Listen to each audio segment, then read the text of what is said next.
The network is IHG 1 rewards, IHG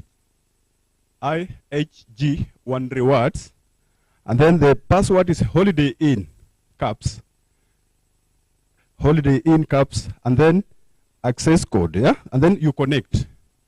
I'll repeat, IHG 1 rewards, and then password Holiday Inn as the access code, and then connect. Okay, so my name is Julius Ndula. I'm in the security department at Holiday Inn. I will run you through a security brief to make your time here comfortable and secure. I'll start by, we don't have any emergency evacuation drill organized for today. So if you hear a fire alarm, kindly walk outside this door, turn to your left. We have signage, directional signages to direct you to the assembly points. We have 2 assembly points, one at the back of the hotel, the other at the front of the hotel. And to direct you to those assembly points, you have well-trained fire marshals and first aiders who will assist you in case there is a need for evacuation. Washrooms. If you walk outside this door, turn to your right, and then walk straight ahead. We have washrooms. If you are at the upper floor, we have washrooms there also near the reception area. You can be directed to the washrooms from there. Safety box in the guest rooms are provided for your valuables, for those who are staying with us. Make sure you keep your valuables in the safety box, which is in your room. And then reporting incidents. In case there is an incident, our security mantra at Holiday Inn is see something, say something. So if you see anything suspicious or any person who is behaving suspiciously, kindly report the same. You can use 0709 264 000 for reporting any incidents. In case of a medical emergency, apart from the doctor on call, we have Aga Khan Hospital inside the complex here for an emergency, a medical emergency. For those who might want to smoke, we have designated smoking areas whereby you can be directed to the smoking zone by our colleagues in the department, in the hotel, or you walk outside the main entrance, you can smoke from there. And then for those who have driven to this area, make sure you validate your parking ticket at the reception area so that you don't need to pay when you are leaving the complex. Make sure to validate immediately before you leave. Yeah, because I think I want to run very fast. My friend is, okay. Is it okay? Yes. Yeah. Very fast. I think time is of the essence. For those who are staying in-house, make use of the peeping hole on the door so that if someone knocks on your door, you don't just open. You must peep through the door before you open. And then we have fire-rated doors. Our doors for the rooms are fire-rated for 60 minutes. The fire cannot enter your room once you are in the room. We have trained fire marshals and first aiders, as I said before.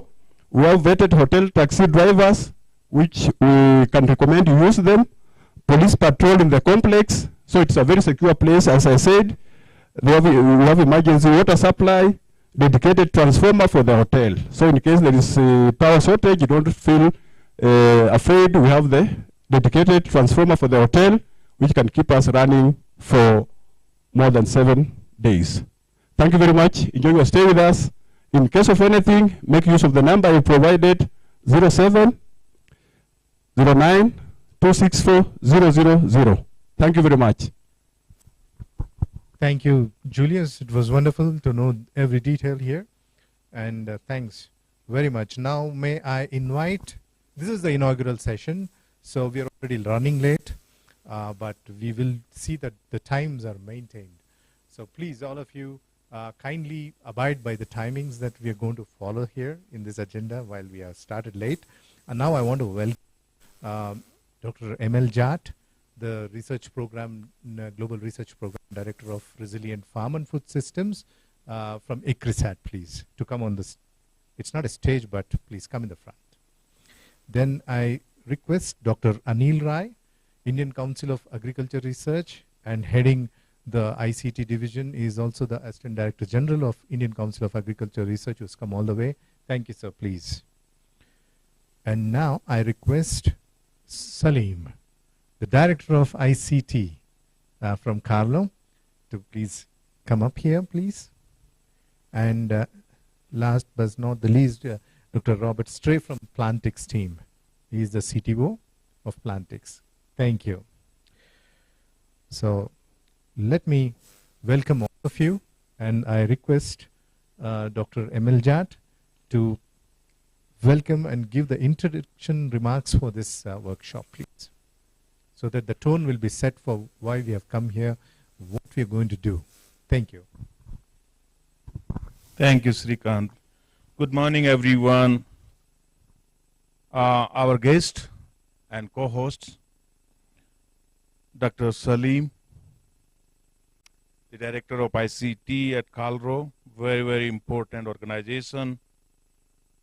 Dr. Anil Rai, who is the Assistant Director General for ICTs in Indian Council of Agriculture Research, heading the larger portfolio. My friend Rob from Plantix, all the guests, participants, ladies and gentlemen. Let me welcome you all on behalf of the co-organizers, our co-host KALRO, and also on behalf of ICRISAT and the CGIAR initiative on digital innovations, to this very, very important stakeholder workshop. I think when I see and look around the room, it shows the enthusiasm and the commitment of all of you. In middle of December, can you imagine, we are here to deliberate on this very, very important topic. And let me also compliment the team for choosing this very important topic, keeping farmer in the center of it. And I think our success depends when we have farmer into the center of everything what we do. So this farmer-centric digital transformation of agriculture, and we are focusing as of now in Africa, is something important. And I see a long agenda, fully packed day. We would like to capture all the experience from the expertise sitting in the room to make a comprehensive plan. It's just not a discussion in the room and we go away. I think we want to take these lessons as a takeaways, document those, and then see how we can translate those into the real farming situation. And in that context, you know, the many players, it's a very good mixed group from the national institutions, the larger institutions like KALRO and ICRISAT, CGIAR, and other stakeholders, the startups, NGOs, everyone, all across Africa, both Western Central Africa and Southern Eastern Africa, but also Asia. And I think that's a good mix. So we really gathered here for the co-learning, the participatory learning, and we learned the farmer. Those were the last words of the board log when said, let's take it to. I think that makes a big difference. And we also intend to have some discussion around the South-South. And I think already both our guests sitting from here in Kenya and India have been in discussion, you know, having changing the knowledge, but we need to make it first. So our job is to facilitate with the national system on a driving seat. And we want national system on the driving seat of this whole process of the transformation, especially on the digital innovations. So again, I would not like to take a lot of time because I was given 5 minutes, but I welcome you again and thank you so much for joining this workshop today to deliberate and think about our farmers, the smallholder farmers. Thank you so much. Thank you very much, Dr. Emeljad. He has set the tone on the focus of what we're going to do in the entire days on farmers. I'm so glad, and I would now request Dr. Anil Rai, Assistant Director General of Indian Council of Agriculture Research, to give his remarks on South-South collaboration, please.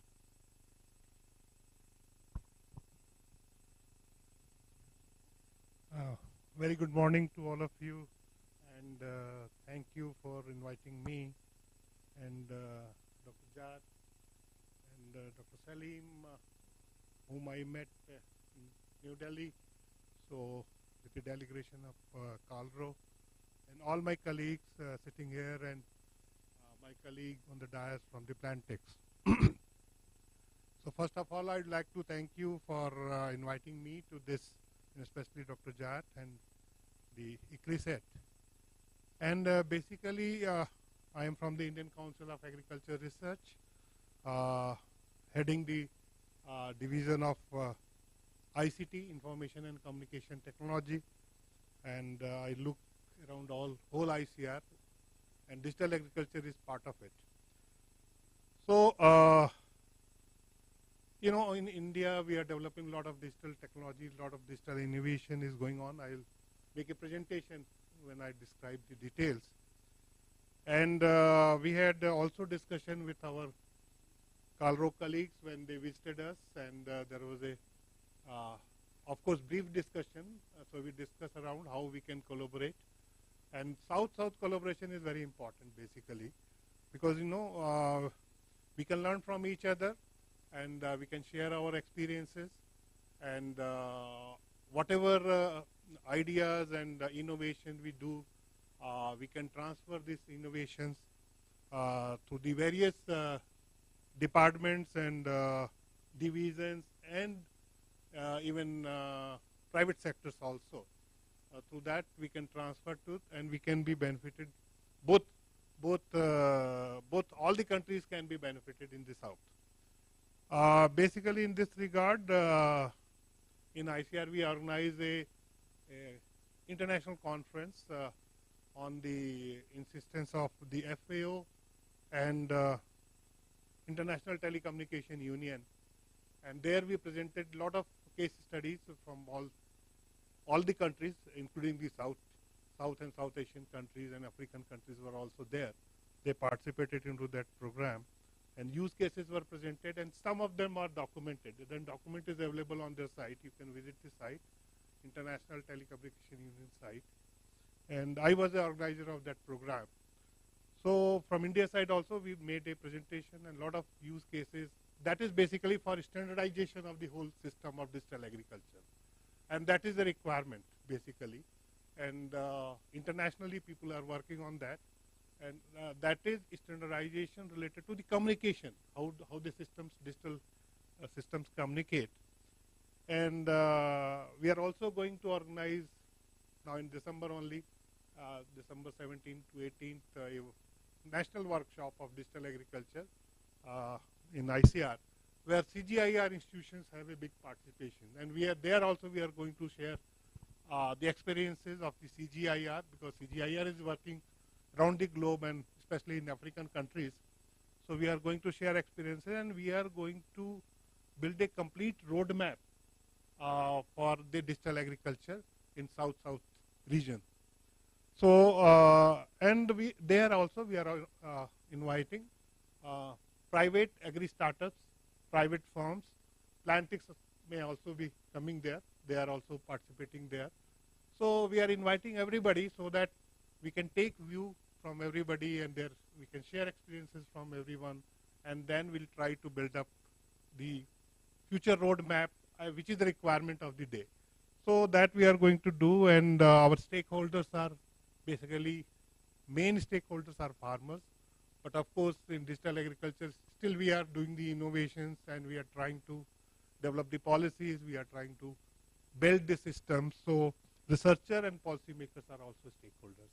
So with this remarks, I would like to thank you all, And thank you to ICRISAT for inviting me and giving me this opportunity at this stage. Thank you very much.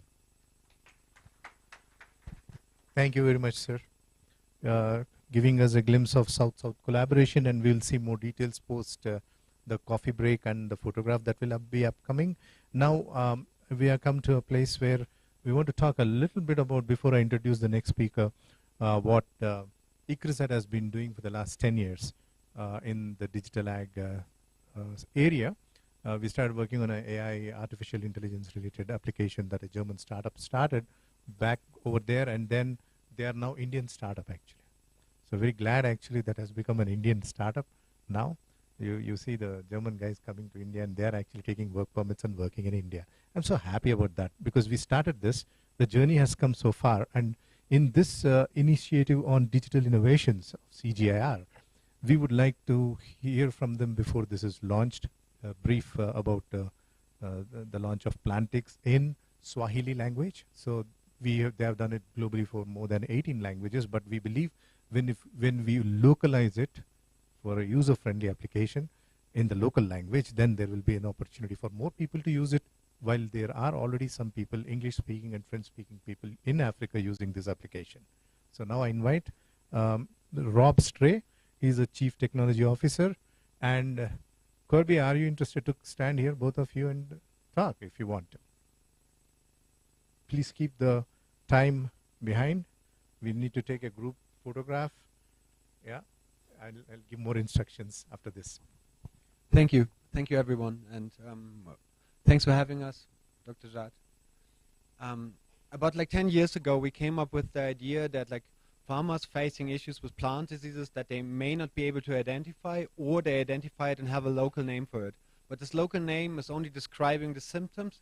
So like if they type it into Google and it would be the Telugu name for leaf curl, you would end up pretty much nowhere. Our idea was that we can train a machine learning algorithm to identify the image and play back the result to the users. Luckily, we got in contact with the CGIAR organizations, and first and foremost, ICRISAT. That was in the year 2015 already, and ICRISAT recommended to us that we translate everything into Telugu, which is the local language that's spoken in Telangana and Andhra Pradesh in the south of India, so that this information is really available to all farmers in the surrounding. This collaboration been a huge success, and meanwhile Plantix got downloaded more than 40 million times. We analyzed more than 130 million images in this process, and these days we are very lucky to be in Kenya to present Plantix for the first time available in an African local language, which is Swahili. Well, thanks, Rob.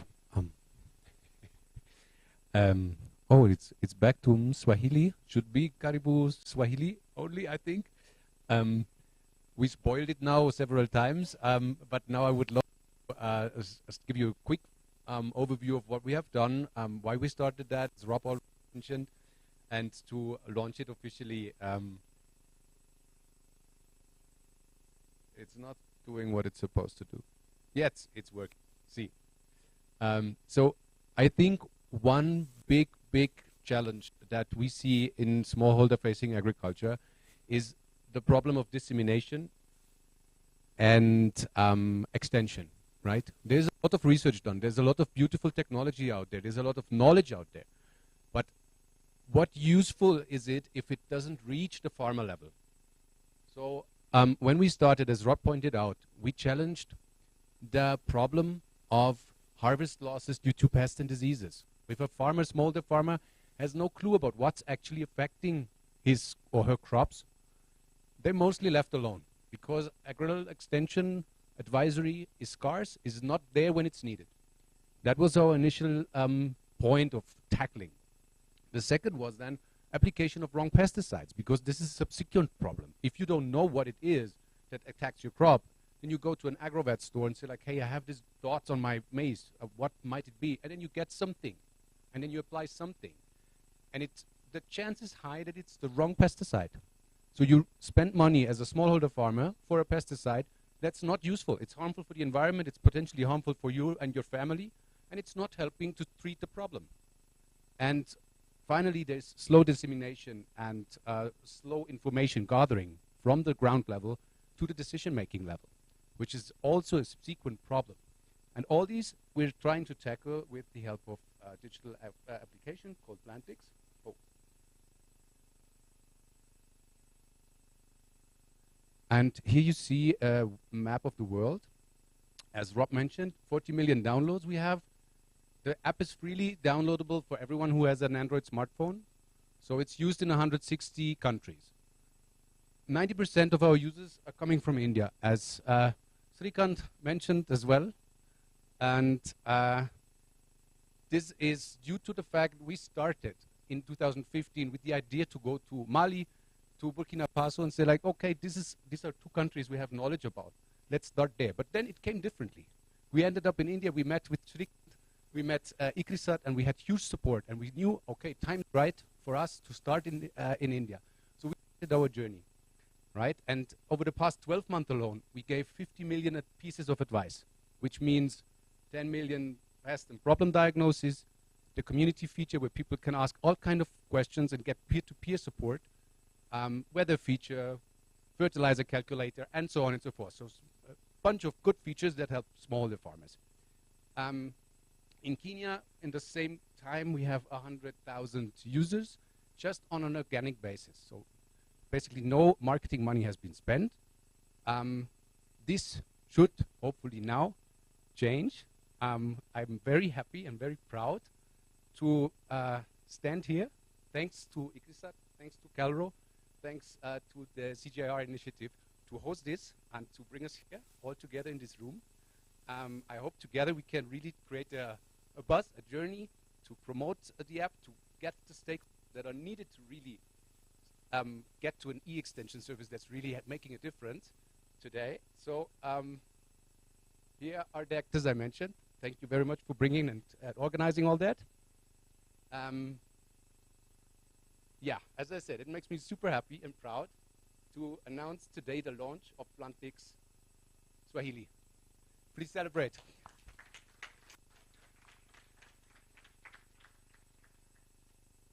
Because as Srikant also rightly put, it's nice to have an app in English, it's nice to have an app in French or Spanish, but if you really want to reach the ground level, you need to speak the language. You need to speak the language that people, now it's much better, right? Someone should have asked me. I invite you to download the app, or here I want to show you how it looks like in Swahili.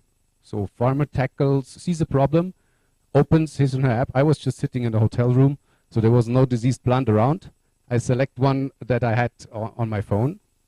And it's all kind of very dirty images, right?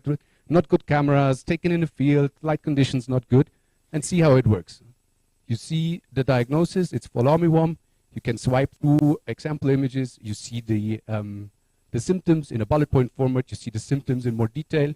You can click on, okay, what kind of products are useful to treat the problem. You can even click on, please read it out for me, because I'm not good in reading. So then the app is basically talking to you in a way. And here you see this is active ingredients only. So the formulations is like if you have a headache, you can use ibuprofen or paracetamol.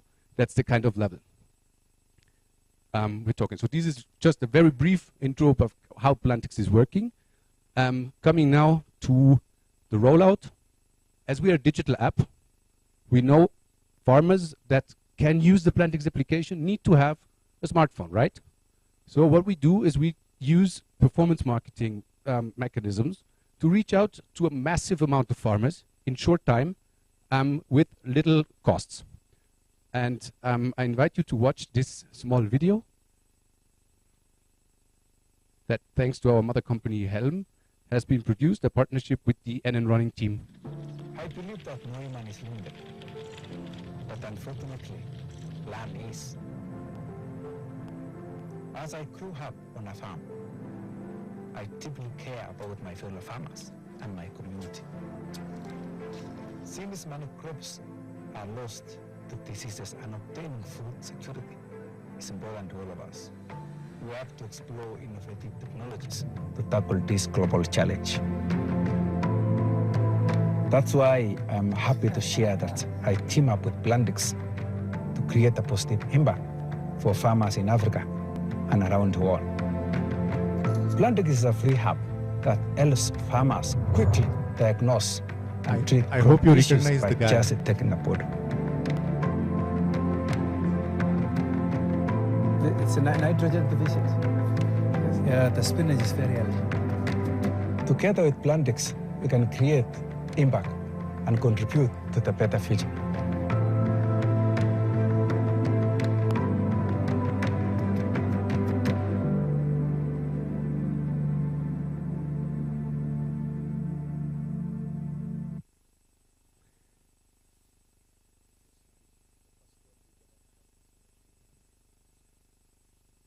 Which one? Can you go back to the first slide, please? I can do it. I mean, this one? No, this one. So can you please?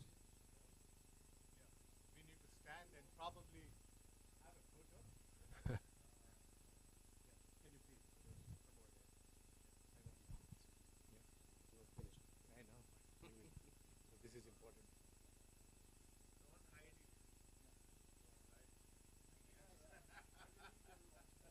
Yeah, whatever way. Yeah, can you? What happened? Yeah.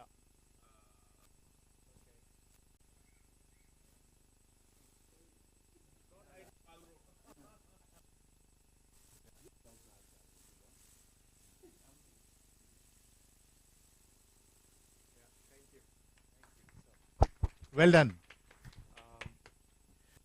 Now may I invite the chief guest to address this inaugural, Dr. Salim, Director KALRO. Thank you. Thank you, Sirikan. Distinguished guests, colleagues from ICRISAT, colleagues from KALRO, all the other participants from the development partner. I can see my friend from GIZ. Good morning. Good morning once again. Thank you. First of all, I think today I'll be wearing two hats. And the first hat is to represent the Director General KALRO, and also to represent the ICT department. So for now, I'll be wearing the big hat. So I'll start with the big hat. I think first and foremost, I'd like to pass warm greetings from the Director General KALRO.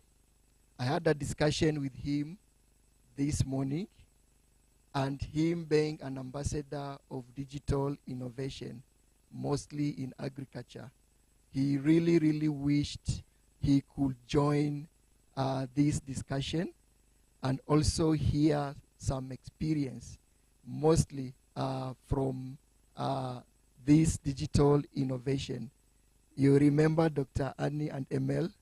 I was with him in India trying to benchmark some of the innovative solutions that have really created impact through the use of emerging ICT technology.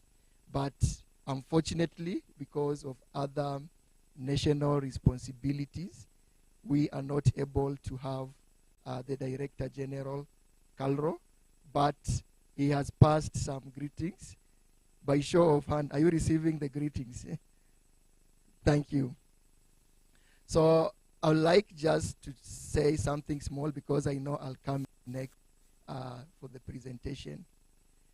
KALRO, as you all know, the Kenya Agricultural, Livestock and Research Organization, is a public research organization mandated to carry out agricultural research within Kenya and produce research findings to the ecosystem.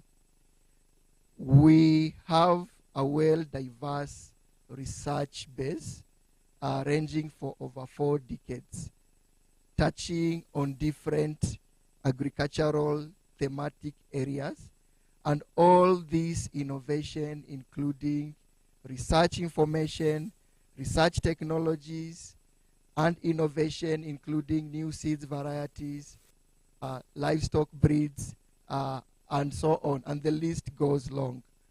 KALRO has been able to produce all this. But again, within KALRO, because our focus is to take these innovations and package them to the hands of the farmers.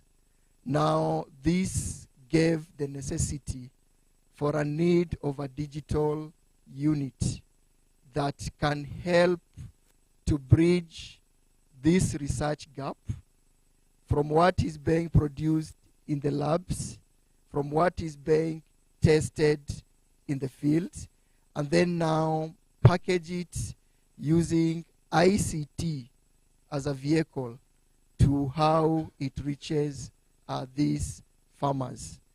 And our goal is to ensure that all these farmers, who are mostly smallholder farmers, have access to accurate information, accurate knowledge about farming that they can use as they solve all these global challenges, including climate change.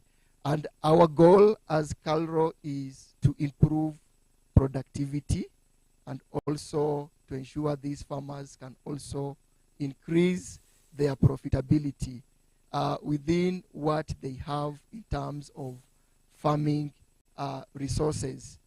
So KALRO, for it to achieve this, we realize as much as we want to benefit the farmers, but we cannot do it alone. Even from the government side, we realize as government, we cannot reach all the 6.5 million farmers alone. So that calls for collaboration, and I really thank the CGIAR group and the ICRISAT group for having such gathering where we can share experience, and also we can also have a south-to-south experience sharing and collaboration. So for KALRO to effect this, we collaborate with other national agricultural research institutions, the universities, and all other research actors within the ecosystem. And it doesn't stop there. We also now collaborate with the other international partners, CGIAR being the main international partner that collaborates with KALRO very closely, ICRISAT, ILRI on livestock, CABI, all collaborate with these partners to ensure that whatever research information we produce meets the state of the art and, of course, meets the best recommended practice that we can also learn and leverage from the other countries. Now, when we have all this research, we also need other actors to help KALRO to disseminate this information, mostly in the last mile. We cannot leave out the private actors. We cannot work without the private actors. What private actors does in the ecosystem, they accelerate the extension efforts. They double it up, mostly in the last mile. We have seen what Plantix has done. I had looked at the product. I researched about it before today's launch. Plantix is using pattern and matching algorithm, correct? That is a machine learning algorithm. But before they disseminate or they communicate on the recommendation, they need a very rich research database. And this research database is produced by the researchers. Here we are looking at the National Research Institution, the International Research Institution, and then now they are packaging the same information, now with a more coverage in the low level or in the last mile. Because researchers like KALRO, like ICRISAT, ILRI, will go all in the field and try to disseminate our research output. We need actors like Plantix to take what we are producing and then now take it to a wider coverage in the local level. So we appreciate the role of the private sector. And of course, research information and research innovations inform not only policies or interventions at farm level, but also it informs policies at national level. And for Kenya, because agriculture is devolved, it also informs policy and agricultural intervention at county-specific level. So for that case, us as a national policy makers in ag, our role is to ensure that we incorporate all the findings, either through collaboration, whether it is south to south, or whether it's functioning public-private partnership, with the goal to ensure that these smallholder farmers are always getting the best from these actors that are mainly the advisors. So I don't want to speak much. I'll come later with the presentation, but just to appreciate ICRISAT, Dr. Srikanth, and the team for having organized this event where we can bring actors through the south-to-south collaboration and be able to share experience, some of the lesson learned. And I think even us as KALRO, you could see when we were in New Delhi, when we were in Hyderabad, our focus was to see what has already worked so that we don't need to reinvent the wheel. And it is through forums like this where now we share those experiences. If it's something we are struggling with, then we can just borrow what has already worked in one of the country member. So I appreciate ICRISAT for organizing this. And I also appreciate colleagues that have joined, mostly colleagues from KALRO. I know this week we have so much happening from the national level. We are launching and unveiling the agripreneur business acceleration model. We are also at the verge of rolling out the digital soil map. And at the same time, we are also at a fertilizer cycle, what it means in this country at national level. We are supposed to work to ensure that all these 6.5 million farmers can benefit from fertilizer subsidy program. So I appreciate the team that have created time to join. And because I've been crowned the chief guest, I would like to declare and officially open this forum. Thank you so much. Thank you, Dr. Salim. Wonderful. Now we come to the coffee tea break, but before that, I would request all of you kindly take time to go to the front of the reception, that is just go outside. We will have a quick group photograph. Thanks Amit ji to come. Please, I acknowledge this is launch, but we'll come back quickly. The time is almost like by 10 we should be back, but maybe if somebody can 10 after taking the picture and also quickly having tea, you can bring them inside if you want to have it here. Yeah, we'll be back by 10 please. Thank you.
Hello, Nicholas.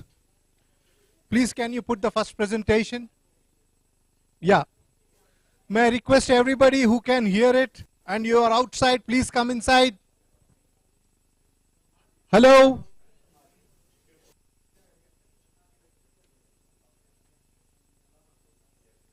We want to go finishing it at the right time.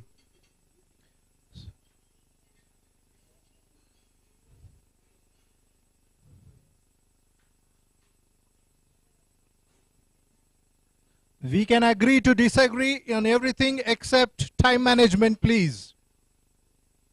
There is zero tolerance. Please, sir, come inside. Thank you.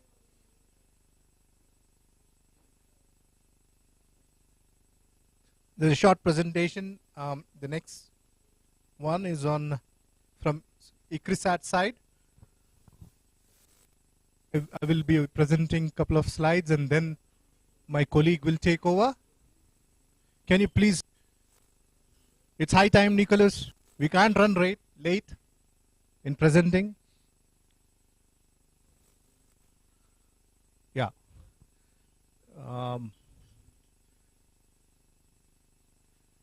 Digital and geospatial innovations that happen in ICRISAT, we have titled it, and the impact at scale through partnerships. We totally believe in partnerships, and we acknowledge at the end all the partners who have been with the journey that we have been taking in the digital innovations place and space. Next slide, please. Okay, thank you, sorry.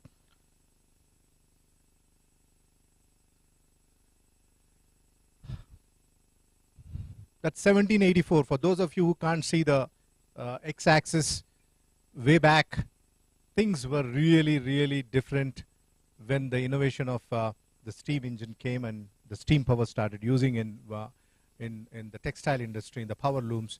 Remember, that was the industrialization that started way back there, and agriculture sector was way behind. Quickly coming to the 1950s, I'm sorry that it is 1950s below.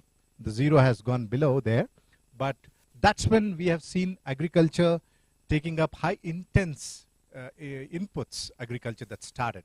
So in this climate smart technology era and climate change being discussed, so COP, recent COP at Baku, and also one that is ongoing in dry areas at Riyadh. So the importance of intelligence has kicked in. We can see some of the examples here, and I think we are going very near to the actual industry. If what industry is doing, we are trying to be near to that. We are. I don't say agriculture has achieved, but we are in that direction. I have no idea what will happen tomorrow in 2030 or 2050, but yeah. So from here, the next one. This is where I think agriculture will catch up with the industry. Some are calling even agriculture 6.0. I recently saw an article, but we are not there yet. This is only speculation. And in fact, if you see this carbon farming and everything coming up in a big way in the emerging economies, and especially in India and also probably in Africa, it's already kicked in a big way in South America. So we have to be in tune of what's happening, and actually digital technologies and agriculture, whatever we do, we bring transparency and accountability in the system, because our end users are smallholder farmers. Our focus is on them. While we partner with the private industry and the non-governmental organizations and research institutes, we do not want to lose the focus of having our end clientele, that is the smallholder farmer, having the justice of all the technologies and tools that they deal, some of which they are not aware. So that's where honest brokerages can be done by institute like ours, the CGIAR centers, where we will be on behalf of the private industry, and we can negotiate with the governments and take these initiatives forward. So that's one role that we started playing in a big way. And coming to the, this is the innovations hub of ICRISAT. This was institutionalized in 2017 early, but we started working in digital ag way back from 2015 onwards. So if you see, actually you may not be knowing, but there is the IT Minister of the state and the Agriculture Minister of State. So just like extension is a bridge between the research and the farmer, the IT, we brought the IT also together with the agri ecosystem to take this forward. This innovation sub, some of the visitors have come to iHub and they have sat there. They saw the co-working spaces that is available. And some of our startups are here on this right-hand side. These are government. These are international institutes and organizations, not only donors, but also universities and academia. Because it's not a problem for just research institutes. It's academic research. Universities are doing a lot of research. We don't want to say that we are the only one doing, but partnerships, we can do it together. We are in the process of harvesting innovations. We are not the experts, but we know there are some others whom we have no idea what they are doing, but they are doing very good work. Can we bring them together and help out? Just like what we started in India, we would love to do this and take this forward in Africa. This is Space Research Organization, ISRO, Asian Development Bank. In fact, if you see, African Development Bank is also there. And of late, I did not mention, but there's the Islamic Development Bank also of Africa, through which we are trying to see how we can partner and take up initiatives in Africa. So, why dear, oh dear, I go back. So, a little bit of ICRISAT. We are, if you see this, Africa locations, we are in almost 9 locations. We have proper offices, apart from Nairobi, Addis, Ethiopia, Tanzania, and Malawi in east and south. And then on the western side of Africa and the central side, we have in Nigeria, Niger, Bamako, Mali, and Senegal also. So, and Bulawayo and not to forget Zimbabwe. Yeah, we have a very big setup over there. And we've been doing research for the last 45 to 50 years in these locations, more than 50 years, pardon me. So our focus has been to be, make the resilient drylands. Yes, drylands are important for us, but digital agriculture is agnostic to just focus on mandate crops. So we also focus on vegetables, fruits, because that's how it should be agriculture, whatever the farmer likes to do, even in drylands. So we don't miss out on the other than the mandate crops of ICRISAT, for example. So this is the science of discovery to science of delivery, the last mile that KALRO said, which is critical and important for ICRISAT and our partnerships. So our focus has always been on saying how we can deliver those products and services, not just having some articles and publications, but products that can deliver and make some changes in the lives of farmers, in the way they do farming, and make it profitable. Not just productivity enhancements. We've been doing that, but also the markets and access to markets, and actually the things that really work for the smallholder farmer, make them profitable, which leads to sustainability of agriculture. So the next slide I will go to, like, this is the whole ecosystem. We've started working from from all the things, like right from growing crop, which crop to grow, where to grow, and the mechanization context. Digital agriculture plays a critical role. We're far behind in mechanization. Few states in India are, but there's a lot to do back home in India and also in Africa. We're trying to partner with some companies from around the world and see how we can make mechanization in a deeper way, in the sense to make it work in Africa, smallholder farmers. Then we have climate-related, some of things will come after in the future slides. Some of the works that we are doing on fertilizer and the digital soil maps that already KALRO has started working on. We have made some good inroads in that sector, so in that theme. So smart irrigation systems and, of course, crop protection, and then services related to climate, harvesting, and, of course, carbon farming. Now may I invite my colleague to come over and speak about the next few slides. Mukund Patil, Dr. Mukund Patil is the digital ag scientist in ICRISAT at iHub. Hello. So thank you, Srikant. So I will go through a couple of slides. What in previous slide we have seen the entire from land preparation to the harvesting. So what are the operations are there in farming, and what could be the digital transformation or digital tools we can bring in to improve the efficiency of those operations.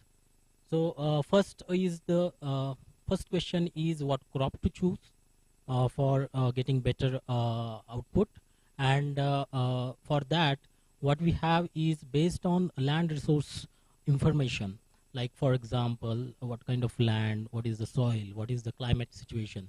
So based on that, the model identify which is the most suitable crop. So now that model is existing, it's available, but key part missing in that model is market. So we are bringing market into that, and using that market, what could be the most profitable crop in that region for that site. So that also we are including in that model, and finally we'll get map like this for a specific region for that particular ecosystem, what could be the profitable crop. So that is one of the first item on the list. Next is, once you identify which crop to be cultivated, then when to sow that crop. So we have this tool ICRISAT. So in ICRISAT we have two kinds of advisory. First advisory before the season, when we are planning when to sow the crop. So based on the climate analysis, which includes the data like historical climate, and what is the cropping system, what is the soil. Using all that data, past data, the system analyze all that data and identify a suitable window for sowing. So whatever crop you have chosen, so what could be the optimum sowing window, that can be identified using this system.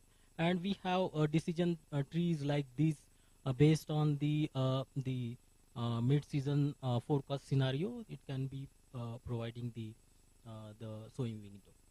The after climate, the next is, so once we decided what is the sowing in window and we planted the crop, the next is within the season. So based on the short or medium range forecast, means next 5 days forecast, like rainfall, what could be the rainfall or the temperature. Based on that, we have developed the decision trees for the site-specific agronomy practices. So based on that forecast, what could be the operation need to be followed for a specific crop. All those are inbuilt at back end of the server. So we have library of all these decisions and the decision tree, and based on the forecast, the system will pick up what could be the advisory to be sent to the farmers or group of farmers. And the local extension agent can use this advisory, value add it, and they can forward that message to the farmer. So we have the complete platform. So there is user-friendly front end is there.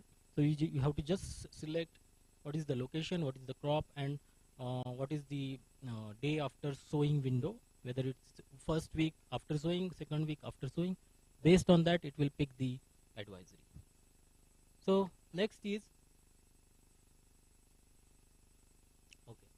So based on this, then we are coming to what we are doing here. Let me. So the next part is the soil platform, soil monitoring platform. So what we are doing here, right from starting the soil sampling till the giving the advisory like site-specific fertilizer management advisory. So up to that entire process we are trying to digitize. So it will start with where to collect the soil sample. Using the geostatistics, we will identify what could be the sampling density and where to sample. After that, then we have developed one mobile application for the geotagging the samples, and then the samples comes to the our laboratory or the chemical wet chemistry or dry chemistry. Then we have the machine learning algorithm to develop the digital soil maps. And finally, once we develop those maps, it goes to as an input for the decision support tool. And those we are using, integrating into the advisory platform. So this platform, what you are seeing, it's like it at the back end of this platform, we have inventory of soil maps, we have inventory of cropping practices, and also the fertilizer response functions. So using all this information, finally we get the farmer has to select only crop, what is the duration, and what is the location of that particular plot. And based on that, it will give the advisory how much fertilizer farmer need to add into their plot. And one important feature what we have done here is that farmer can say that he has this X amount of budget, and the system will estimate within that budget to optimize the yield, how much fertilizer need to be added. And that we are estimating based on the fertilizer response function for that particular crop developed for that particular region. And this we have worked in India case. Also we are working in Ethiopia, where based on the actual field trials, we have developed machine learning model to provide the fertilizer recommendation. Yeah, next one is once you apply fertilizer, then the next come is the crop protection. And for that we have also similar to Plantix, those kind of algorithm also we are developing for our crops and our region. Then next come is at the end of the season, we need to understand what is the yield is going to come at a spatial extent. So using geospatial tool, remote sensing, and some ground truth data, we can and using the crop modeling crop models, we can have similar kind of maps before we go for harvesting. What is the yield, approximate yield is going to be coming for the specific area. So you can see this is the yield map for a spatial extent in one of the district in India before harvesting. This kind of maps and products also we can develop. And next most important thing what we are now working is the digital monitoring, reporting and verification platform for the carbon credit life cycle. And in this we are combining two important platforms. One is the regular MIS for monitoring the operation in the field, and we are integrating that MIS with the models, the carbon sequestration and emission models based on the observation. And once we merge this, then finally we generate the report that if, let's say, farmer follow improved practices, how much emission that those practices are going to reduce. So that kind of report we can generate, which will be very useful for the auditing the claims of carbon credit. Yeah, and now I will hand over to. Thank you, Mukund. Yeah, for those of us who are not used to this carbon farming, what we're trying to is reduce some of the things on the left-hand side and see how we can increase. The goal is to reduce the carbon footprint. So ultimately, that's what can be reduced, and how water and pesticide use can also, and energy use can come down. Ultimately, for seeing that these platforms are built and we make better use of sustainable agriculture through regenerative farming and things that have been abandoned of late, it's coming back to focus. So we're very glad that ICRISAT is a part of this, using biologicals and biopesticides, things that will reduce the load of carbon getting lost into the air and how we can retain them. So these are the summary of things that we have. You can go to our website and have a deep dive into what can be adapted and taken into Africa. So it's online, so you go have a look at digital agriculture space, and you have these tools there.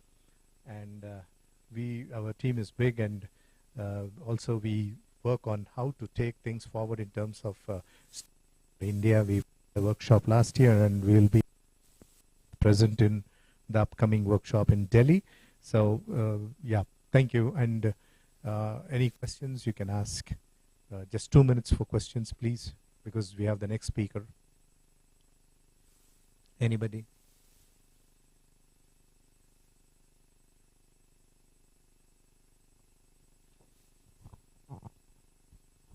Okay, my name is Groom from Ethiopia. How are these different platforms linked with the AgriStack that is developed by the Indian government?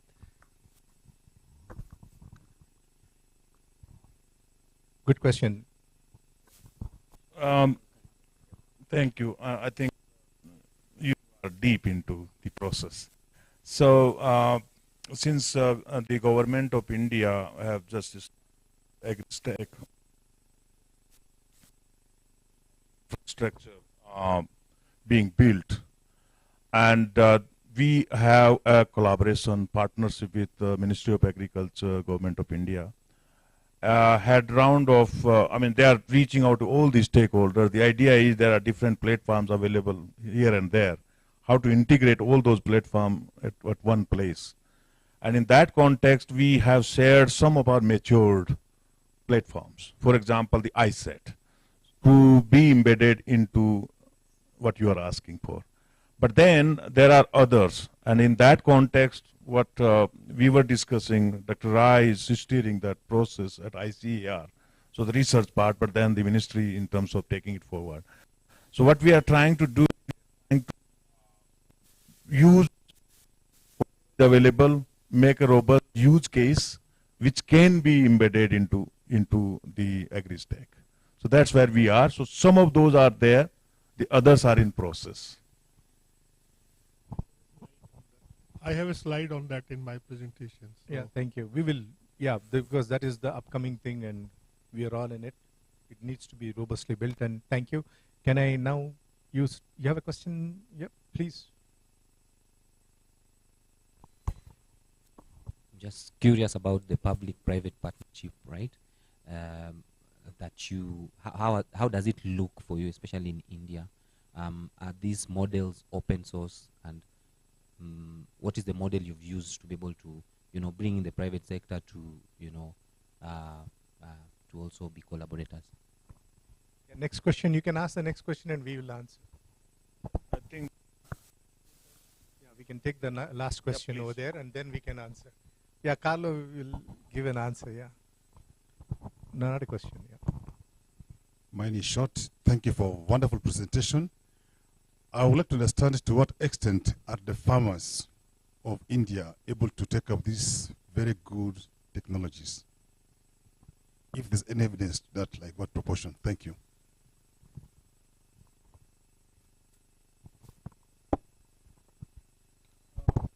Good questions. So in terms of the partnership, and I think what Srikanth and Mukund have showed, it's more of like a India focus. But ICRISAT work all across. And you will see, a strong case of the partnership coming and Sibri later today, where we work together with range of partners, public and private. You have asked an open source and all those things. It's a partner to partner. We are an international public institution.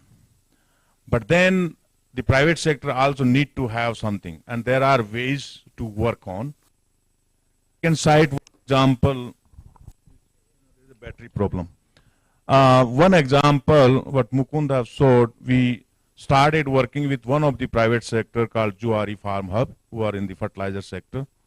They came to us, we would like to work with you to develop these apps for customized UI to the farmers. And we worked with them, it worked well, it's a fantastic example. There are other private sector where we are working. So I think there is a way, it's not one size fits all. It depends, which private sector and what is their interest, but we make sure that we are a international public institute and we make those arrangements accordingly. I think there is a way to work with. In terms of how many farmers we are reaching out, that's what you are asking? Adoption. I think adoption is, if you see the market, in the market there are thousands of the different kind of digital tools and apps are available. Everything is not reaching. But then there are tools, techniques which are reaching to the large number of farmers. It depends what. The idea is not having different aspects. The idea is to bring a complete systems perspective, end-to-end solution, and that's what farmer adopt. So for example, the ICRISAT, the Intelligent Systems Advisory Tool, which is just not working in India. We have something going on here in Kenya, in Zambia, in Senegal, everywhere. And I think the numbers are quite large in terms of reaching out to the farmers. So it depends what application you are making use of. But I think now we see a lot of potential. For example, what Srikanth have showed the MRVs, or Mukund have showed the MRVs. Now there is an interest, there is a business model, because there is an opportunity for farmer to get engaged into the carbon marketplace.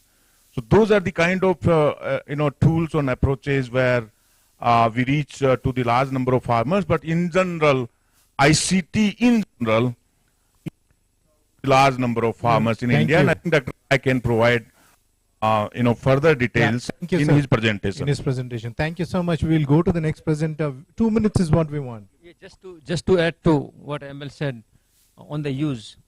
So because these development or tools have matured in the last few years, and especially on the example which ML mentioned, which is very important for these advisories, contextualized climate advisories. So now we have worked with thousands of farmers in multiple countries, including in India. But now the stage that has created or developed or created a stage set for large scale.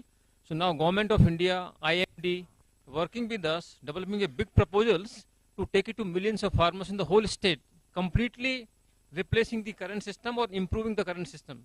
So at that stage we are. And on partnership also I want to say that sometimes partners, IT, they are working with us when we are really delivering those things as a partner together. Yeah. It's not like open or closed. Yeah. Thank you. Thank you. We would like to take lunch at the right time, or I will cut some time in the lunch time. So all the next speakers kindly be aware. Out of your time, allotted time, kindly condense it to 15 minutes instead of 20 minutes so that we can have those discussions which are important. So that at crisp 10 minutes, if you think the discussion is important on this topic, condense it and summarize it so that we'll have enough time for these wonderful discussions. I would like that to be more interactive and more.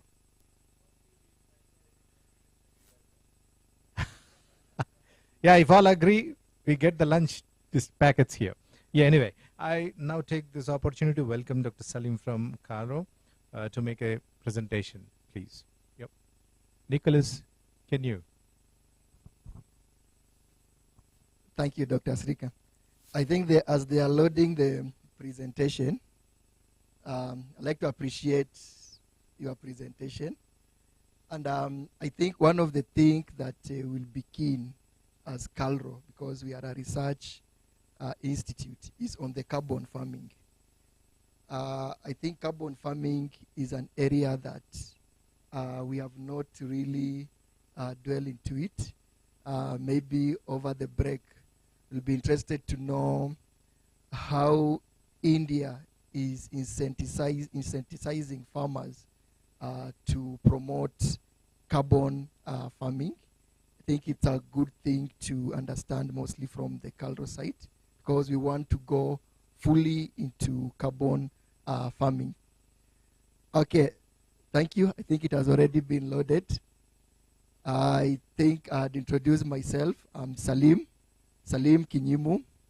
I'm the director ICT, and I'm also in charge of data and digital innovation within KALRO. I'll be doing this presentation on behalf of the KALRO team that are here. So I'll be representing them. And what we like to share with this team is basically our journey. KALRO, as I said earlier, KALRO is a public research institution that promotes and share research findings to the ecosystem. But we also play another role within the ecosystem. And this role is to anchor digital innovations within the ecosystem. Digital innovation in terms of trying to digitize the sector, mostly from the government side, and also as a result of that, because as I said in the morning, we are not traveling alone. We carry with us the private actor. So we anchor innovation from startups, and then now we scale this innovation to a national level. We have a good example of what we did with the private sector. We nurtured the agripreneur model from one of a startup, and then now we are currently scaling it to a national level, to an extent that now His Excellency the President launched this model which we adopted and incubated it from a private sector. Another good example, just to mention, is on agricultural financial digitization. We also nurtured an innovation on how to automate all the agricultural cooperatives and farmer producer organization from a startup, and again we scaled it to a national level. So this journey that we started, it was facilitated by a number of needs, and we termed this whole revolution like an agricultural big data. And the reason for this, we realized there was a very high presence of local agronomic information that KALRO and other research institutions had produced over many, many, many years. So all this agricultural innovation had a very strong context of the local setup. So we saw a need to bring together all these pieces of information and form a rich agronomic databases. KALRO alone has more than 100 plus PhD agricultural scientists. This is a bigger number than even the university or a single university. So you can imagine the type of information that these researchers are producing on a daily to daily basis, touching different agricultural thematic areas. And then now from the ICT department, we went full force on coming up with a robust ICT infrastructure that can be able to undertake data analytics at a scale. Kenya has around 6.5 million farmers. I know compared to India, that's just a state. It's just a state, right? But we have registered these farmers, and we needed a robust infrastructure to be sure that we can do some data analytics and come up with some insights on this. Then, as I said, we also have a very strong presence of AgTech who are working at the county level. County is more of like a state. And all these are coming up with innovation on financial linkages, market linkages, data analytics, productivity, all the. So with all this, and then now the government also came in very strongly to support data-driven intervention. The government of Kenyans, for those who have read the manifesto, the Kenyans, it's promoting agriculture, productivity and profitability through 3 key pillars. And this accelerates the need for data-driven agricultural intervention. So for us, we were at the right time to support the government, to support the private actors, and also to support the government itself. So we narrowed down, or we classified the journey into 4 building blocks. And this is how we are supporting all the ecosystem actors. So we have the hardware infrastructure, that is the big data infrastructure composing of high performance computing. And this is where now we host the national critical mission application. One of the success application is, of course, the e-voucher system that is used for the fertilizer subsidy program. It resides within the KALRO infrastructure. And then we have decided as a country, moving forward, that we need to come up with the Kenya Integrated Agricultural MIS, we call as KIAMIS, to be the only tool that can be used to collect data around the farmers. And many, many other applications resides there. So we support the ecosystem by just anchoring and hosting this platform. And then, of course, the second block is on the data itself. Data that we have aggregated from different sources. I'll mention about what type of data we have. And then now to the policy, we are able to give them insights in form of data analytics insights for either county-specific intervention or national government intervention. And finally, all this, we come up with data products and services. These are the data use cases. Some of the products that we developed that can form part of e-extension products. One of the biggest data sets that we have is, of course, the National Farmer Registry. And this farmer registry was done exclusively to ensure that we, number one, know who are the farmers, where are they, what are they practicing, can we access them, can we reach them, can we do some intervention both at farm level and also at policy level. So we went on a full force and registered 6.5 million farmers as of now. And this database is well geotagged. So what it means, any use case that require a geolocation to give specific intervention to these farmers, then we can be able to implement that use case. Of course, we group the farmers into household farmers and also the institutional and commercial farmers.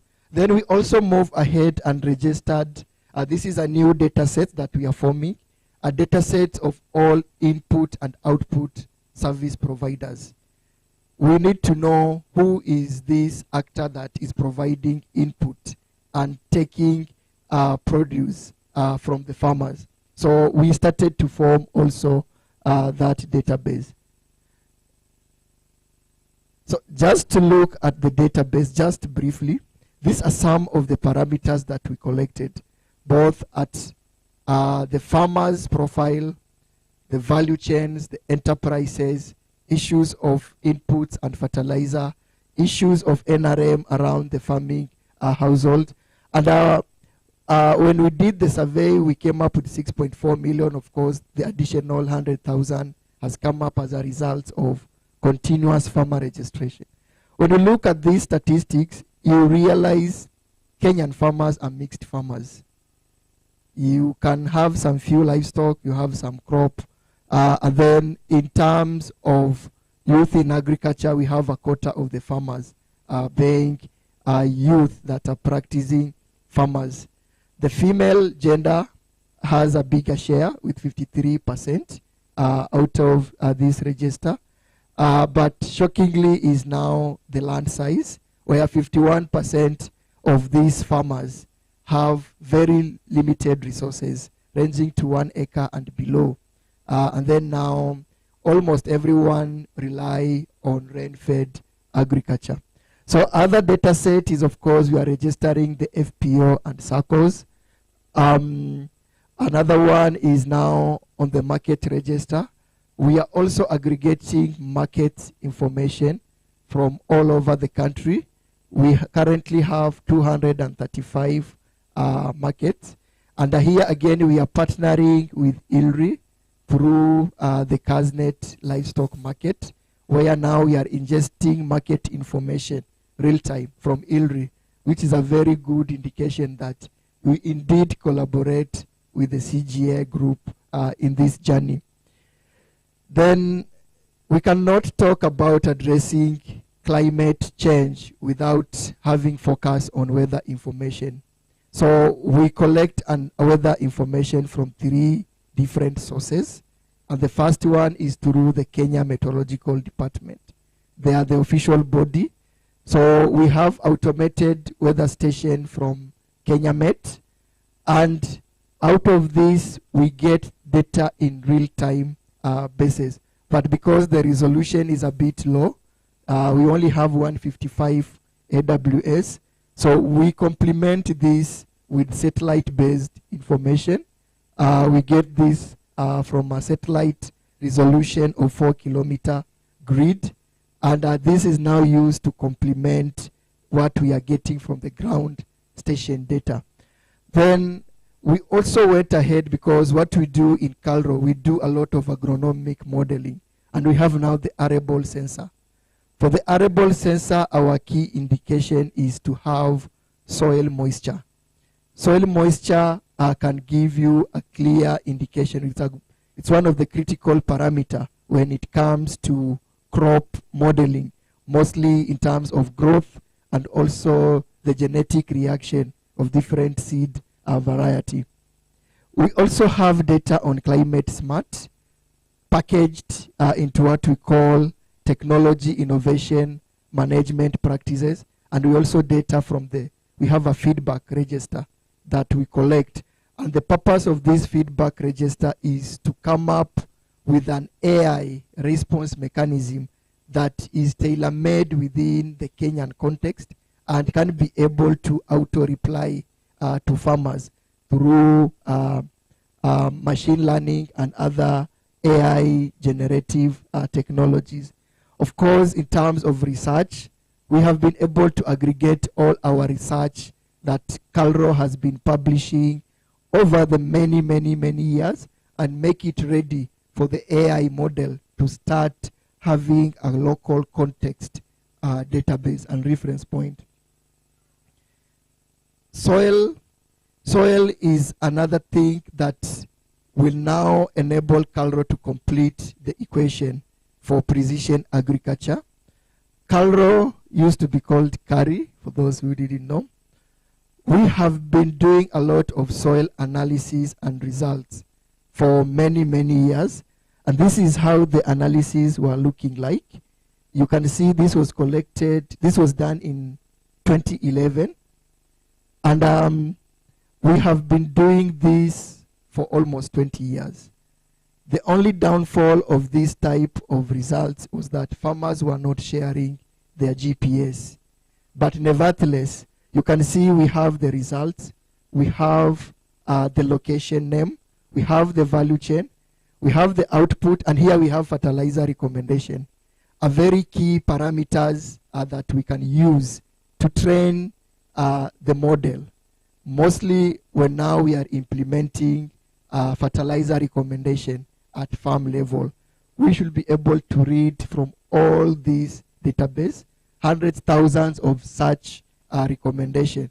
But now we are complementing all this with the digital soil register. But as they say, old is gold. We are not going to throw away all this. It can be used to enhance the model. So with all these data sets, now this is what now forms the KALRO Big Data, which is now the Ministry of Agriculture Big Data. All these data sets interlinked into a single data identity. Then now we are able to do lots of interventions at both farm level and also at policy level. Now, what has been our success factor in terms of producing this data-driven intervention? When you look, we start with research data. Our mandate is on research. So we moved strongly on research data. Then now we translate this data into information through what we call the info engineering model. Then now this information is applicable to form knowledge. Then now the knowledge is what now produced the use cases. Just to mention some of the use cases and how we inform our use cases. I know I'm time bad, but allow me, Dr. Srikanth, just to explain this. Our focus is to support farmer. I'd like all of you to look at this picture. What are you seeing? It's a man holding a farmer. So this is an old muzee. Muzee is an old man in Swahili. This is an old muzee. An average Kenyan farmer is at 55 years old. I don't know how many of you are 50 years plus. So that's the average Kenyan farmer. Of course, within that household, there are some youth who can interpret digital innovation. So this farmer is stranded because he no longer knows what to do. He has been hit hard by climate change. He has been hit hard by emerging pests and diseases to an extent that now farming is not as usual as it used to be. So what ICT need to address to this farmer is 4 pain points. So this farmer need ICT innovators to inform him based on how to do good agricultural practices, how to practice agriculture. He could be old, he could be knowing the conventional agricultural method, but for him to produce more, he need to be guided. Information and research information is produced into the lab, it need to be packaged to reach this old museum. He also needs to be told on what to practice. What seed variety can this farmer start to practice based on the different uniqueness conditions or environmental condition. And again, due to climate change, this farmer no longer knows when to plant. When to plant is caused by the change in climate and also microclimatic conditions. When I was growing up some many years ago, we used to start planting for the long rains in the month of March. Actually, on March, around March in Kenya, it is the end of the school term. It's the end of the school term. So when parents were seeing school are just about to close for term 1, they knew it was time to start preparing lands. But nowadays, because of climate change, they can no longer plant at that time. Sometimes the season starts in May or in mid-May. So we need to advise the farmers on what is the best time to start planting. And finally, they need to be advised on where to fetch good prices for their produce. I think I'll stop here, actually. Thank you.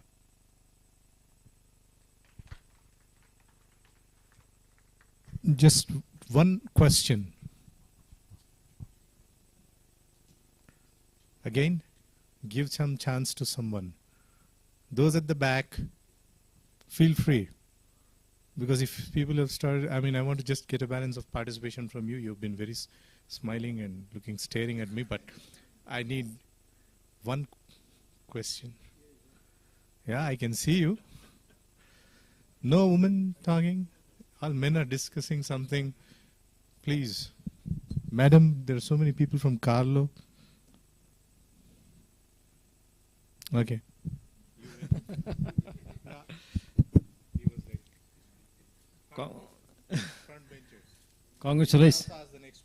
Congratulations on the wonderful work. And it looks fantastic. And then you are doing this big data in real sense and aggregating. And presentations is a mesmerizing presentation. So it looks like I think a lot of problems are really addressed. And we have made real big journey. So I just wanted to understand from you, after doing this, where we are actually. So how, whether we are able to really make use of all this data to advise farmers, or farmers are able to take advantage of these, or if not, what more needs to be done by you or somebody else? Thanks. Thank you. Can I respond to that first? Thank you.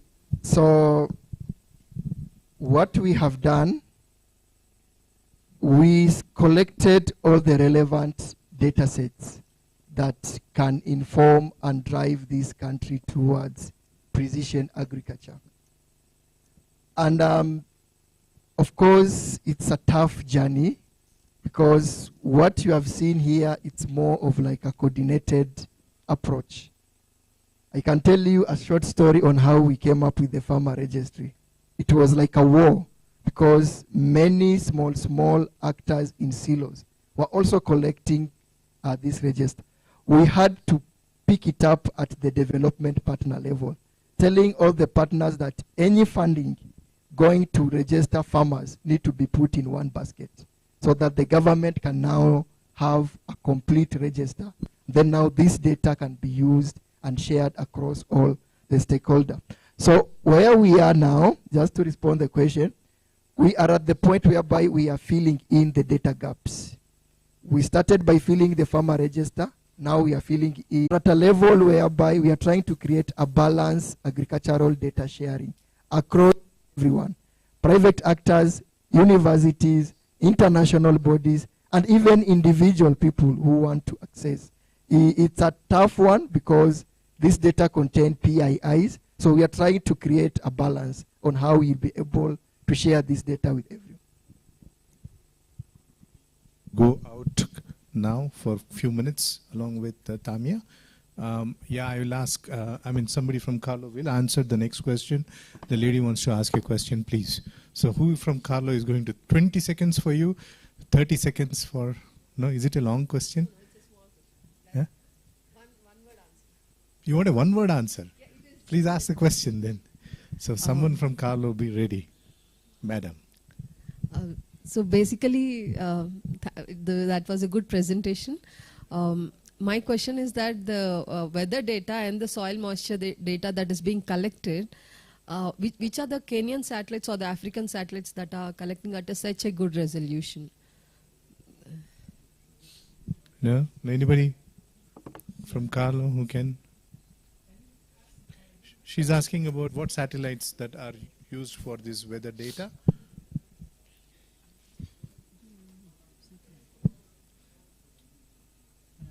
Can I give you a short answer? Go to ChatGPT and ask a question. It will give you a good answer. Yeah? Yeah. I mean, sorry, because Salim has gone out. Maybe he is the most appropriate person to answer that, where the data is coming. And now may I request Dr. Anil Rai, who's come from ICR, the Assistant Director General of ICT. Sir, 10 to 15 minutes we have. Kindly, yeah. I will sit on the opposite side to see you, to remind you just 2 minutes before.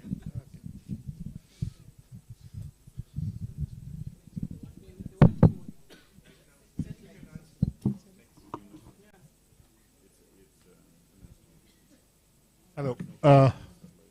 Again, good morning to everyone, and that I'm going to present some of the work which has been done in ICR. Time is short, so I'll rush through the slides. And when I saw the KALRO presentation, so many things, similar things has been done in India also. And I'll just briefly go through that. And that is where we need to have a South-South cooperation. So many things. Question was related to AgriStack or anything. It is similar to this, what is being done in this country. So next, please.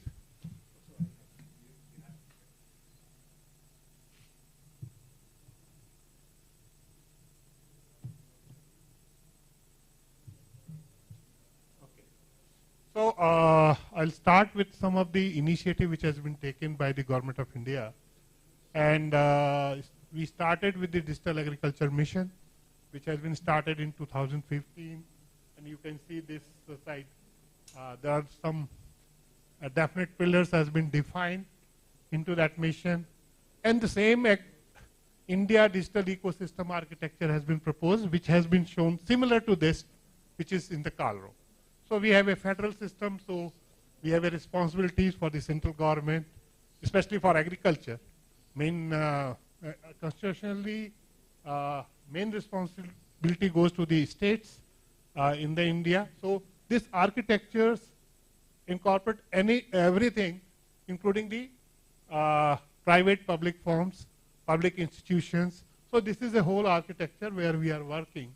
And since ICR is a public funded institute, so we are also working under this architecture. This is very complex, and modular system is there. So we are still in the midway of doing this whole architecture. Sorry. So as some question was there related to AgriStack. So there are 3 major registries in AgriStack, which is a Government of India program. And Dr. Salim already shown what has been done over in Kenya. First is a farmers registry where farmers are registered to the system. Then there are farmland plot registries where land records are digitized. And a number of states, they have already done it. Few are still doing it. So that is a farm plot registry. And third is crop shown registries. So these are 3 major registries. Around these, there are a number of registries which are working as per the planned Digital India mission. Second initiative, which is very recent, India AI mission has been launched by the Government of India, and where we are trying to put AI application into different sectors, and agriculture is one of the sectors where we are going to build the AI applications in agriculture data set, what we have collected. Although health is there, transport is there, other sectors are also there in this mission. And a huge fund has been now made available for this mission. So there are a number of things which is to be done in India AI mission. So that is one mission which now we are trying to extract the knowledge out of the data with what is being collected through these registries. See, when we talk about digital agriculture, digital infrastructure is one of the key components to reach to these stakeholders. And since our stakeholders are farmers, so that is very important component. And through this statistics, what I'm presenting here, you can see that India is at the right stage to go to the digital innovations and reaching to the farmers level, because our penetration rates are very high. Digital infrastructure is quite okay, but still we are working on this sector. So this is the digital infrastructure growth in India, and it's growing very fast. So that is one of the important criteria to when we talk about the digital agriculture. Now coming to the ICR, Indian Council of Agriculture Research, we have a huge network of research organizations. We have 113 research institutions across the country. Then we have 731 farm science centers. Every district we have a presence. At least one farm science center is there in every district, where we demonstrate the technologies, latest technologies to the farmers. Then we have 76 agriculture universities. And this is whole is a NAR system, and I saw KALRO also presented the NARs. They have also a National Agriculture Research System. So this is how we build them. And now quickly coming to the ICR. Sorry.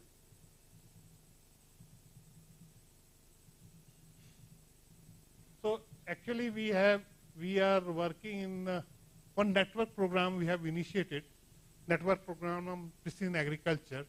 So where we have taken the major components of the digital agriculture, that is a precision agriculture, and basically we are working all the levels, starting from the controlled laboratory conditions to the field experimental conditions. Now we are going to the farmers' field also for validation of this whole technologies, what we are developing.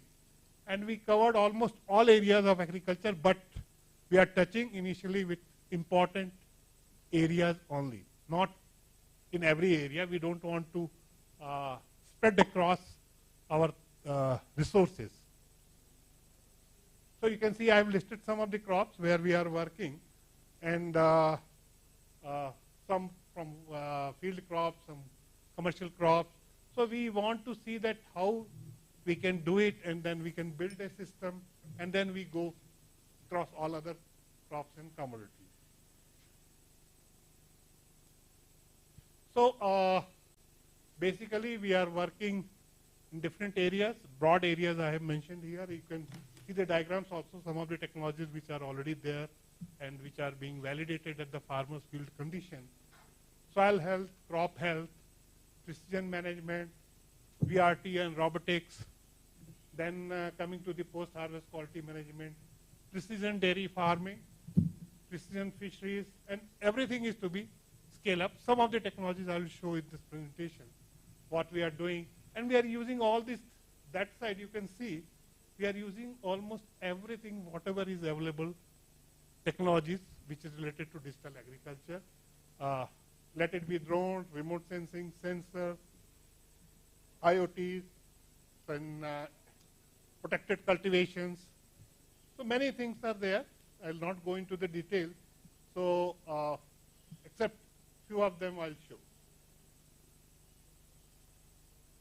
So this is what we are using: computer vision, robotics, AI, deep learning, and machine learning techniques, UV, digital soil mapping. It is similar to what is being presented by KALRO.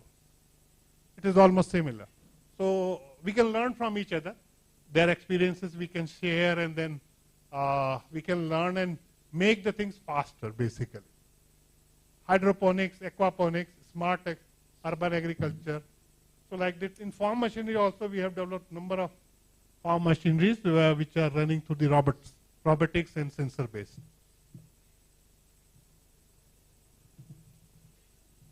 So this is one area, drone-based crop nutrient monitoring and management. So we have worked on this, and now we are using it and trying to validate this actual farm field. So we did a lot of experimentations with the different level of fertilizers and different level of irrigations, then capturing the images through drone, and they're trying to develop the SOPs using these technologies. This is almost similar what is being done over here in Kenya. And you can see the 16 parameter we are targeting, and we have a sensor-based different sensors are there, sensor-based tools are there for assessing the soil nutrients, 16 soil nutrients, and these are graphs. You can see that blue and green, that is MIR-based sensor is there, which is quite successful. As far as accuracy is concerned, it is around 80 to 90% accuracy when you compare with the lab-based data. So that we are now trying to promote it. The cost is little high, so we have to bring down the cost when you go to the farmers level.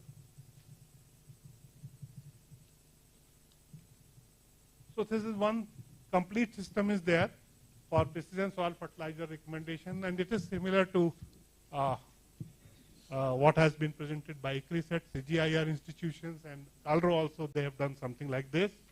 This is a mobile-based system. You have to go to the fields and click there, and then accordingly it will give you the recommendation. This is quite standardized, IoT-based intelligence irrigation system, and different irrigation systems are there. Maybe a drip irrigation or canal irrigation. So all are sensor-based. You can see here that side, that is a canal-based dam. That is a flooding and drying system that is basically used in paddy cultivation. So you can save a lot of water through this. And all our solar panels are there. We have tested this system in number of crops across different part of the country, different type of soils, and this is quite now comfortable and cheaper also now. We made it cheaper because when you reach to the farmer, you need to know the capability of the farmers who can buy this system and run this system.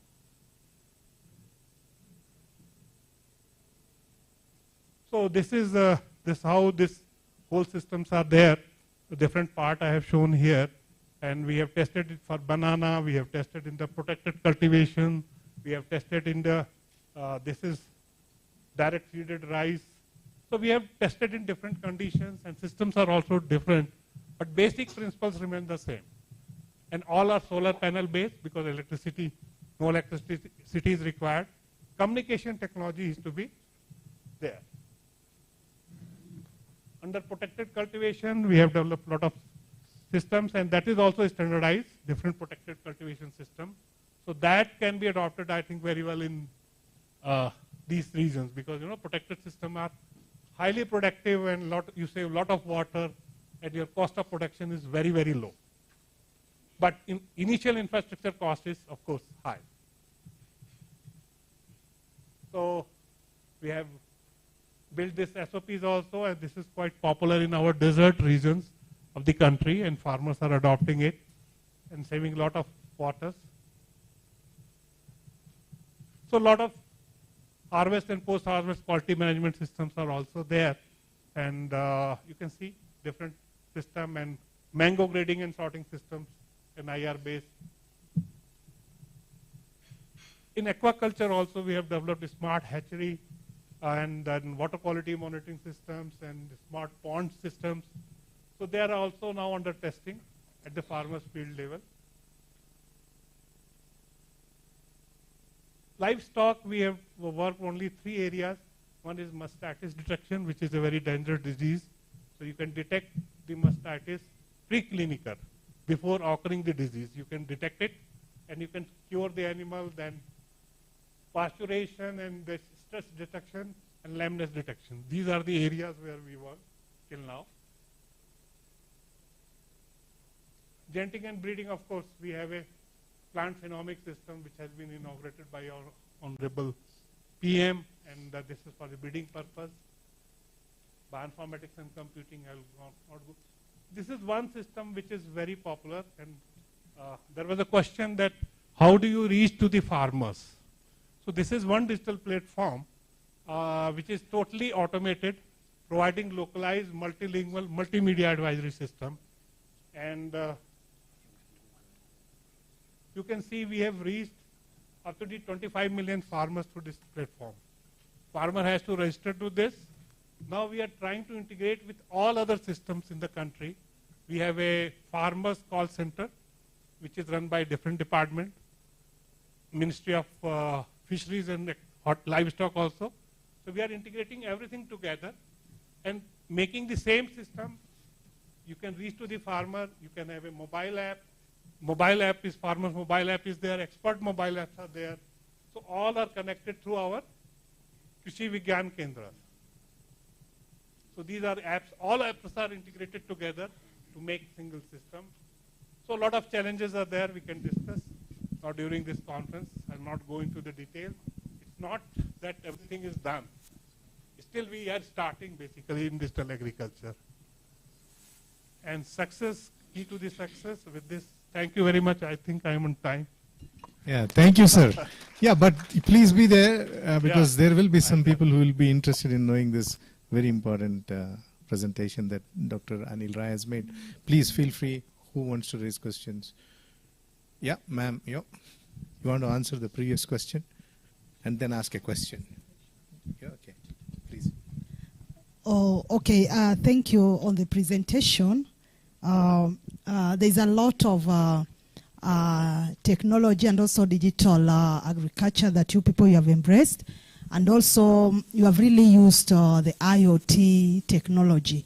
So maybe I would just like to know the level of uptake and also maybe the willingness to pay for these services. There's a study that was done on our agro-weather advisories to farmers on willingness to pay, and we have the percentage. So maybe I can just know from your end here. Thank you. Yeah.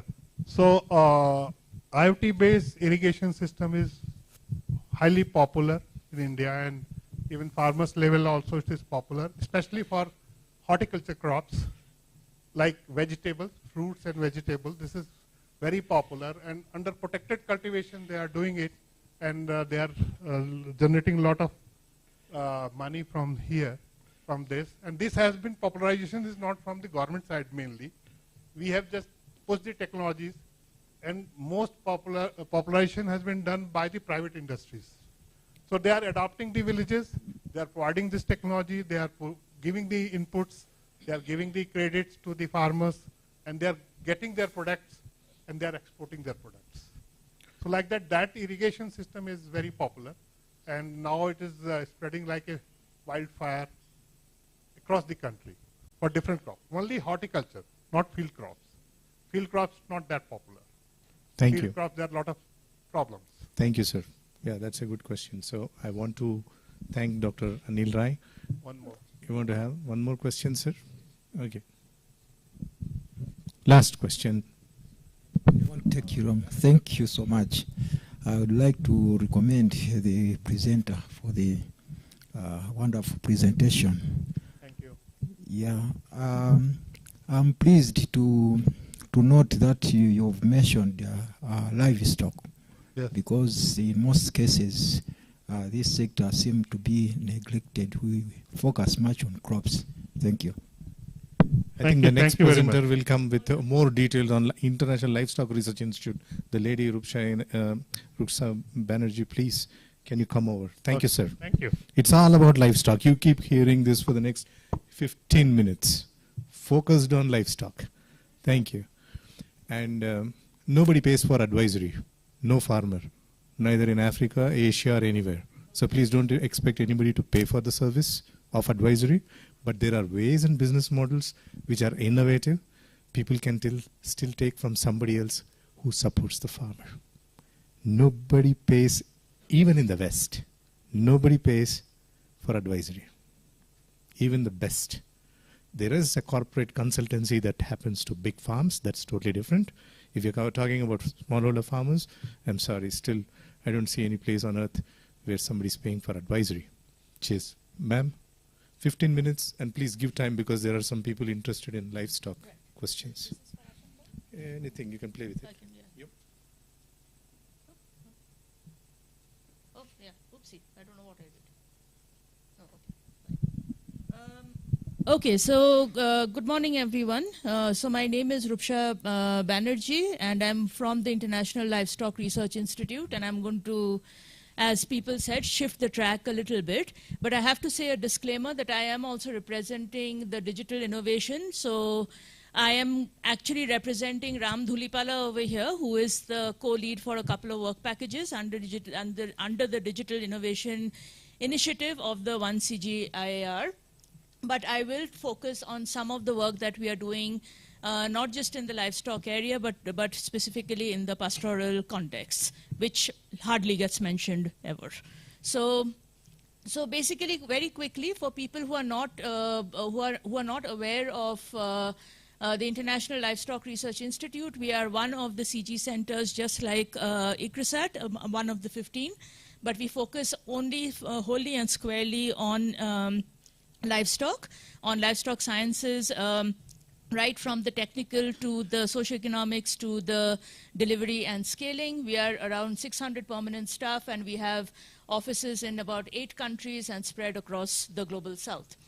Very quickly, I belong to the program which is Livestock, Climate and Environment, as does Ram. And what the idea of showing this is that we do a gamut of work, right from risk management to governance and NRM or natural resource management in the pastoral settings, climate smart agriculture, and a lot of work around mitigation and adaptation. And we actually have the one of its kind Mazingira lab, which people from KALRO have actually visited quite a lot of times.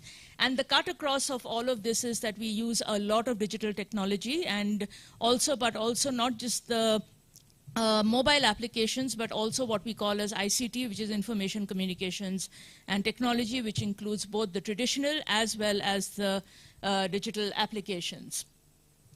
So very quickly, the Digital Innovation Initiative contains about 5 work packages, but the work that we mainly do sits around 4 and 5, which is around real-time monitoring, as well as platform services, which not only looks at innovative ways by which information can be collected and disseminated almost in real time to farmers and to livestock keepers, but also at the same time, how can we sort of even create enabling environments.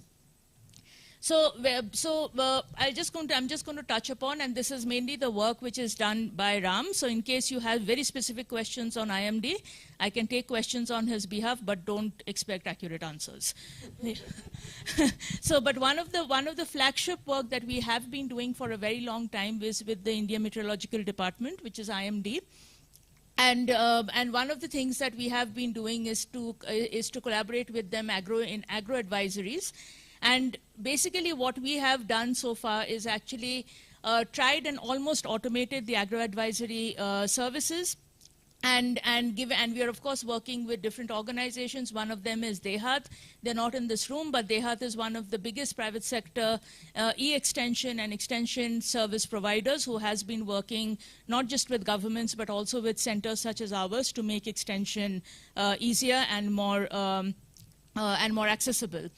Specifically with ILRI, what our next steps are basically is, and we have also had consultations with the Indian Met Department, and also the acknowledgement that not much of livestock is actually fed into the advisories. So one of the things which may be a very ambitious plan, but is to try and actually come up with something that can be replicated as close to a crop calendar, which is like a livestock calendar. We recognize that it is quite a challenge, given that there are different species, there are different life cycles, even different systems. So how do you sort of come up with one? That's something that is a work in progress. Another one, of course, we have had some South-South collaborations. I think the representatives from the director from KALRO actually mentioned that. And we hope to continue doing that. And you heard a lot about ICRISAT this morning, so that's also one of the things that now ILRI is working on. Like we are through ILRI, through a project called ICRA, which is a World Bank funded project. ICRISAT has actually now been scaled to countries such as Zambia, Tanzania, and Senegal. I think MLK mentioned that. But basically what we are also trying to see is that the ag data hubs which we have, which is like a very unique concept where it's kind of like harmonizing data or creating platforms through which the information can actually be passed on at a very, very easy and a very palatable format to the farmers as well as the livestock keepers. That's what we want to sort of work with IMD going into the future. Okay, so also part of the digital innovation, what we have done, and like I said, part of the work that we do is also influencing and also trying to engage with institutions such as ICAR, but also the government of India to sort of expand the horizons around the livestock sector. But also part of that also includes engaging different groups and different people through conferences. So one of the things that, that has been one of the achievements of the Digital Innovation Initiative has been getting, not just organizing conferences in Telangana, which was a USAID funded thing, but also organizing something similar in Kenya, which really saw people from different sectors come together, not just the CG centers, but also private sector and public sector come up with different innovations, which there is a lot of potential to collaborate with. Another area where we actually we had some strides was last year. We had a high-level workshop in Delhi, which was jointly organized by ICAR, where we very specifically focused on digital and financial services for livestock, not just crop, but specifically for livestock. And the area of focus going forward has been around livestock data, climate information services, digital and financial services, including insurance. That was one thing that came up very strongly. As part of that, as what we are doing is that we are currently carrying out a small study where we are really trying to understand like the digital landscape specifically for livestock, and how much, number one, apps are available, who is accessing them, and are they really being used or not. It is actually a combination of a desk study and some specific key informant interviews, but we hope that from the results that come out of it, we can actually push this and make this more into a case study with actual field experience. Oh, sorry, I went back. Yeah. Okay, so in Africa specifically, what we are doing is that, and you heard from the KALRO director mention about KAZNet, that is what I will be talking about a little bit more. But besides that, what we have been doing is that we have also been doing a very interesting project around digital twins, where basically you must have heard digital twin with respect to crops, but in this case we are doing a digital twin pilot actually in the Kapiti ranch. So for those of you who are familiar with Kenya, in Machakos there is a huge ranch that is owned by ILRI jointly by the Kenya Wildlife Services, which is also our research station where we do real cool stuff. So in case you want to come and see, you all are most welcome. It really looks into a lot of the work that is being done on the environment side, but also to get near real-time data on animal movements, animal behavior, and even like animal body temperature, and even like things like panting and how they gasp and all that kind of thing.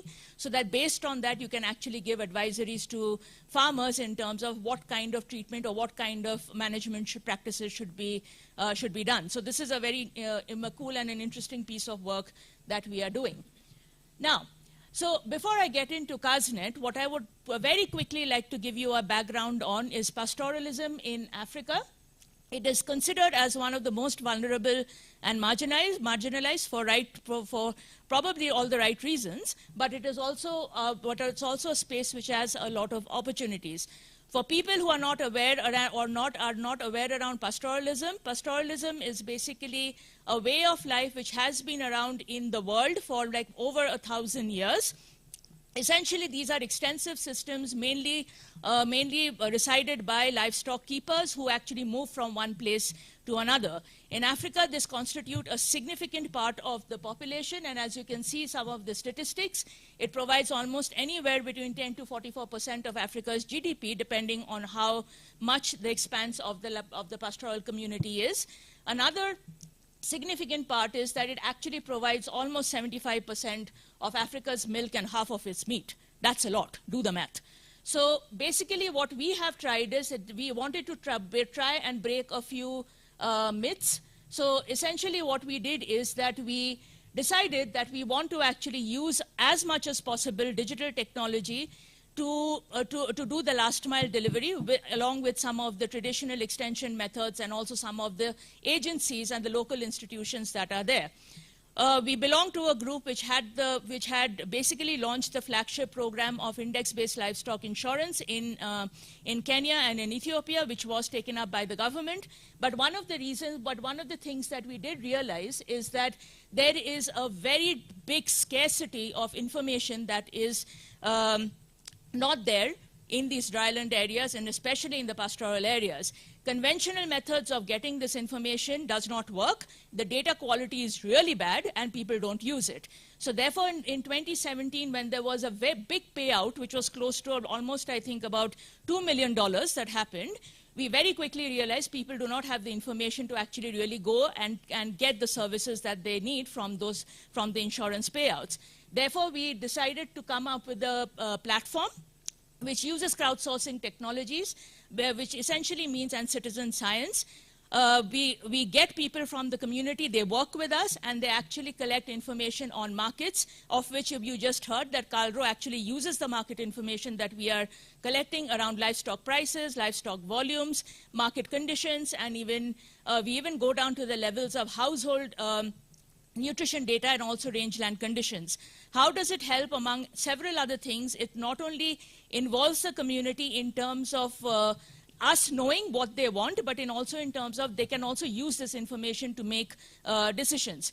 Where are we right now? We already mentioned that we are working with KALRO. Besides that, we are also working with the National Drought Management Authority because some of this information is also used as part of like their emergency response or in terms of like humanitarian responses. Therefore, we also work with agencies such as Mercy Corps, Catholic Relief Services. What we do want to do is that we basically want to start, we are in the process of doing a domestication process where like this platform can actually either sit in any of the institutions that are over here, or it can be sort of aligned with it so that we can provide the information from these very fragile contexts and then you can help us disseminate. So that's why I actually invite Plantix to work with us because I think this is an area where you will find extremely interesting in terms of getting data and then doing those advisories and basically disseminating them going forward. So basically what I want to end my presentation is that with just a few thoughts that livestock systems are very central, now not just to the African continent. For people who do not know, actually India has the highest livestock density in the world. So that really counts for something that we should be doing much more on livestock, and we should be actually understanding some of the locally led services that are there and how can we sort of make it mainstream, especially with the use of AI, digital, and so on and so forth. Challenges and barriers just do not exist on the demand side, but also on the supply side. And these things need to be worked together, and definitions of low-hanging fruits need to be changed to a certain extent. And then finally, acknowledging that local institutions must be the driver of all the technology that we produce and processes and innovations that we produce. Yeah, thank you very much. Thank you, Dr. Banerjee. But yeah, you did it very well. Actually, there will be place for questions, but The highest per capita density is New Zealand. There are 4.5 million people with 63 million sheep, another 50 million cattle, okay? So we need to update some very critical per capita. How do you see the density? Is it about area or persons? Anyway, anybody who wants to ask a question? Livestock interested people? No one? Sir? No, you can't ask once more. Anyone, please. This is a nice time to interact on how ILRI is stationed here. I keep asking then. I'll ask you. Sure. You're forging partnerships. So for the rest of the dry lands of Africa, because there's a lot of West Africa here missing in the thing. So what about them? Yeah, so that's kind of like that's a good question, and I think that's like our next frontier, at least for the work or the team that I lead. But I think there is a lot of work that ILRI is already doing in West Africa. A lot of like the work that is being that is undergoing under ICRA, which I just mentioned, which is the World Bank funded project, is being done in West Africa, specifically in Senegal and in Mali. We actually also have some work going on with USAID around in Mopti, for example, where we are doing some work in rangeland conditions, restoration of rangeland conditions. So we are working with the partners over there. Also, in addition to that, in Senegal also we are doing. We actually have our regional office based out of there, though it's through Africa Rice. So I think these are some of the places where we are working, and not just like from the work I do, but even other programs such as the policy, peoples and institutions. They have some value chain work going on.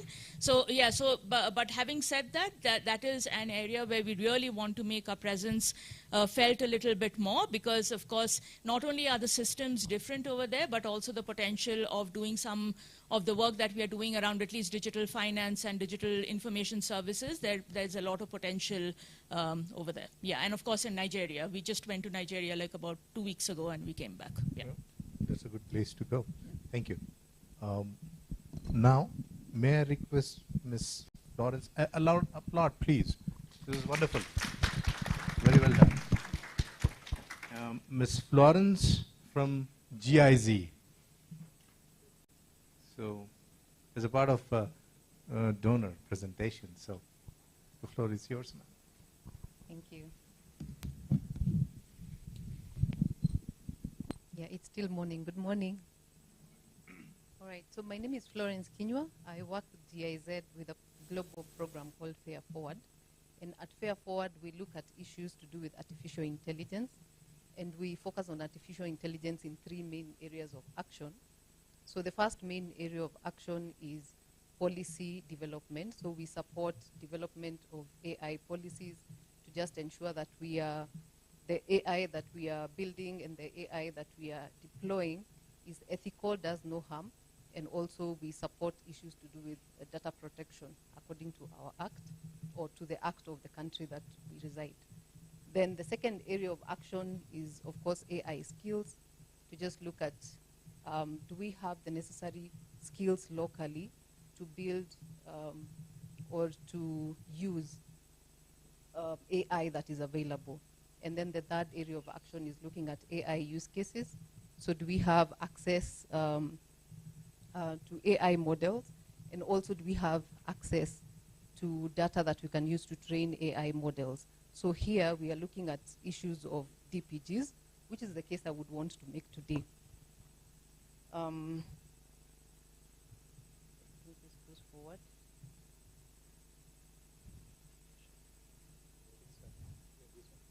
This. Oh, all right. Thank you. All right. So today. All right. Sure. So today we are going to talk about smallholder farmers, or we have been talking about smallholder farmers. So our case is also going to be built on smallholder farmers. And we have this farmer here. We are going to call her Rose. Her problem statement was actually very well stated by Dr. Salim here when he said, we want to tell the smallholder farmer what to cultivate, how to cultivate, when to cultivate, and then after they have cultivated and harvested, where to sell. So basically we say that if Rose needs advice about farming practices, and she can use her feature phone, so feature phone is what they call Katululu, the one that has buttons. She can use her feature phone to ask that question, or is referred to a service provider that she needs. And then her question is now routed through an AI conversational interface that provides her an answer in her own local dialect or local language. And over time, this AI model is able to understand Rose, so that every time she asks a question, now it has more background information about Rose. It's able to give her more specific advice. And this advice, again, is coming from multiple data sets. So we are able to look at what combination of information is most helpful to Rose. And because we have AI and advancement in technology, we are saying that this is actually possible. We are able to now give personalized and actionable information for Rose. All right. So what we wanted to do is, how can we create a platform? A platform where we have actors in different domains that can come and develop a solution for Rose. So give Rose something without caring about her digital literacy levels, but is able to give information to Rose in her local language and based on a common architecture and open platforms. And so the features we were looking for is, number one, that this platform needs to be accessible to all. So this means that we are not caring about the level of digital literacy, because unlike what we have seen in India, actually our internet penetration in Kenya is very low.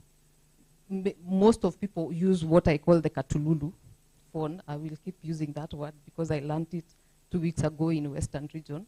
So most people use the Katululu phone, and this one is, it will not be able to download an app, or they are not able to use an app. Then also allows local language interaction, because in agriculture, when you're giving advice, what you're asking of the farmers is to trust you. And when you go to them in English, and nowadays I dare say also in Swahili, they feel like the advice you're giving them is too generic. So they are not sure whether it works or it doesn't work. But when you go to them in their own local language, they feel that this is something that was actually tailored for me because it is in Ma, or it is in Meru language. Then the other one is multiple channel support. So this is to take care of the Katululu farmers as well as the people who have smartphones or any other channels that you have. Two-way communication. So we don't want to have just push information to farmers. We want to also listen to their feedback. We want to listen to their concern. We want to hear what is it they want from you, okay? And then, of course, intentional or women farmers. We have seen from Dr. Salim's presentation here that women farmers in Kenya are 53%. So we cannot afford to leave them behind. So it needs to also be very intentional on women farmers. Data sources, multiple data sources ensure that we are going to have rich content that AI models can learn from. And it will also help us in personalizing. Then, as I spoke about, open platforms and common architecture, so that we don't all have to go and reinvent the wheel. There are some modules that can be reused, and you just give the solution that you want to give, but then you use open modules or you use open content. So this was our idea of the system architecture, how it would look like. So at the beginning there we have the channels, and this is how you get to the user. Like we said, we want to have multiple channels. So IVR, meaning the user can actually call with a Katululu phone, but still get the same advice as somebody who is asking their question on WhatsApp or Telegram or the apps etc. Then personalization and listening. So this one is embedding data about the user, including the language. So currently we are at this, we are at the point where we are trying to collect our own languages. We are calling them low-resourced local languages because, yes, for sure, most of our languages are low-resourced in the digital space. But because this is being collected, once we have them together, then we can enhance the advice that we are giving to the farmers or the solution that we are giving to our smallholder farmers. Information exchange layer, so this is where the data processing happens. So a lot of this is hidden from the user at the top, but this complexity also has modules that can be open for use or can be reused. Then data and content as usual. So we have the agriculture content, a lot of what say has been presented by KALRO. They have a lot of agriculture content, of research, of soil, weather, etc. We also now need AI data sets for language, so that now we are able to go into our own local languages besides Kiswahili. And then Q&A, golden Q&A pairs would be very instrumental. So this was our DPI, DPG approach, so digital public good or digital public infrastructure. So again, we still have the same levels. We have the data and content module where we are looking at language data sets and a golden Q&A for agriculture. Then we have the information exchange layer, and this one can have fine-tuned AI models that can be interoperable. Then we have the personalization layer. This is where you add more context to the question, because when farmers ask a question, they may just come and say, they call and then they ask, which diseases should I be worried about? But you see, they didn't give a context of which crop or which area etc. But if you have more information about this farmer, like a farmer profile, then you're able to either guide them to make the question more specific, or you're still just able to answer. So here we have the pipeline, the RAG pipeline, and then at the bottom here, where you're getting to the user, then you have the channels that you're going to use. So you have a white-labeled chatbot that can then be accessed by any channel. All right, so we have already started development of this platform. We call it the Agricultural Information Exchange Platform, and it calls for a lot of partnership. So as you can see, we are trying out 4 different MVPs, and we are working here in Kenya and in India, Bihar state. And we have, I'm sure you can see some of the names that have been mentioned here in the room at the top there. So these are some of the partners that we have been working with to develop this MVP to see whether it works. And once we see it works for agriculture, the question would be, can it also be used in other sectors like health? Okay? So this for us, this would save us a lot of time in what we are trying to do. That's the end of my presentation. Asante sana.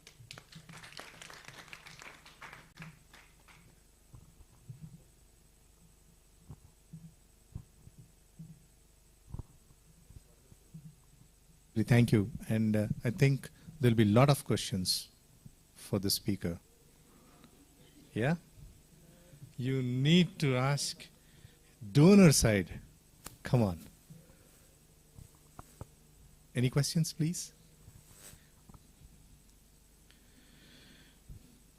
If this is the case before the lunch, I'm wondering what is in store after lunch. Okay. You are from 1 Acre Fund and you are another donor asking another donor. My name is John Theongo. Yeah, I'm just curious because that is, I mean, it's wonderful what GIZ is doing on the AI front.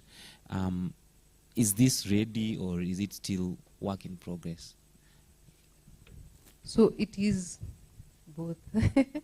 We have already started testing the MVPs with farmers as well, and from the previous screen where you saw, we have 4 MVPs that we are testing, but some of our partners are already quite advanced. For instance, I know we have Digital Green in the room. They might be speaking about that later. So, but they are already quite advanced in using this platform. So, yeah. Yeah. Next question from our partners. Hi, Isaac Rutenberg from C4 ICRAF. Very good, very interesting presentation. I appreciated that very much. You have very many data sets, and I guess my question is about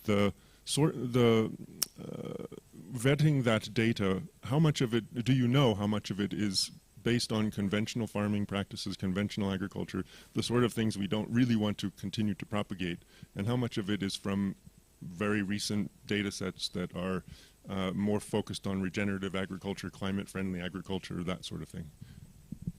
Okay. Yeah, so when it comes to agriculture content, we try to pass this or to validate this through agronomists and also get it from sources that are trusted, for instance, like KALRO.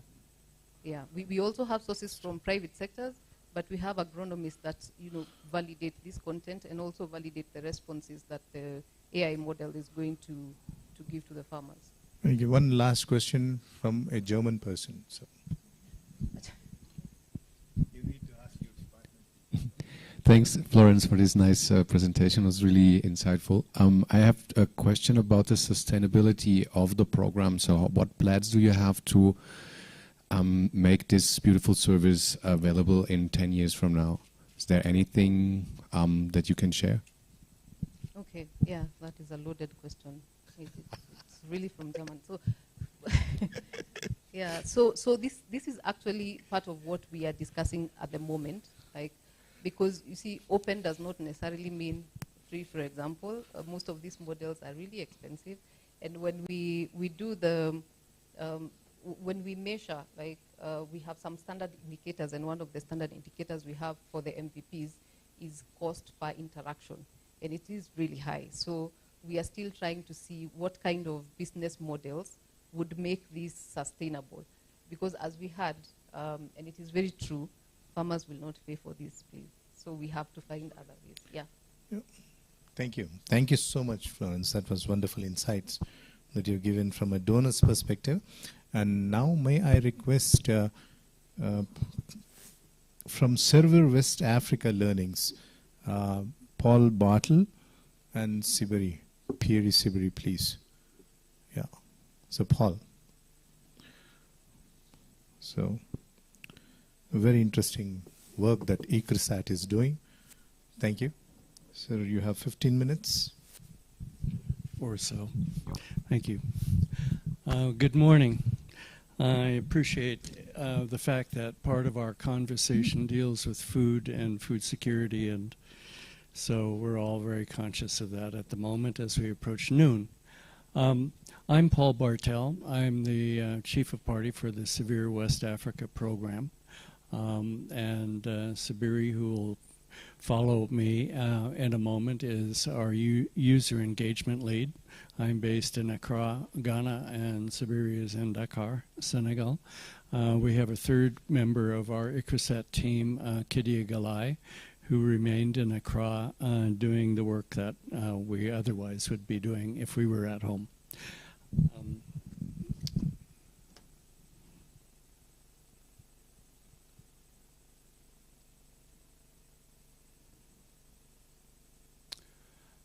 I don't know if that was me or if that was somebody else.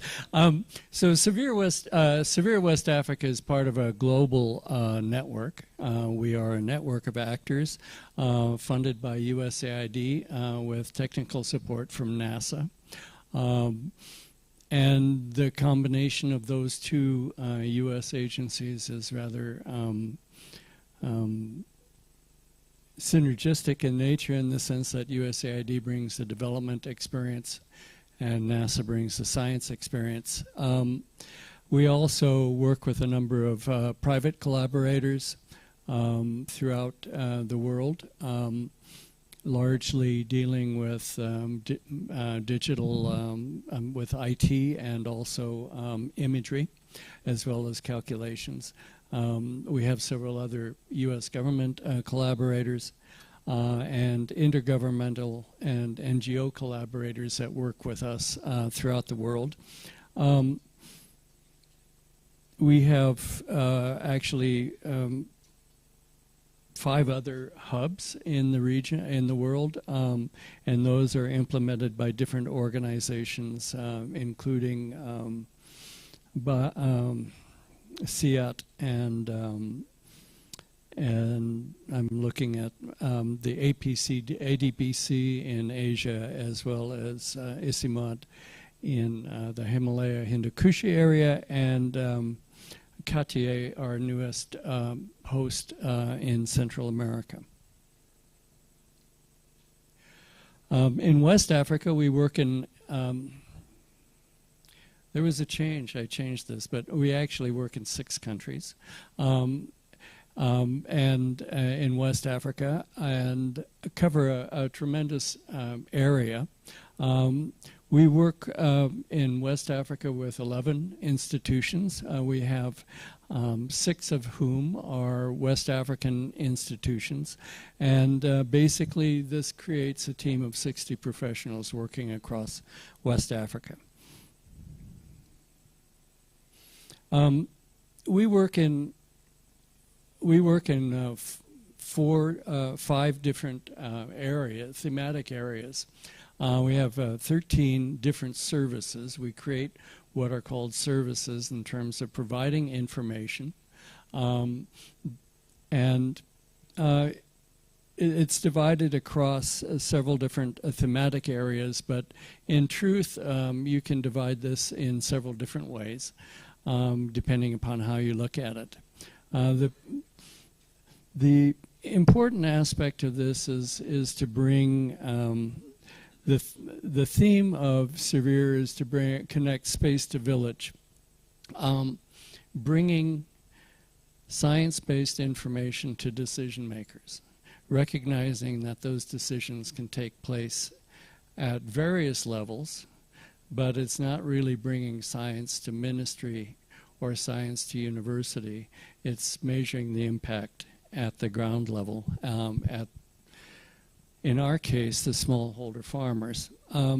We have, as I said, 13 different services. We'll go into a few of these as they relate to agriculture. I lost something here.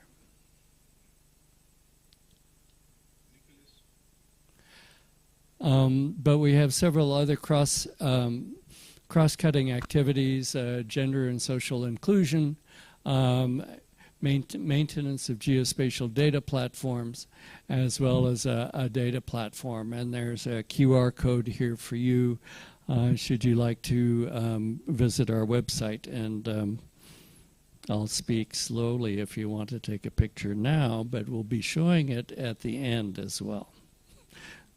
Okay. Sorry. So how do we approach this? The idea is not that we come up with a brilliant idea, as many of us do every morning when we have our coffee, and then launch it out into the hinterlands. But basically coming to understand what the demand is. What is the question and what is the problem that we're trying to address? And it's not our problem, it's the problem of the end user. So the end user, through a consultation process, expresses the problem and the need and the context in which these decisions are made. And then our team of 11 plus institutions works to come up with a solution to provide information to address that problem. We also are working to promote an Earth observation marketplace. So that isn't just the fact that ICRISAT in all of its capabilities provides information, or the CG system in all of its greater capabilities provides this information, but in fact that the best provider of the information has the capacity to do so, which includes, of course, the private sector. So we then measure, we're also talking about an industrialization process so that we measure the capabilities of our technologies across a variety of parameters, so that when it's handed over, the end user then builds on that or maintains it as it goes forward. We also are dealing in capacity building. So the capacity is measured, and I the capacity is measured not only in terms of the ability to do Earth observation and analysis, but also to understand the context in which these observations are made, and also building the institutional and personal capacity. So going from personal to institutional, and then informing the enabling environment. So those are done through a variety of avenues in terms of creating institutional arrangements, forming leadership, developing knowledge, and then always maintaining transparency. And I'll go into that when I know my left from my right. So we do this through open science. Open science is not just the fact that you have open data, but that all of the products and tools that we develop are open source. The methodology is open. It's openly accessible. And also that the training that we do is also open. So again, these are maintained on our platform in the sense that we have a code library. You can go and seek the code. We have a geo portal that allows you to access the data that are generated. And also we have a platform that you can access the training materials that are used. And very importantly, and this kind of goes to the sustainability issue, that when we design this when we design a service, it's co-design, so that we practice co-development as it moves forward, that it isn't just developed by ICRISAT, or it isn't developed by one of our 11 different partners, but it's developed by the end users as well. So you have a two-prong aspect. You develop and you have capacity, local capacity that develops the tools, but you also have the engagement of the end users. So there's constant feedback as you're developing this service to maintain its relevance to the problem set that you have. It also, as we design these, we start out with one of the fundamental issues is how this is going to be sustained. Because, and I'm sure those of you from government have a variety of tools sitting in your office that have been provided with good intention by any number of organizations that are no longer usable. So we start with a sustainability approach. How is this going to be sustained? And we develop transition partners who then agree to maintain this and have the capability of doing so. And because it's co-developed with those partners, there is an ownership over the process, and it isn't simply the fact that this is a given. We maintain a number of partnerships across the region, dealing with the Forest Data Partnership, which is a number of different public and private and NGO organizations. We've been working with the Great Green Wall Initiative.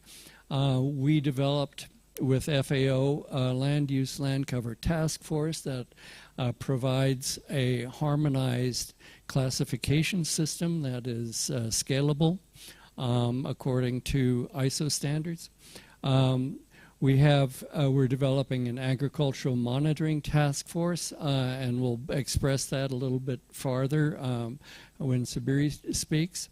And then we've been working with the African Union Commission and other space missions to make relevant the space initiatives that are taking place in Africa to the African decision-making context.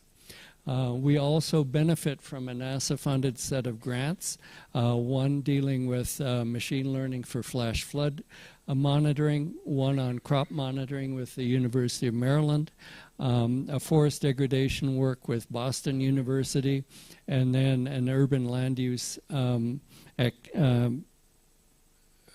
grant that's given to the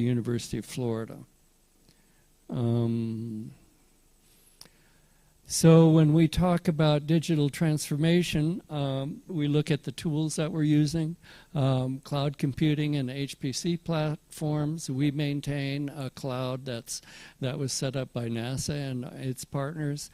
We're promoting the use of artificial intelligence, machine learning, deep learning, and have various applications in our services for that. As well as different platforms beyond satellites for UAVs and drone uses. And then again, as we've heard, very good examples here, the use of mobile and Internet of Things technologies, as well as large language models and generative AI. So as I mentioned, our partners are local authorities, women's associations, district and national government, NGOs, universities, regional organizations, as well as the private sector.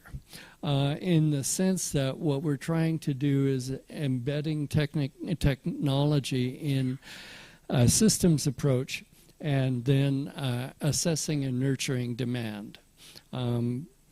And the demand elicitation is also a particular technical challenge because as we sit here, for example, this is a stakeholder workshop.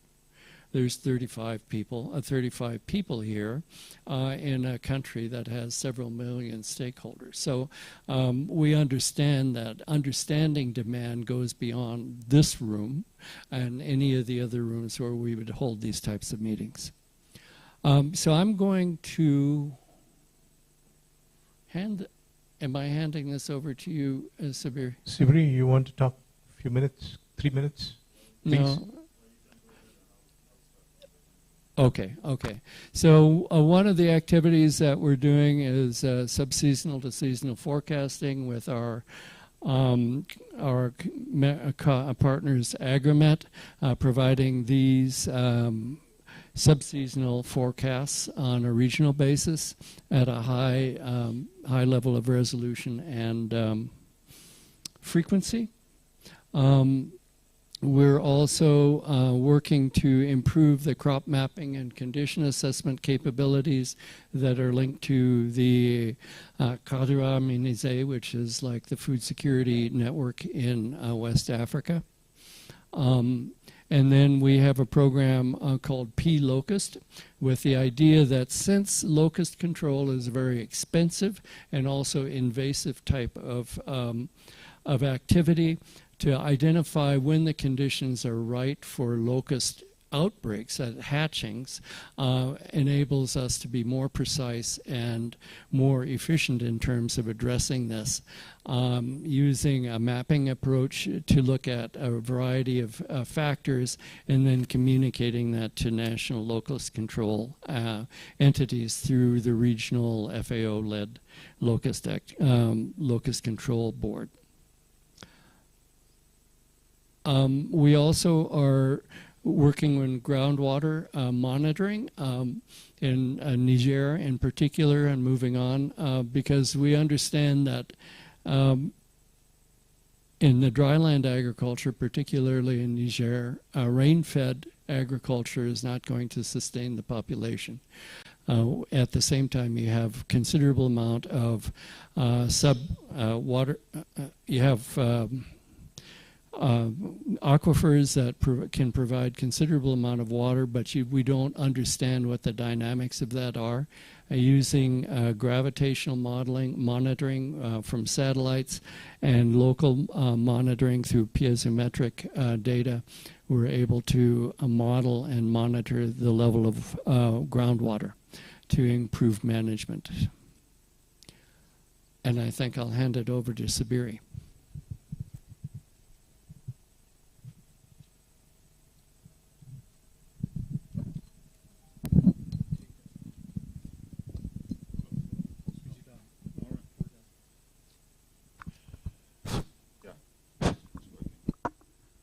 Thanks, Paul. I can't remember how to say good day in Swahili. I knew how to say habari za asubuhi, but I think it's already over. So sorry for that. how to extend my learning. So one other service that we're working on is ephemeral water bodies monitoring. That's something that we do with partners working in the livestock sector. And that service is a bit, I would say, symptomatic of everything that has happened in the Earth observation space, which is very tech-driven. So monitoring water, standing water, is very easy from satellites. But the original hypothesis of this service was that transhumant livestock herders decide on their itinerary based on the availability of water. And we learned that 3 years down the road, this hypothesis is not valid anymore because now all those herders have mobile tanks who move with the herds, so the water follows the herds, and it's not the herd going to the water. So the primary criterion for them to decide an itinerary is forage. So now we're working on monitoring the quality of forage in the vicinity of those ponds, but because it's a low-hanging fruit for satellite data. But if you think of it, it's not even maybe the major issue anymore today that drives people's itineraries. And we're expanding this service, reflecting the fact that, for example, many of the drivers and decisions that are made by smallholders are not even visible by tech the way we think. One good example is cattle theft. Cattle theft is widespread. You cannot see cattle theft from satellite, but one thing that has changed since 3-4 years is now that hypothesis we had that smallholders don't have smartphones is wrong. In our experience now, about 70 to 80% of smallholders own smartphones. They call them WhatsApp phones. And thanks to that technology, they're capable of getting more accurate information through peer review and peer sharing of information than what a satellite will provide. So we're working on expanding those services to become a bit more holistic, and one adaptation we're making is adapting the IBLI from East Africa to West Africa, which presents a number of challenges also because the range of transhumance in West Africa is very much longer than in East Africa. So defining a valid index is also problematic. One other dimension that we're working on, it's a new service area, is financial instruments. I'm of those people who think that farmers need cheap money before they even need advisories, because you can provide the more skillful advisory you want. If there is no system or infrastructure for them to act on that advisory, then the value of the advisory is zero, however good the skill is. So we've realized that it's important for us to be able to guide the financial sector, to be able to provide services to smallholders with a single-digit interest rate, which is most of the time never the case in African rural sector. So this is an example from Senegal, where you can see on the left-hand side a rice cropping season where we monitor the accumulation of flooded area throughout the years. And what is really problematic is when it happens that people flood very late, because if they flood late, they will harvest late. If they harvest late, they will incur a very high yield loss. And if they incur a high yield loss, then they will not be in a position to reimburse credit.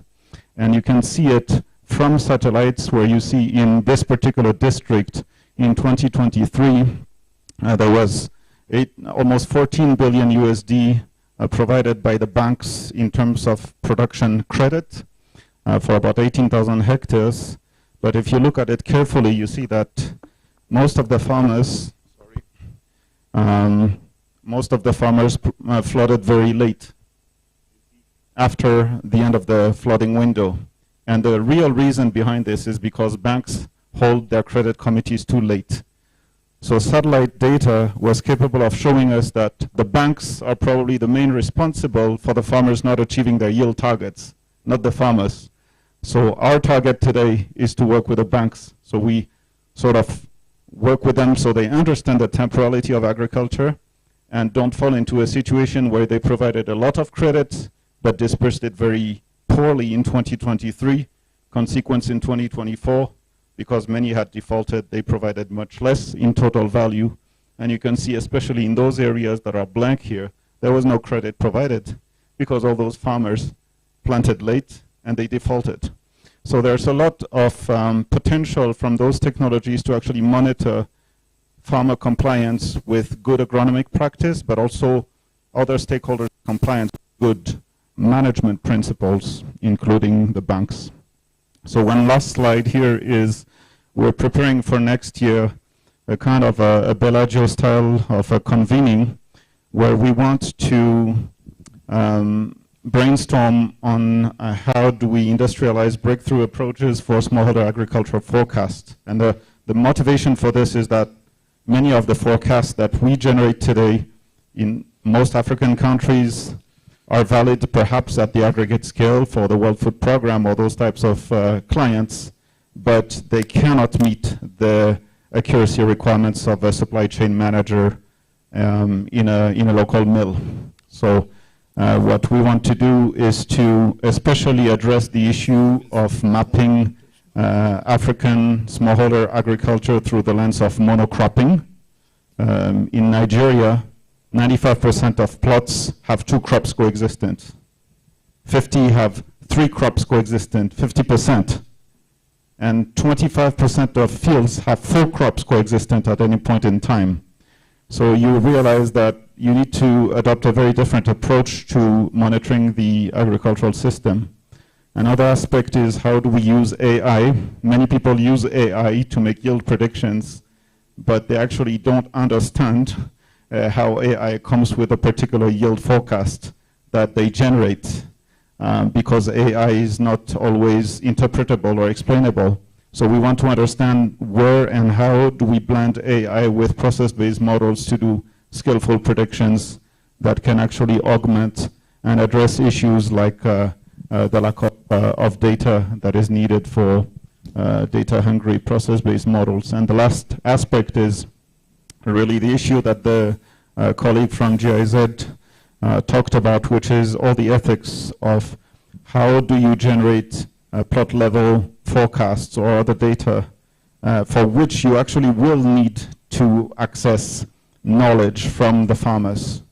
Digitalization can be an extractive industry, and it can be colonial in the way it works.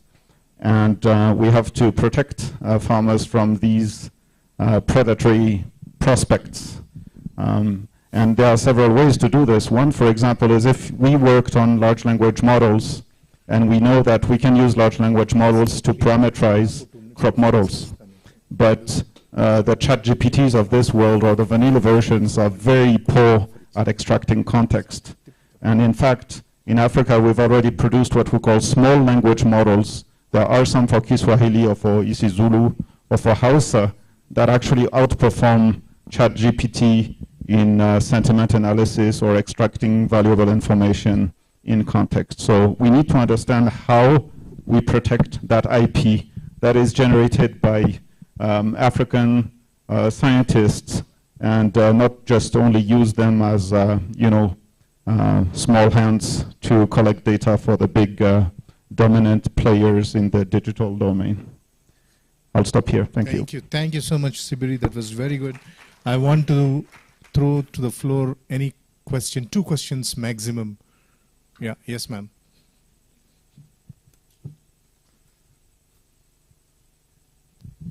Yeah, thanks a lot for the presentation. I think mine is more of a comment. I picked up on the IBLI, on the index-based livestock insurance.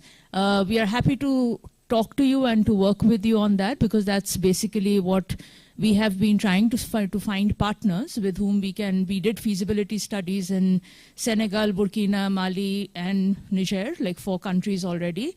But we actually are now looking for partners with whom we can actually design a product and implement. Yeah.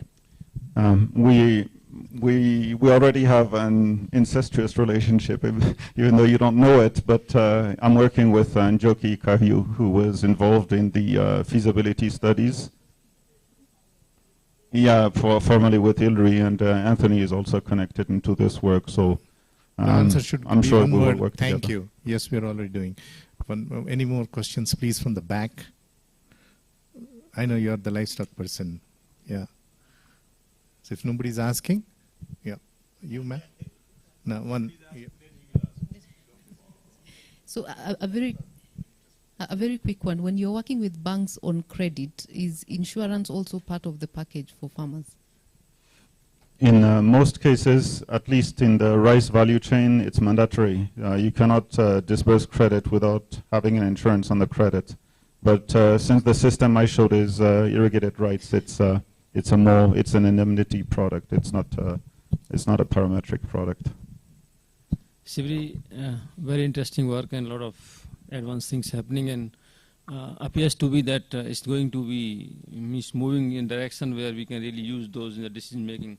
I was particularly interested in the Niger, which Paul mentioned about the groundwater thing. So you have come up with that map of groundwater mapping. So whether you are trying to or you have a future plan, so currently there is very little extraction of the groundwater in Niger. But in future, can we relate that with the other climate variables? What is happening to that climate, that water in ground? Whether if we start extracting tomorrow, it suddenly disappears, or with the rainfall somehow, whether it's changing inside. Something can be told about that, so that we can plan in future how much to extract and what to do with this. Right. So I'm not a hydrologist. But the whole purpose of this, or the genesis of this, was that we were originally working with Mercy Corps, who is trying to promote garden agriculture. So you enable women to grow farm vegetables and increase nutrition. And so it was clear that water, irrigated water, was the only way to maintain these things. This model, which was developed by Brigham Young University, uses two things. It uses piezometric data that monitor the existence of the water, and it uses a model called ModFlow that models the aquifer. And then it uses data called GRACE, which looks at gravitational variance. And that gives you an idea of the dynamics of the direction of the recharge or discharge of that. So in the Sahara and the Sahel, northern Sahel, where this model has been developed, it's a more simple process because it's sand and then bedrock. So there is a considerable amount of recharge going on in the Sahel, in the sense that they have an increasing level of the water table is increasing over time, partly because of the amount of moisture that's fallen and the trickling through the sand bases. So the idea is of course you have this model, and it's working with the Ministry of Hydrology, who then develops the management approaches towards that in terms of where to dig wells and so forth. The challenge is that a lot of the water that's available in that area is actually deep water through boreholes, and we haven't exactly refined how that model works in those deeper aquifers. Thank you. Thank you so much. We are already late. Thank you, Sibri and Paul. This is wonderful. We can have those additional dialogue and discussions over the lunch.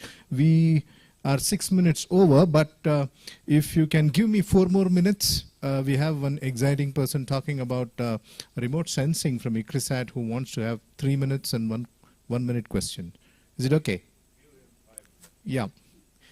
So I don't want to steal the time you have for your lunch and conversations. It's networking which is key. Yeah. This is Dr. Murli Guma. He's also part of the Innovation Hub. So, yeah, quickly, Murli. Yeah, thank you, Srikanth. Thanks for giving this opportunity. I would like to present a few slides on monitoring croplands using geospatial sciences. Here you can see mainly we are continuously monitoring crops using various observation data and machine learning algorithms. The major products what we are generating from the satellite imagery, crop distribution, cropping systems, cropping intensity, soil moisture, other biophysical parameters, and crop stresses, including drought and submergence. And currently, the statistics also generating some parts of India by using satellite imagery and traditional methods as well. And from using remote sensing mainly, here you can see the major key products we are generating: crop type, irrigated versus rainfed, length of growing period, and crop stresses. These are the products, and we are integrating with some secondary information. We generate suitability analysis, prioritization, crop yield estimation at plot level, and water productivity analysis, and monitoring and evaluation. And recently, we developed a methodology for in-season crop monitoring, which is very helpful for the government to implement effective way the farmer schemes and other purposes.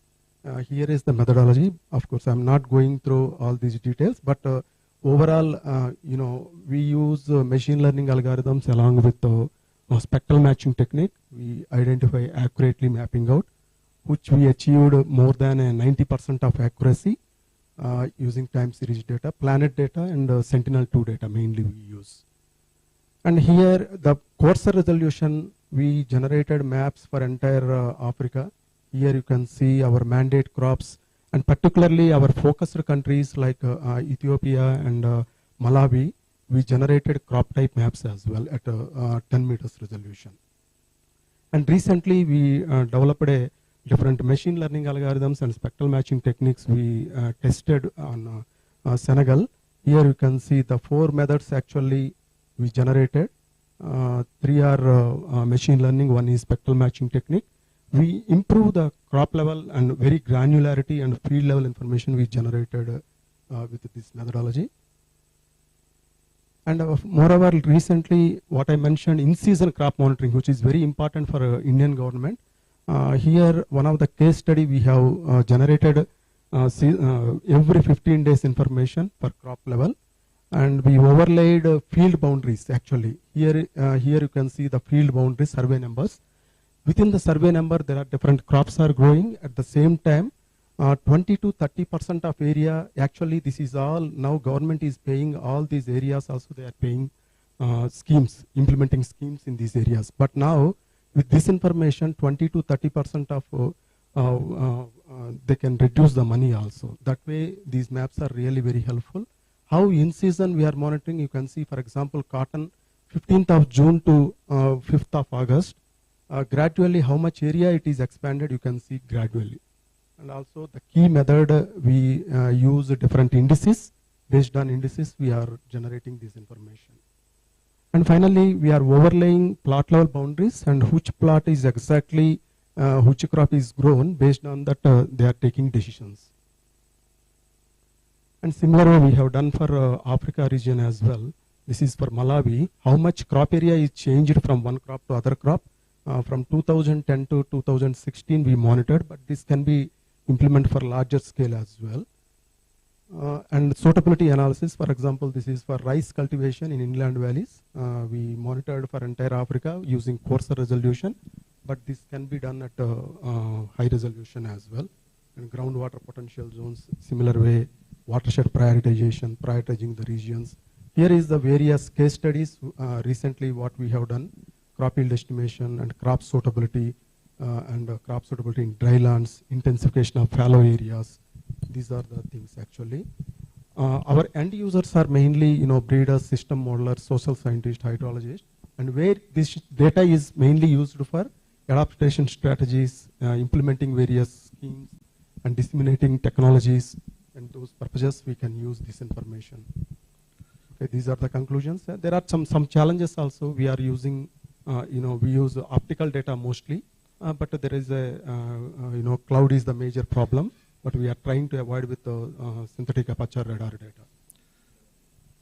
Thank you. And these are some yeah, thank you so much. This is our team. Yep. Anything on remote sensing? You can have a discussion with him during lunch. Ma'am, yes. You raised yours earlier too. Thank you for the presentation. A quick one. Does it, that's very interesting. Does it capture intercropping and where the seasons overlap? Because that's common. Yes, we are intercropping also we mapped out, but accuracy levels are a little bit low. But the intercropping pattern, that crop area actually we are covering for both the crops. For example, in that case, for district-wise, crop area is increasing, but slightly within the field that is considered for example, in India it's very common practice in dryland areas, especially pigeon pea with cotton, pigeon pea with sorghum, like that way. That area we are counting for both the crops. Thank you. Thank you. Yeah, that's the biggest challenge we all face. So tools and technologies are there, but the interpretation of it and how much level of prediction accuracy is there, those are the things which researchers are still breaking their heads to answer, and it's not completely done yet. So we're going and we're trying to improve those prediction qualities. Yeah, thank you. Thank you, Murali. And now can we quickly go out for lunch? It is at the floor area just beside the reception. So you will be guided there. And there is a place for us exclusively, so you can please join us all. And come back by 1:20. We still could make it. Yeah? Cheers. Let's come back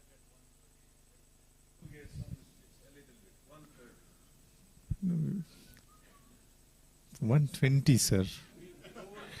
Because they will make 1:30. Anyhow, we'll start 1:30. When we say 1:30, they'll come at 1:40.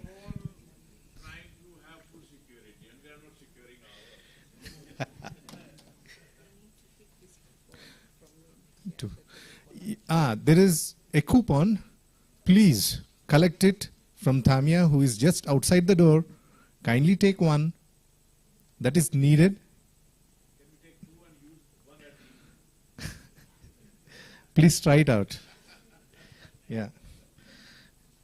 Cheers.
Thank you all of you who have maintained time. I'm sorry and I apologize for the 3-minute delay because I was trying to push some people forward. And now, there is a panel discussion. I hope we have the moderator here. Madam, please take over, introduce the panel, and the time is for you. We have printed 2:20, so 55 minutes, all for you.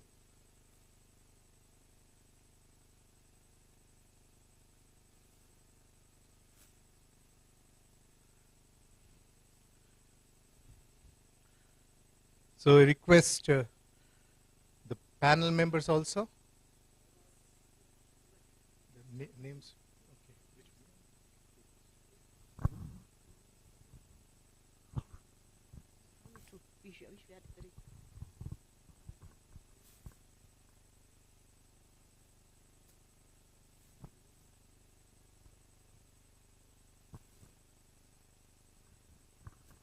May I invite Mr. William Kapindu, Government of Malawi.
Okay, good afternoon, everyone.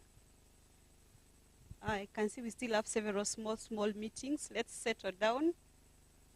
And also, seems many people have gone off for lunch longer, but we will go on because time is not on our side. We need to continue discussing the role of digital agriculture in transforming smallholder. We've talked a lot about digital agriculture in one way or another, about smallholder, but I hope we'll remain within the smallholder farmer, that farmer down there at the village. With me here, I have 4 panelists. This is my first time, but I can brag that I have the mic. So whatever I do and say, at least I have the power. So thank you so much for the organizers for giving me the opportunity. My name is Evelyn Kirwa from KALRO, and I'm currently the Assistant Director Partnership and Business Development.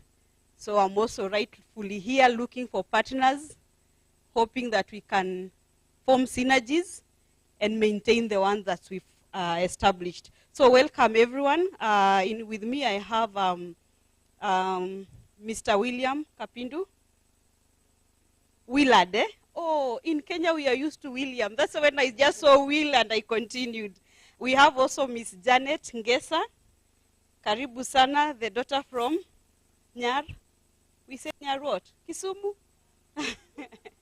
Yes, she's from those counties that they can brag and then they say, you know, what do I say? You know, they can feel good. So I hope here. We have also Dr. Jacqueline Wangombe. Welcome. And one person is missing. Shalanda. No wonder I had a seat. Oh, you are there? So I have a seat. You know, I was actually seated thinking there is someone coming. Okay, welcome. Karibu sana. yes, from ICRISAT. And we have our farmer, Samuel Mulwa. Welcome. I would like to give them just a few minutes, 30 seconds to say something about yourself, introduce yourself. Unfortunately, I had to Google them. Hey, the organizers. I wasn't given any, so I Googled you somehow. But say something for 30 seconds because you don't have time.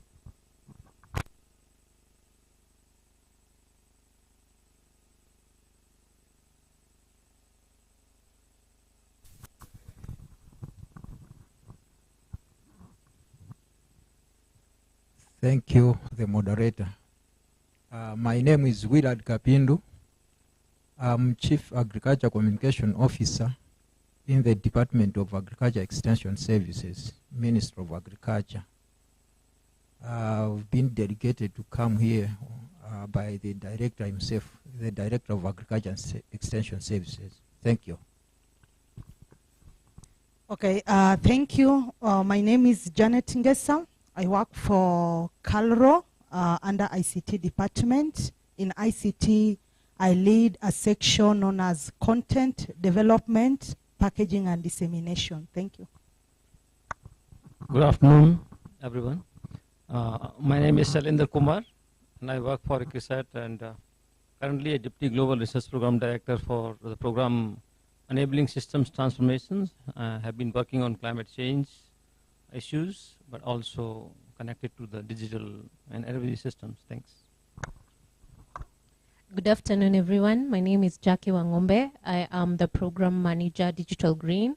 I'm involved in making sure that our products, our digital products are user-centric and also they're demand-driven. Thank you. Good afternoon, everyone. My name is Samuel Mulwa from Kitui County. I'm a seed aggregator, and I do farming with the youth from Kitui County. Thank you.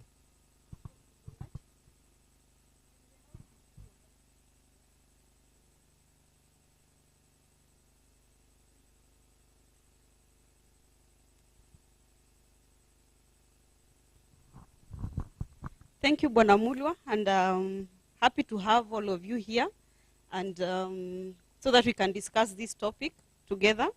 And I actually want to start with Bwana Mulwa.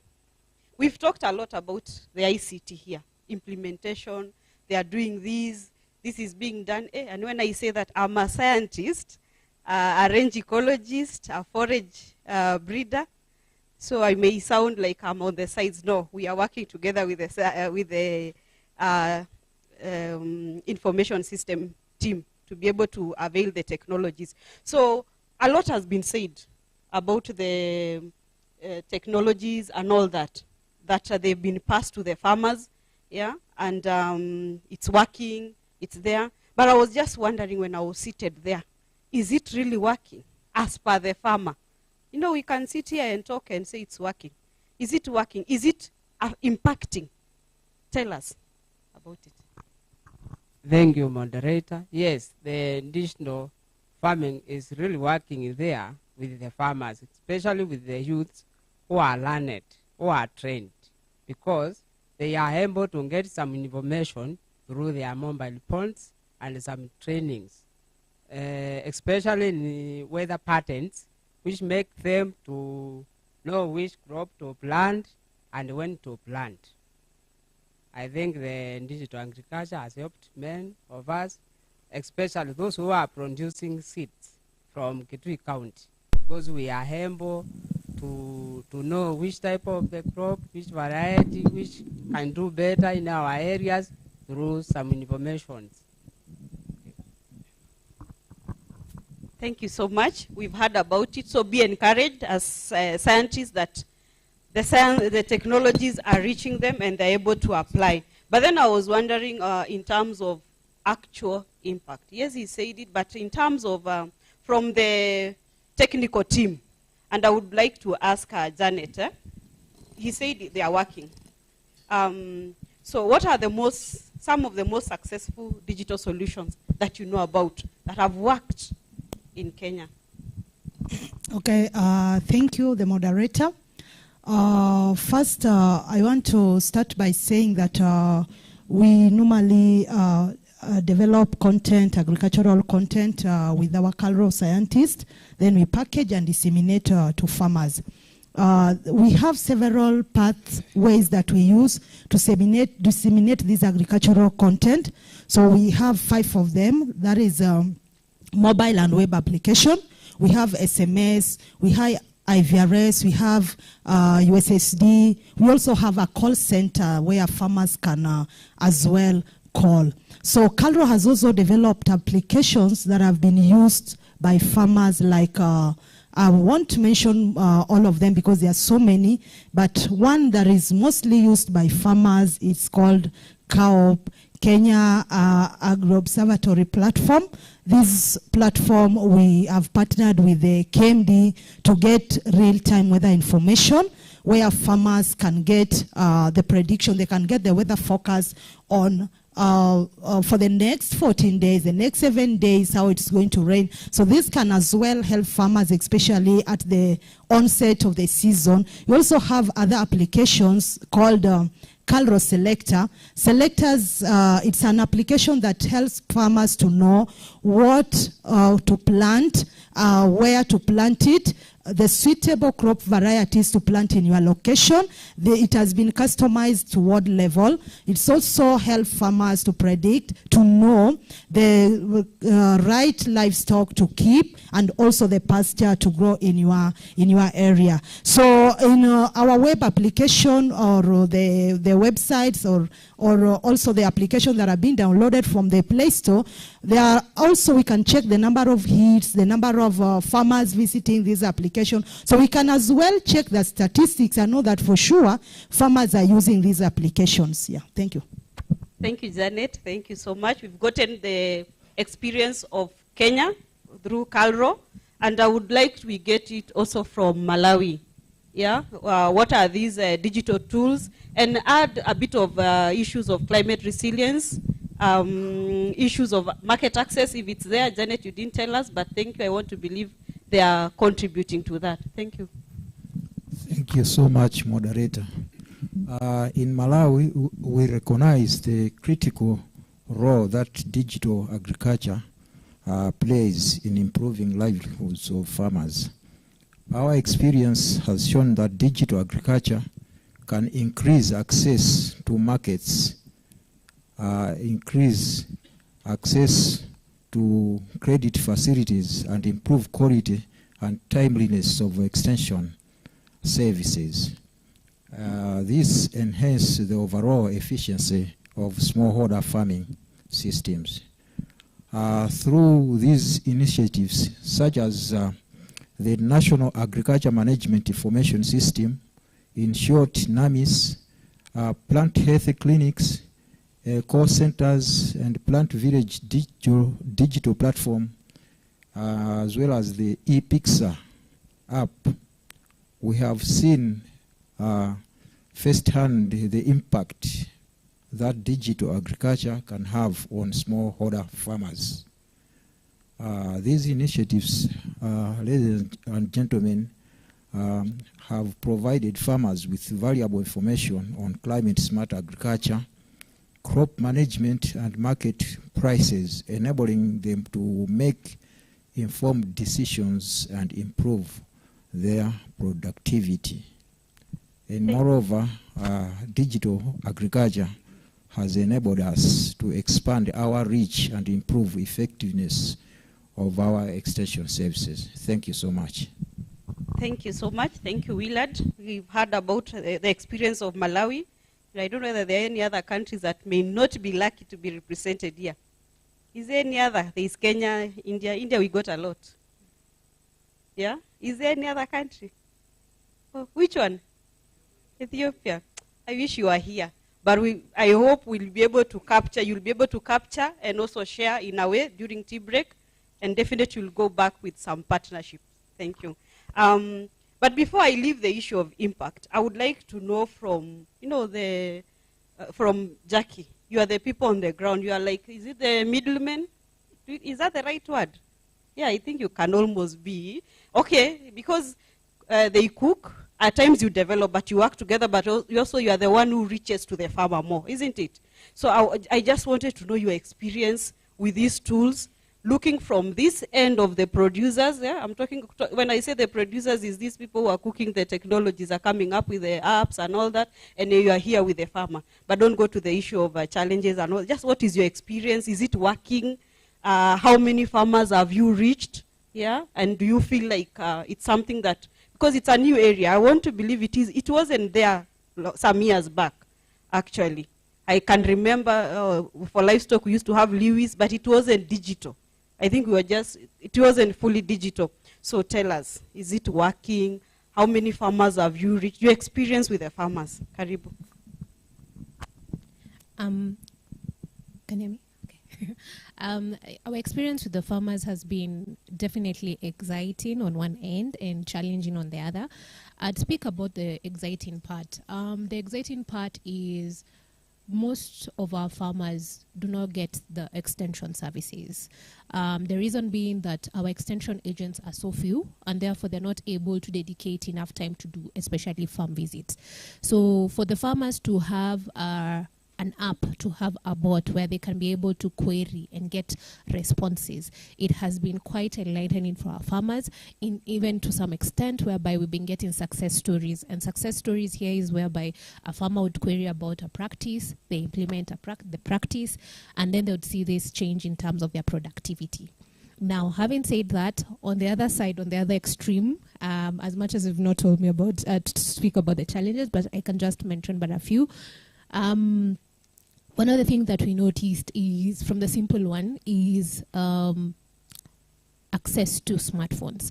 So you find that our farmers, not all of them have smartphones, and in most of the times you find only few of them have smartphones. The other thing, for those who have smartphones, they're not able to use them efficiently. Like, they don't use them completely. They use them like feature phones. As you had today, it was given a name, Katululu. They only use it to call, send SMSs, and receive M-Pesa. So therefore, that means you have to train them on how to effectively use their smartphones.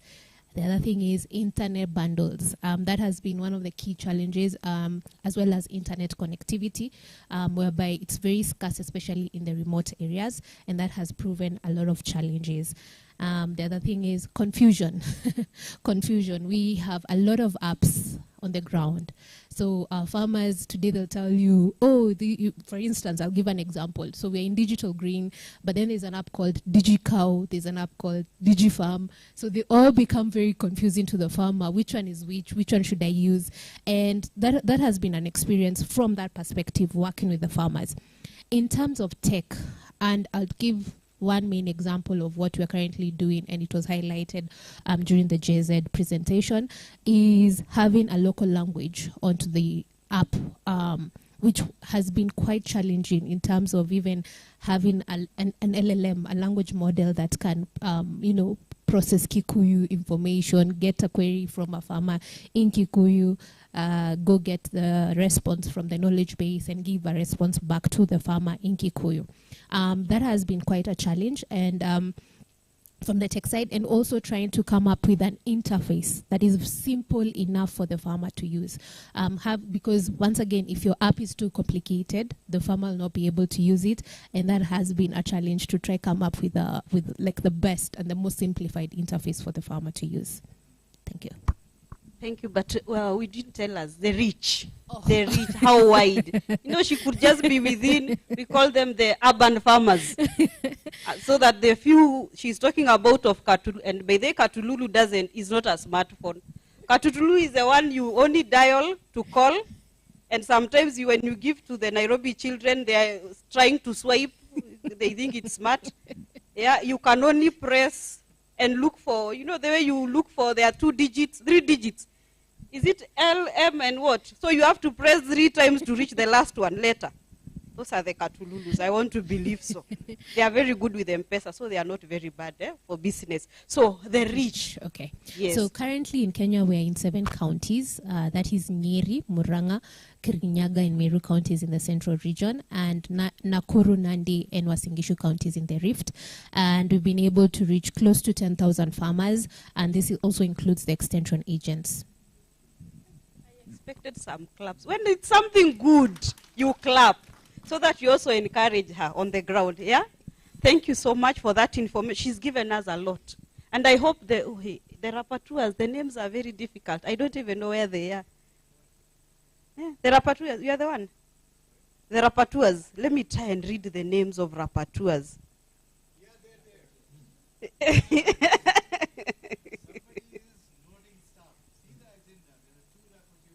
Yes, Pranuth and yes. I hope they noted the list. You know, this is where those in the kitchen now, us, we had to go back and polish this.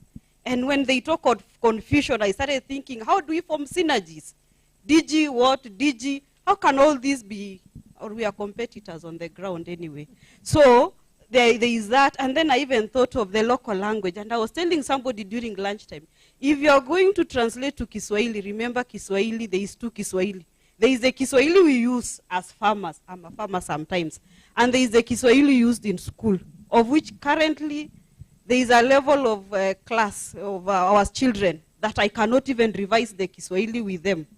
Because if you're going to ask people like, we call them Wala bin Wala, somebody who normally updates the Kamusi, the Kiswahili dictionary, let me use that. It is so conk, let me use the conk.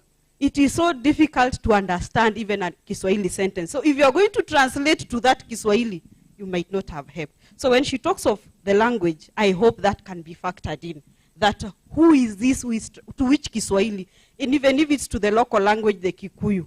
Is it the Kikuyu that can be understood by the Kikuyu? No, the Nairobi Kikuyus can translate it into another Kikuyu that cannot be understood. So the local language needs to be looked at. So thank you for all that. But I also to continue where you left in terms of the barriers, I would like to ask, Shalanda, sorry, forgive me for that. We have, there are many barriers. She has mentioned some as challenges, but actually what are these barriers that are key barriers that smallholder farmers are facing, but not being able to adopt these digital technologies, and how do we overcome them? And in this include also the technological infrastructure, the challenges of that. How do you overcome that? Especially with limited technological infrastructure. How do you overcome that? Welcome. Thank you.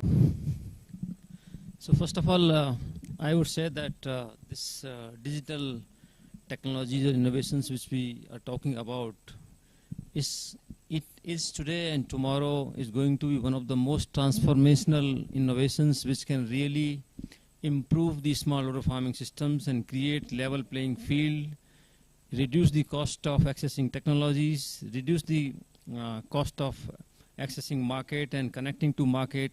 All that what can be done for the commercial farms, only these digital innovations can have the power, I think, can be one of the most powerful and transformative impact in future if they are really implemented in real sense. This is my initial statement. Then the barriers. I think barrier is, I would not say only barriers. First of all, do we really have? So there are small lot of success stories, and as we heard the two presentations from Kenya and India and also others, that countries are building those data ecosystems and resources and big data which will help them to really deliver those. But there are a lot of things happening in terms of market information, in terms of climate advisories, even climate information as such. So for my understanding, first of all, the agricultural institutions are not the only source of information. We are the only, not the only players. There are many players, even YouTube is there. So farmers are accessing a lot of YouTube. Farmers are accessing simple climate forecasts of tomorrow or day after. That is the most used information by the farmers across the developing countries. So whether any agricultural institutions there or not there, but they use that at least.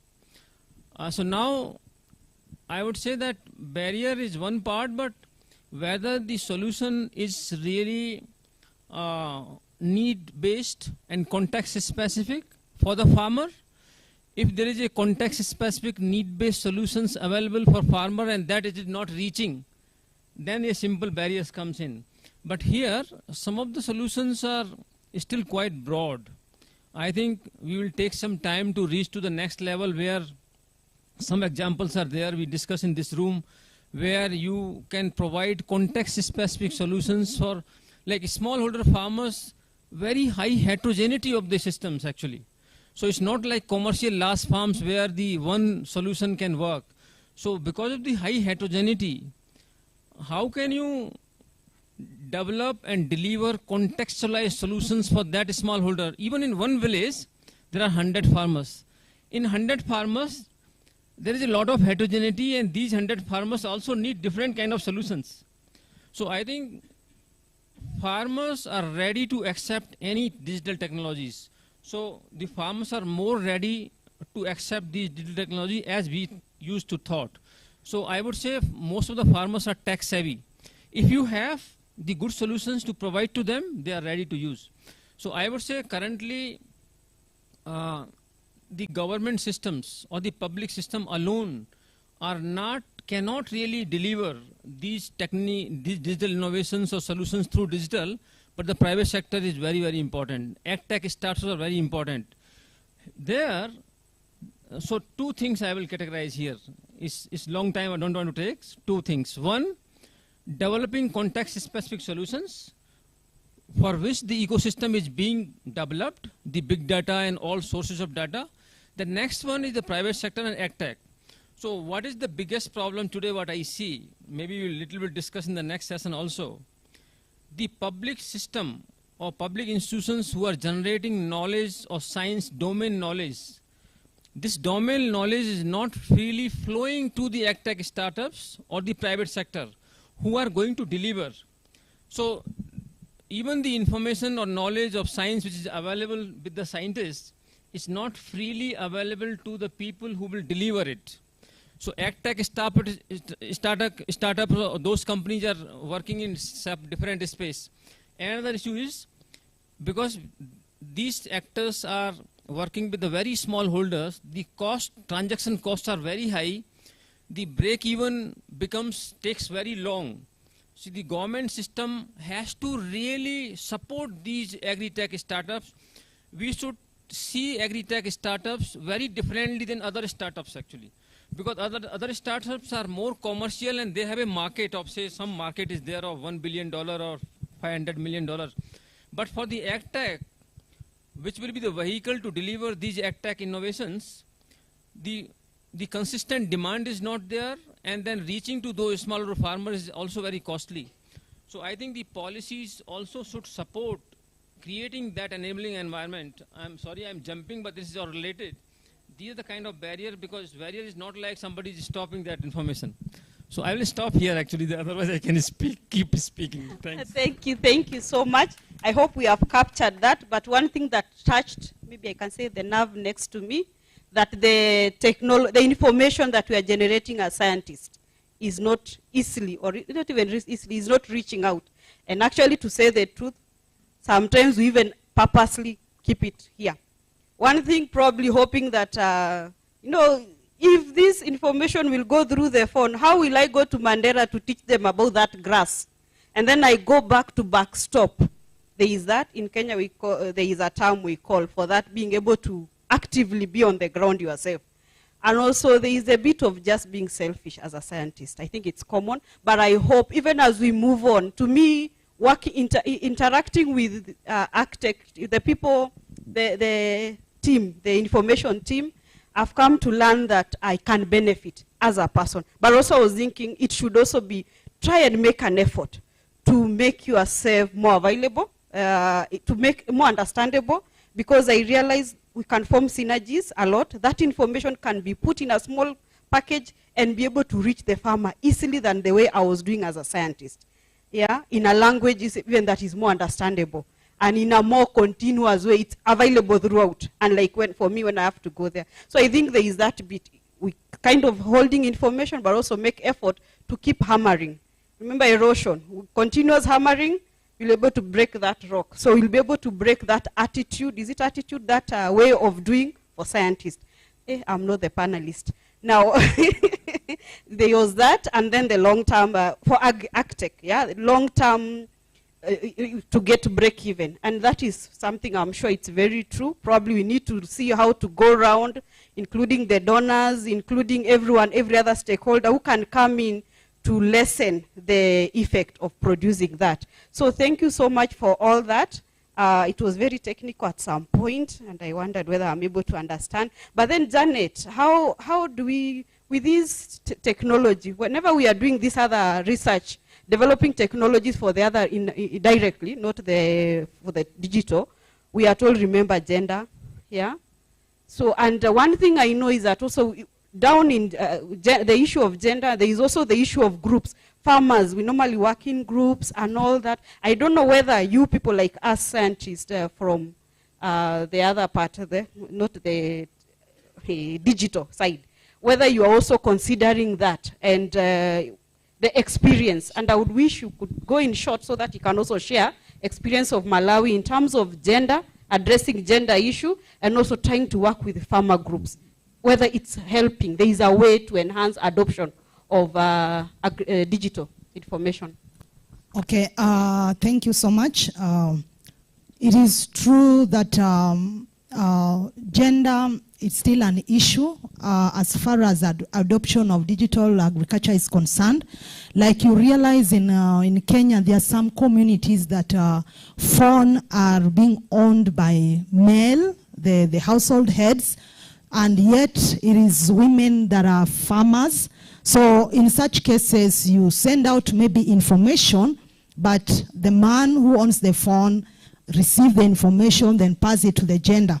So that one is still a challenge. So the way that this issue, we have tried to address it, or it can really help fast, it is good to use a feedback loop, whereby you get feedback from such people, know how to do content that relates well with the people of the community. Another thing also, as far as, even though that we work where we are, but it is good to go down to the ground where the farmers are, these groups where people still have a challenge and also gender gap. Get how you can develop a content, tailor-made content that suits these people. Also, as you develop contents, there are some communities that some words are a bit sensitive to them. So in packaging this content, ensure that the content relates well. It doesn't bring that gap as far as the gender is concerned. You'll be sensitive also to issues of religion. Another thing also, because of the language or maybe digital literacy, we have gone far to even translate some of this content to local language. Like so far, I can proudly say we have translated some of our content in 7 local languages. That is Kikuyu, Kamba, Taita, Masai, Somali, Luo, yeah, I think there are 7 also. So when you translate this content, it can help even those women that they have low education to try and understand this content also. And also working with this farmer group, get feedback from them, reach these groups. Like some of these groups, most of them, they are women, I mean. So when you reach these groups, you can as well reach farmers using also TOT model or lead farmer model, whereby you train the lead farmers. These lead farmers in turn train other farmers. They cascade this information into a way, in a language, in a simplified language that their farmers can understand. So I think that one has also worked well for us. So I think that is what I can comment on that. Thank you.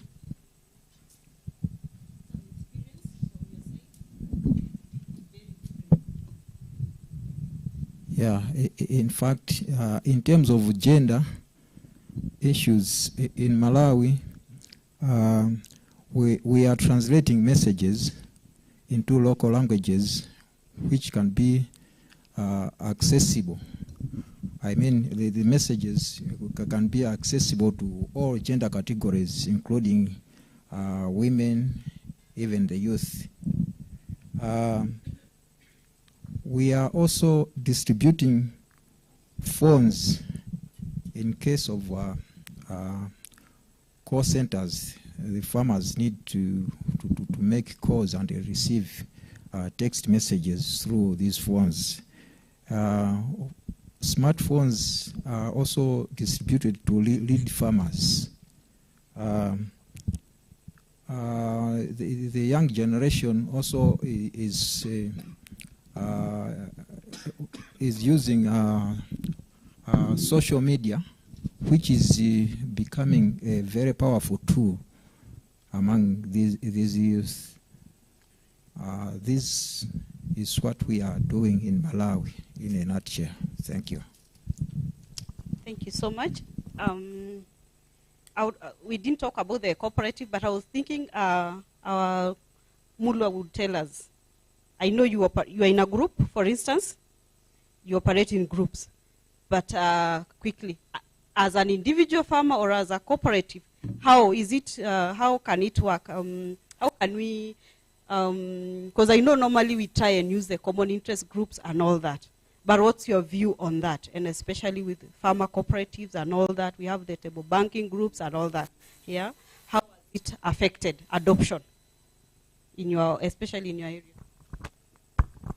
I think on that part, where I come from, that is in Kitui, we have some cooperatives, but they are not fully equipped with the information of the importance of maybe aggregating and getting some information from the ministry.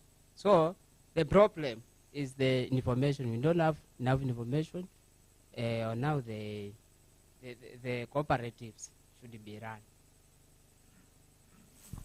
To digital, and I want to pass it also to Jackie because you are the one on the ground, and I'm sure these are your entry points most of the time, isn't it? Yes, but also we have the large-scale farmer, yeah? So I would wish you tell us something about that, and also you can move even to the next part where we are talking of big data and AI and how the opportunities and challenges. You've already mentioned a lot of challenges, yeah? But the opportunities, and you know this is actually, I'm wondering, big data, AI, what we've been talking about there is not the same. Anyway, just mention. Just bringing in, because you've asked from the adoption side of the cooperatives and working in farmer groups, one of our biggest influencing model that we've been using is by targeting those specific farmer groups. So this is whereby in order to tackle the problem of some farmers not having smartphones, we utilize social networks through the farmer groups and through the cooperatives by ensuring that the people we are selecting have smartphones and they are able to communicate the advisory to those who don't have smartphones. So that is how, and also for the cooperatives, it has been good because farmers already have a trust with the cooperative. So they already trust the cooperative. So if you take the technology to the cooperative and then the cooperative is the one that is advocating for the technology, then that will enhance adoption in a higher way, and also utilizing those people who are influencers within those groups to get the advisory and share it with those who don't have smartphones. Now, talking about the opportunities with AI and big data, I see a huge opportunities with predictive analytics. So one of the one of the areas where I think in Kenya and in also other countries that we have tried to really utilize predictive analytics is weather forecast. So weather forecast has been one of the key things that I've seen farmers really utilizing, because if a farmer can have a 3-day forecast, a 7-day forecast, they're able to plan around that weather prediction that has happened, they're being told about. So they're able to know when to plant, when to apply fertilizer, when to harvest, and this can really help them in terms of making decisions, so that they also don't waste resources.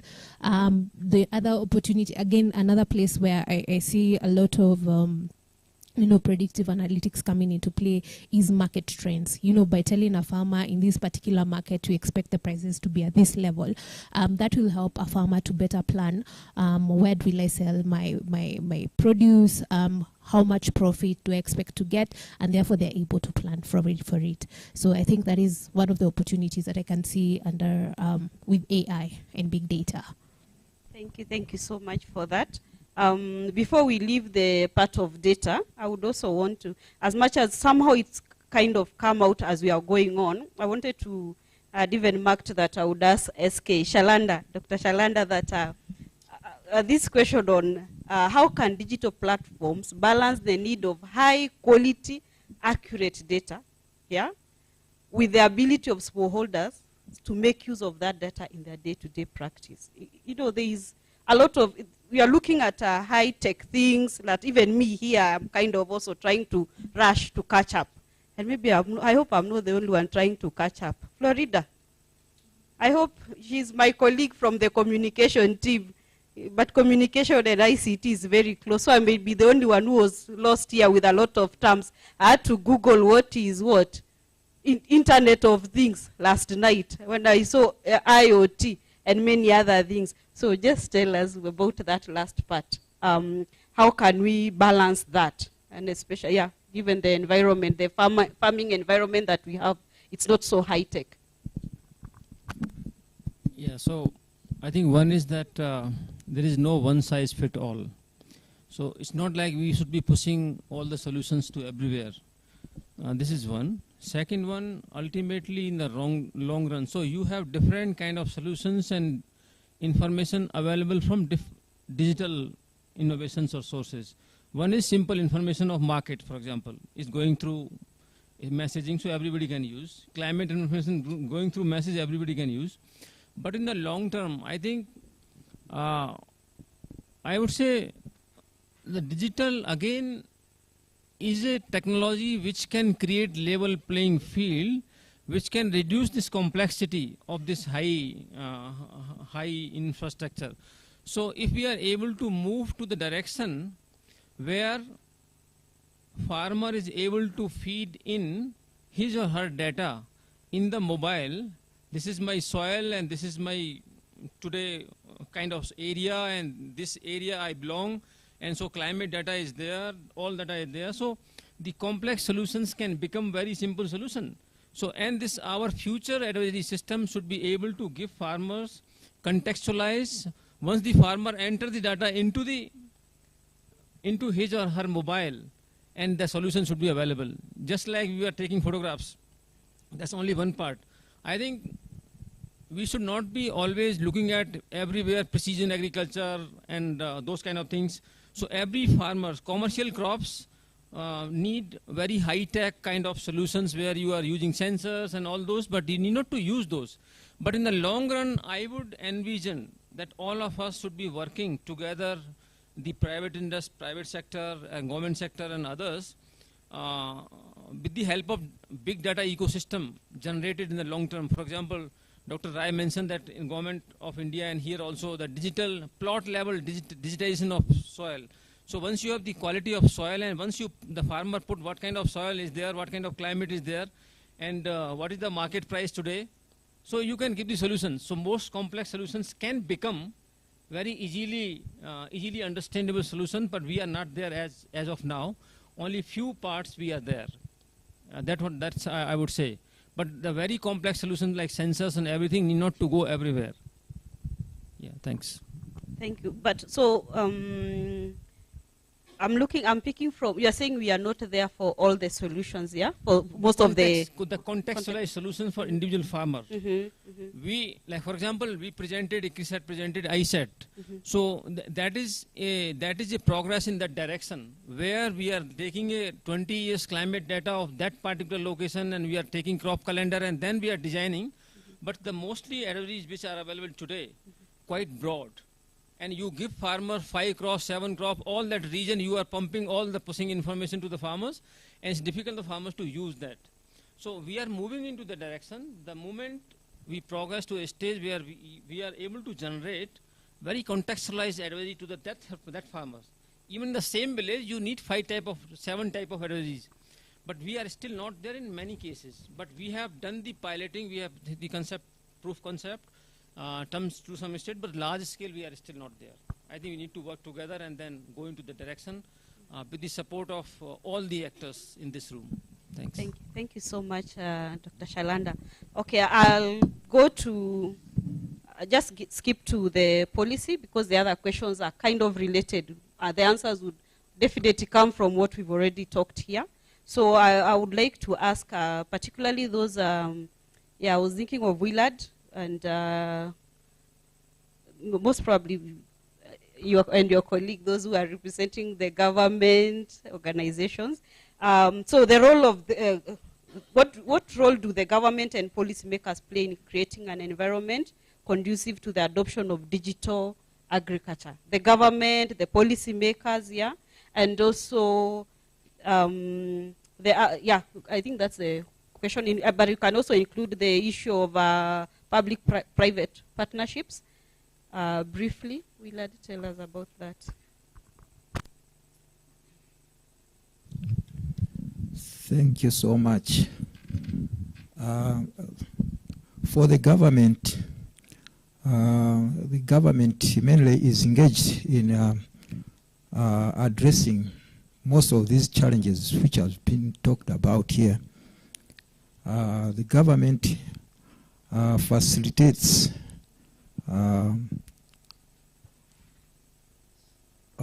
development of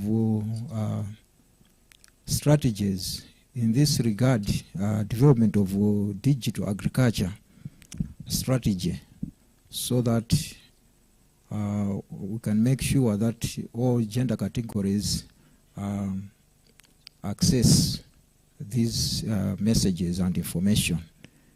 And also the government can influence investing in infrastructure for digital agriculture platforms. In this way, we'll make sure that there is a good partnership with stakeholders and for the benefit of the farmers. Thank you so much. Yeah. Thank you so much. Janet, briefly. Yeah, but also so mention the part of public-private partnership, because I know even as KALRO, we are working towards that a lot. Yeah, even in other technologies. Thank you. Yeah. Thank you so much. So just to add on what my colleague has said, as far as the government policies are concerned, it is really good for the government to come up with policy frameworks that encourages the adoption of these digital technologies, like even the prices of the digital tools, and also something like training, capacity building. There is something that government started about reaching 20 million Kenyans, were training them on how to use digital, the online platform. So such like things can really help in bridging this gap as far as digital agriculture is concerned. And also when we talk about the PPP, that is public-private partnership, it is very, very key, because you can't do it alone. We need one another. So like training, it is good to come together, do training, and also in funding, we really need partners, help in funding some of the projects, some of the things. We can't do them alone. So we need partners, we need to work together as partners, reaching the ground, reaching these smallholder farmers. Thank you. Thank you, Janet, and Willard for that. And I was thinking of also the issue of data protection. I think it's also nested mainly with the government. Issue of government data protection is very key, because there is a lot of exchange of data with these technologies. There is a lot of information that is even probably confidential. Like when they were presenting of the farmer registry, all those registries, the 10 of them, if they are going to be accessed together with the private sector and all that, I believe there is a lot of policy-related, is it environment or something to be worked on? Data protection. Yes, the data protection. There. Yes. Thank you. And I think with that, we've come to the end, but I want to just give them, we still have some 8 minutes, so we could take 1 or 2 questions from here, asking them directly. You could be interested on something from Malawi. You could be having something very technical for Dr. Shalada. Make sure it's very technical. We already have a question now. Yes, so 2 questions. Okay, thank you. It is a very lively discussion, and it is really affecting us, those who are linking up with the farmers down on the ground. I'd like to know, this research which have been found that farmers in the rural areas trust extension or face-to-face communications. How do you now link up when you are doing you are training the farmers to adopt this digital so that they can now trust whatever you are giving them? Respond? I'll respond to that. So how we do it ourselves in Digital Green is that before we even get to reach to the farmers, we have to go to the counties. So at the county level, we interact with the Ministry of Agriculture there. Who in return connect us to the extension agents. With the extension agents, they help us mobilize for the farmers. Therefore, the extension agent has to be there during all our training sessions as we introduce the digital tools to the farmers. And we have seen this has worked really well because it builds trust from the start. It makes farmers believe that actually this is something they can trust. As we keep on saying that as much as we're bringing in the digital aspect into agriculture, you cannot really lose the human contact. The human contact is very, very important. So therefore, by engaging the extension agents, and hopefully as we had Director Salim talk about agripreneurs, we hope to continue interacting with them because they will make our work much more easier and also help with the sustainability and ownership of the digital tools. You want to say something? Yeah, see, first of all, these extension systems, with face-to-face, at present is quite weak. So not many farmers are really having a contact one. So the credibility of information is very important, the usefulness of information. So like in agriculture, we do first demonstration and farmers first see the demonstration and then they're ready to adapt. So if our information is really useful, one thing, but then also I think creating a feedback mechanism. So if we should also create a feedback mechanism to understand and learn from understand the farmer whether the information which we are providing is useful or not. If it is not, maybe we can again improve that and then slowly we increase the credibility and then farmers start using it. Thank you. Feedback mechanism. Yeah, one more question, but before that I want to say the equation of the feet on ground to the number of farmers is so high. In India, in some states it's 12,000. So how do you service one person, do a service to 12,000 farmers during the farmer season? So if you talk about face-to-face, it is impossible. That's why it's very crippled. These digital tools can enhance reachability. So the idea is not to replace humans, but can we do something extra? Yes, ma'am. Thank you. Having listened to the panel, that was a very interesting one. I'm hoping to hear from the farmer, maybe is there an example of an app maybe you've used in Kitui? Dr. Shalanda has said that when you go to farmers, you can go with maize, but the farmer has maize, pigeon pea, 10 things, or does not even have maize. What are some of the major challenges? You said one of them is information, but what are the other challenges, maybe in an app that you've had, that you've experienced? Yes, in Kitui, I think on part of the digital farming, we have mobilized some cooperatives, and through the information from the weatherman, it has helped the farmers to know which crop to plant and when to plant. Yes. Yeah, one more question here. After the answer. Yep. One last one so that we can start the next panel. Thank you very much. I also like speaking for the smallholder farmer because I come from that background where we have got about 0.6 million smallholder farmers in Kenya whom we support directly as the Cereal Growers Association of Kenya, that is CGIAR. Now, two things have come up as I hear the discussion and the conversation. One is that there are so many platforms or applications, and previously we were told by, is it doctor, that farmers don't want to pay for services. One thing I've seen is that a lot of these platforms are driven by private sector players who have their own interest, either their product or their services or whatever they have. I would like to know from the government or maybe the ICRISAT, what do you really think should be the way to go? I know, for example, in some studies, you'll find that some countries have got about 95 digital platforms, 95 in some countries, all of them going for the smallholder farmer. So, that's a dilemma. Good question. Yeah, in fact, I wanted to discuss this question in the next panel, but you have asked now. If I can start on that. I think you are talking about the business model here. So, as in the morning we were discussing, that no farmer is going to pay for the agri services, and nobody is paying also. In future also they are not going to pay. But there should be a regulatory mechanism, but the government system should not be skeptical about the private sector players. So if the private sector players are putting their money and investments for the creating agri systems, they also need to earn some money.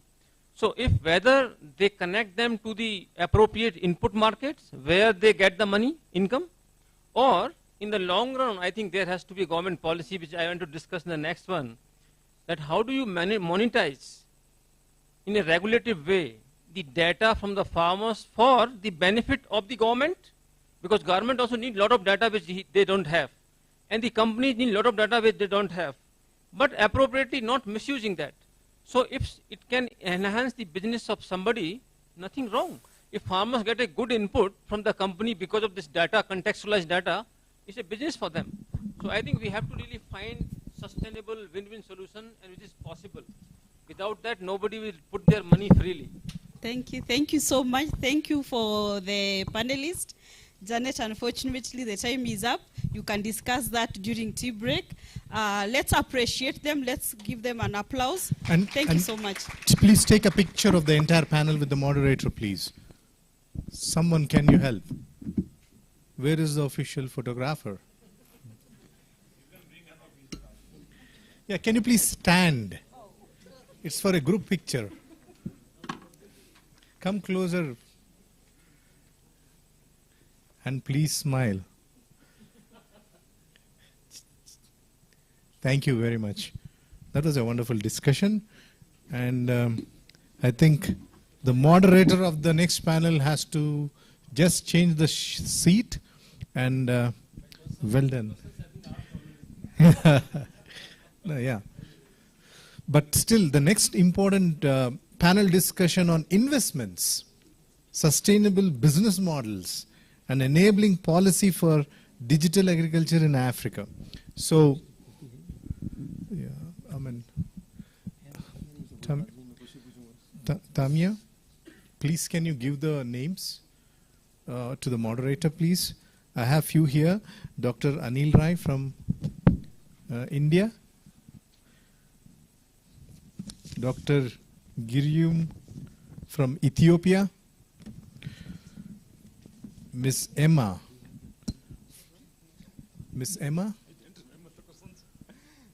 from the Ministry of Agriculture, Kenya.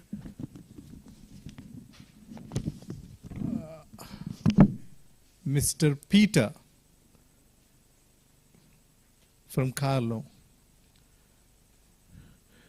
So how many do we have? So we have the farmer's name.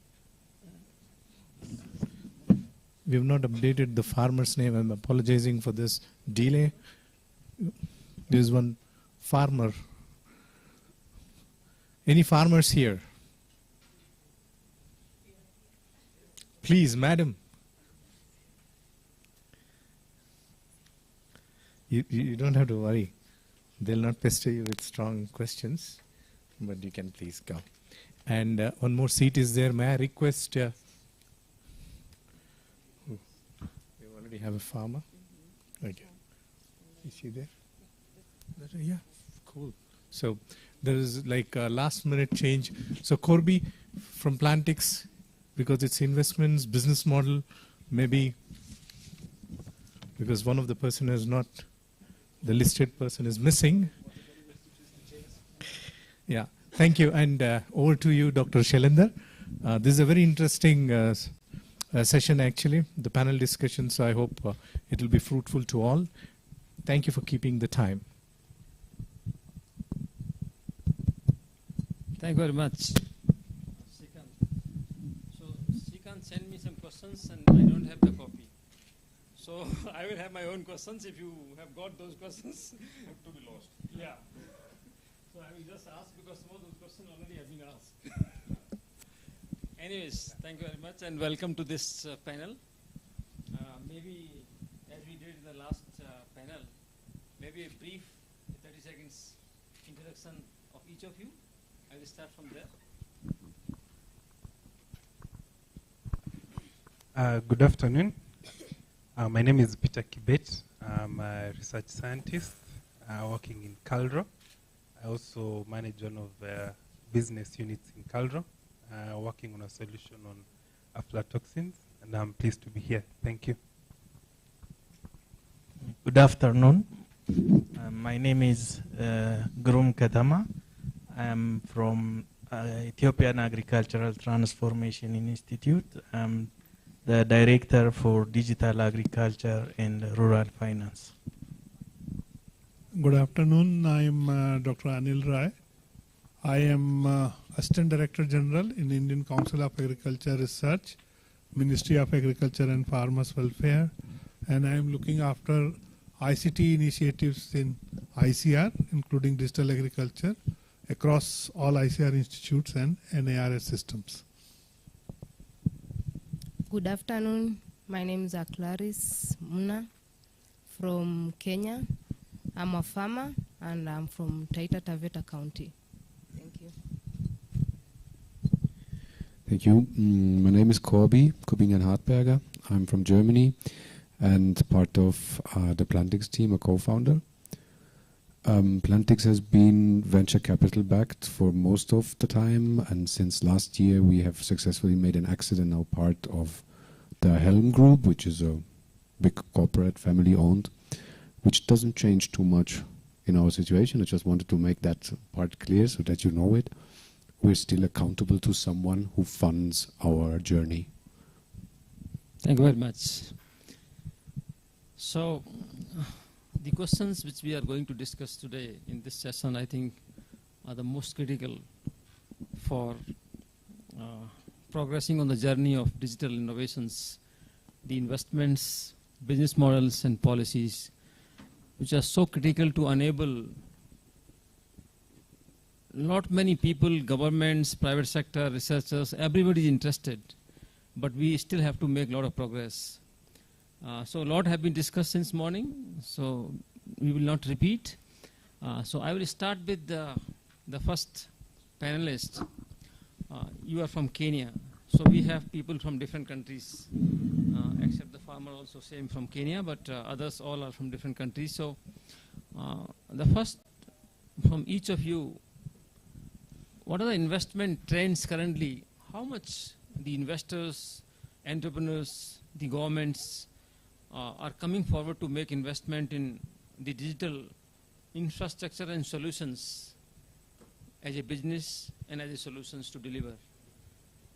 And what are the successes of whether they are really going the right direction? Okay, thank you.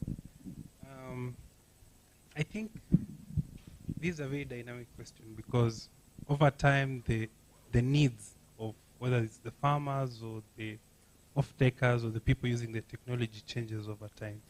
Like I think for 2 or 3 years ago when there was the launch of this AI thing, a lot of innovations looked at the digital transformation towards AI. And a lot of apps were generated, a lot of information. But in Kenya, I think a lot of success that I've seen personally, a lot of market-led innovations. And I think the future is looking towards carbon credits. And I think that was discussed even in the morning. So I think this is changing over time based on the need. So, but right now I think a lot is looking towards carbon credits. I think I'll pick an example of an organic fertilizer company in Kenya called Safi Organics. So they do biochar, but now they are looking at harvesting carbon credits from the farmers who supply them rice husk waste, which they use to make biochar. So that technology being introduced to different companies is very interesting, and it is changing over time in Kenya. Thank you. So the digital innovations, when the investment of digital innovations and infrastructure, when we are talking, not only for farmers, but across the value chain. So over to you for Ethiopia. Okay. And also I want to add, maybe I'll come back to you again, that how many of them are really successful in terms of viability of those investment? It's together. Okay. So in Ethiopia, still agriculture is dominated by smallholder farmers. So many people do not consider it as a profitable business also. So I would say that the agri-tech innovation is at its early stage. Because of that, most of the investments are being made by the government and development partners. So that is by itself a challenge, because this cannot be done forever, especially if it is supported by the development partners. It will be a project. When the project ends, then that innovative idea will also die. But lately, there is a new model that is being developed. It's a kind of contract farming, where the big off-takers go into partnership with farmers to take their products, like malt barley, for example, a good example. And in order to facilitate that, they use digital platforms for the communication, and also they will involve banks for the sustainability of or the access to finance for the farmers. So apart from that, still most of the things are being done by government, and there are very few agtech companies, lots of ideas with startup companies, but they are not yet transformed into companies, big companies. Relatively, the fintech sector, for example, has shown a significant progress, but still the agriculture sector is lagging behind a bit. Yeah, thank you. So I am considering the fintech also part of the same digital innovations. So sometimes fintech solutions become sometimes more important than technology, because technology was still available, but people were not really able to access the cost-effective credit, and these companies have made. So I think that's also very important, but it's a different perspective from Ethiopia. Yeah. So Dr. Rai, maybe to add a bit, recently Safaricom has joined the Ethiopian market as a second mobile operator. So that has seen a significant increase in the network infrastructure in the country because of the competition that was created by it. So that is something I would like to stress. So I hope the other part of the agriculture sector will also come along. Dr. Rai, I think you have so much to share. So in India, so many players are into this space.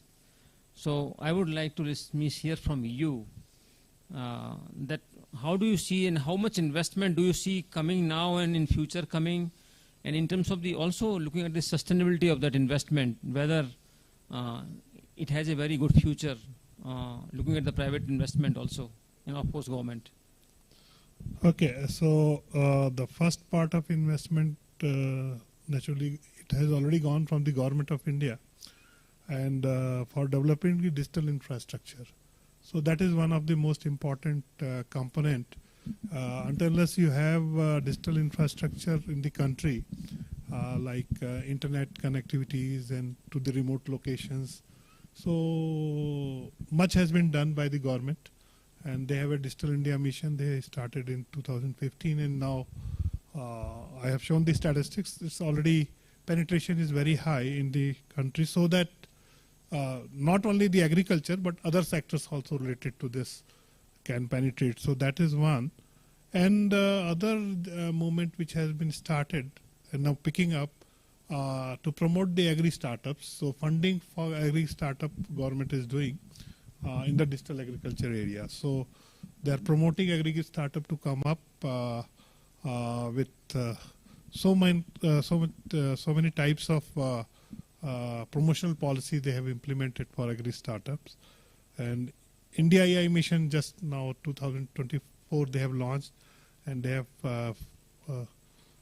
given a lot of funds for that. So, and one major program, only major program I am talking, Agri Drone program they have initiated just to demonstrate the potential of this digital agriculture.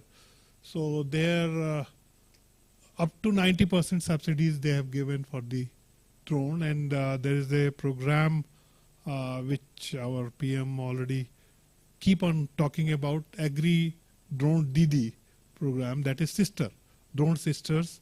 So his target is to make as many as, that is women empowerment. So their government is promoting this drone, agri drone program through this particular. So they say that every women who own the drone, they should have at least 10 millions turnover annual. So that is the target. So that is one way just to demonstrate. It's not that everything is done in agriculture drone, but just to demonstrate to the farmers that drone can be used in agriculture sectors. So that is major programs I'm talking about. Then private firms, a lot of private firms came into this, especially the agricultural exporters. Agri produce exporters are there, horticulture crops and high value crops. And they have taken over this digital agriculture. They are investing into this, and they are earning money also by exporting to the European countries and other Western countries, the quality products, what they are doing.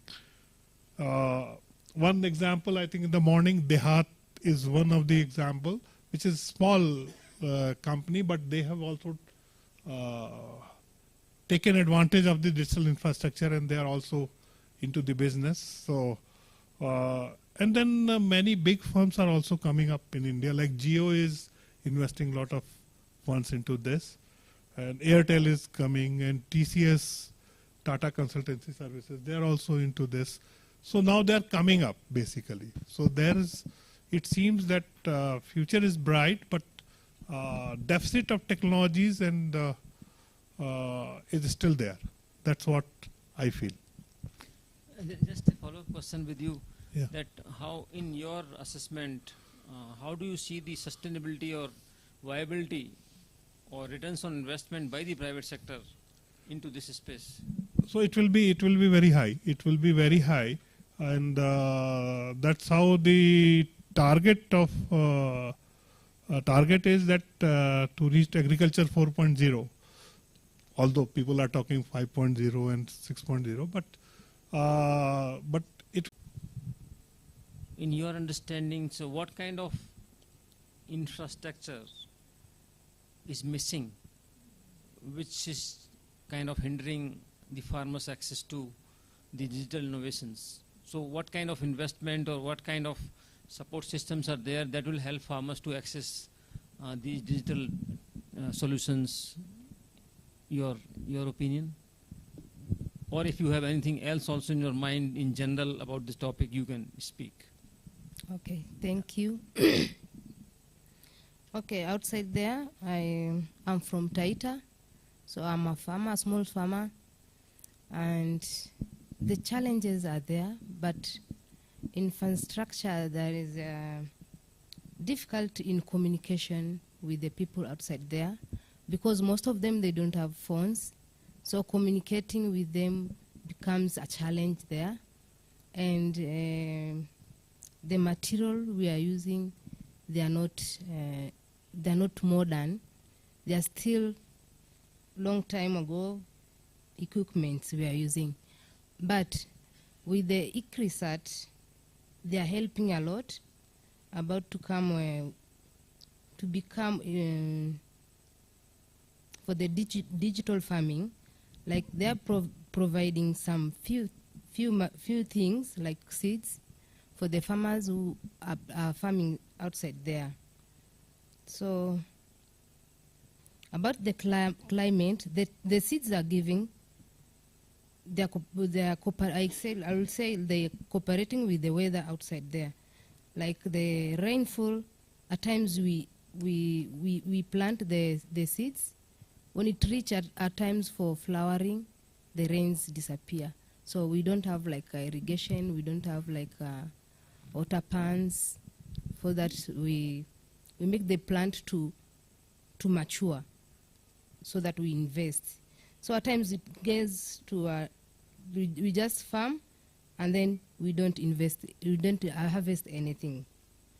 And the challenges are there, like when we invest on how to sell our products. So we sell at a cheaper price, so we don't have the markets outside there. Yeah. Thank you very much. I think these are the real challenges which farmers face every day in all these countries. And market, where again, these, as I was mentioning in the last session, that digital innovations can revolutionize, they can really connect at the very low cost these farmers. But the holistic solutions will have to come in terms of the kind of business models which can cost effectively connect these farmers to the market and the technologies. Thank you very much. Now I come to the person who is really deep into this business. And I think we must remember that we are talking about the ecosystem or environment where we are dealing with the very, very smallholder farmers, which they themselves are not really economically viable. And now we are talking about the investment and business around digital solutions for the farmers who are very, very small. So the scale is very small. So for the investment to become viable, it is challenging for me as an ag economist, which I understand. But also there is no other option to really make the investment viable. So I want to hear from you now, because you have gone through this journey. And if you see, like, there are 100 ag tech startups who are trying to do business for providing solutions, but also they want to earn some money. So out of 100, first of all, I would ask you, as on today, how many of them are really profitable or viable? And still, what is the future of this investment from the private sector? These two together. I would say 0 or close to 0. Out of 100. There's a lot of great innovation out there. There's a lot of great potential out there. But to my knowledge, I want to highlight this for everyone. To my knowledge, there's no agtech startup that had made break even yet. There's no profitable agtech startup out there. To my knowledge, I might be wrong. Might missed out of one or two. But even Dihat, they're doing a great job. I know. We must sympathize with them. And also, I mean, it's also a trade-off, right? If you have positive unit economics and you're still seeking for growth, you might reinvest the money that you get and just spend for getting this growth. I would like to also add some thought on this governmental role in all that, from a personal opinion as well. When we started the Plantix journey, we submitted for a call from the government of Germany. Exist is the name of the fund called, and we won that grant, and it helped us to survive the first year. Without that grant, I don't know if we would sit here, because the first year is the hardest, right? It's not getting really easier, but then you're more set up, you're a bit more into that game. But the first year is really, really crucial. Then we had a successful partnership, public-private partnership with a state organization from Germany, which worked really nice. But then they said, like, yeah, we could potentially help you to roll that out in other countries as well, but this would be financing a private player, help you rolling out, which we cannot do as a governmental agency. Where I would say, I'm not agreeing. This is exactly what your point was in the panel before. If you, as a government, want to support farmers, then you have to build roads. You have to make sure that there is internet coverage. You have to invest in research. Why not investing in startups that have something to deliver that you really want? And there I would also say, what the government of India is currently doing with this digital private infrastructure system. This is really, really groundworking. It's groundbreaking work that they're doing, because it's helping many actors to make use of something that usually only the big Silicon Valley actors would have the power to build, right? So this is something I would like to say. And then when we come back to the startups, I'm not sure how much I'm intervening here, but we have been friends with WeFarm, a Kenyan startup that has done great work in Kenya and as an agtech company, and unfortunately it went bankrupt. Right? This is the nature of startups, right? We always face this risk, and usually we face this risk on a yearly basis. Every year, it's there, like the Damocles sword that's cut our head off. That also helps us, I think, to be innovative and to feel the pressure. But if there would have been some help from the government to say, like, hey, that's a Kenyan startup, it's great, it's doing a great job, I support them with some governmental funds. I don't know if this is too much to wish, but I would say, like, maybe this is critical. Maybe this is something that could have been supported. Thank you very much. Actually, I wanted to bring that perspective, definitely, because I have been speaking on behalf of startups currently when I speak. Because the point is here, just before I go again to the panelists, because government ultimately want the welfare of farmers, want to achieve the outcome in terms of the production, increasing the returns and reducing the risk of farmers. And for which these agri-tech startups can play a major role, so that instead of looking at them as a startup, if you look them as a partner, that if they are successful, how many farmers we will be able to benefit and how much returns on investment is going to come, I think in that sense, because these startups are dealing with very, very scattered, small scale producers, which doesn't make a business unit directly. Anyways, I will go to the next part of this thing, just advancing the discussion. So when we were talking about the investment and viability of investment, so it started mostly with the rosy picture, and then it ended with a different picture. Because they can feel their pain, and others can see more of rose outside, and then inside there are other things are there. So very good, nicely is coming practically.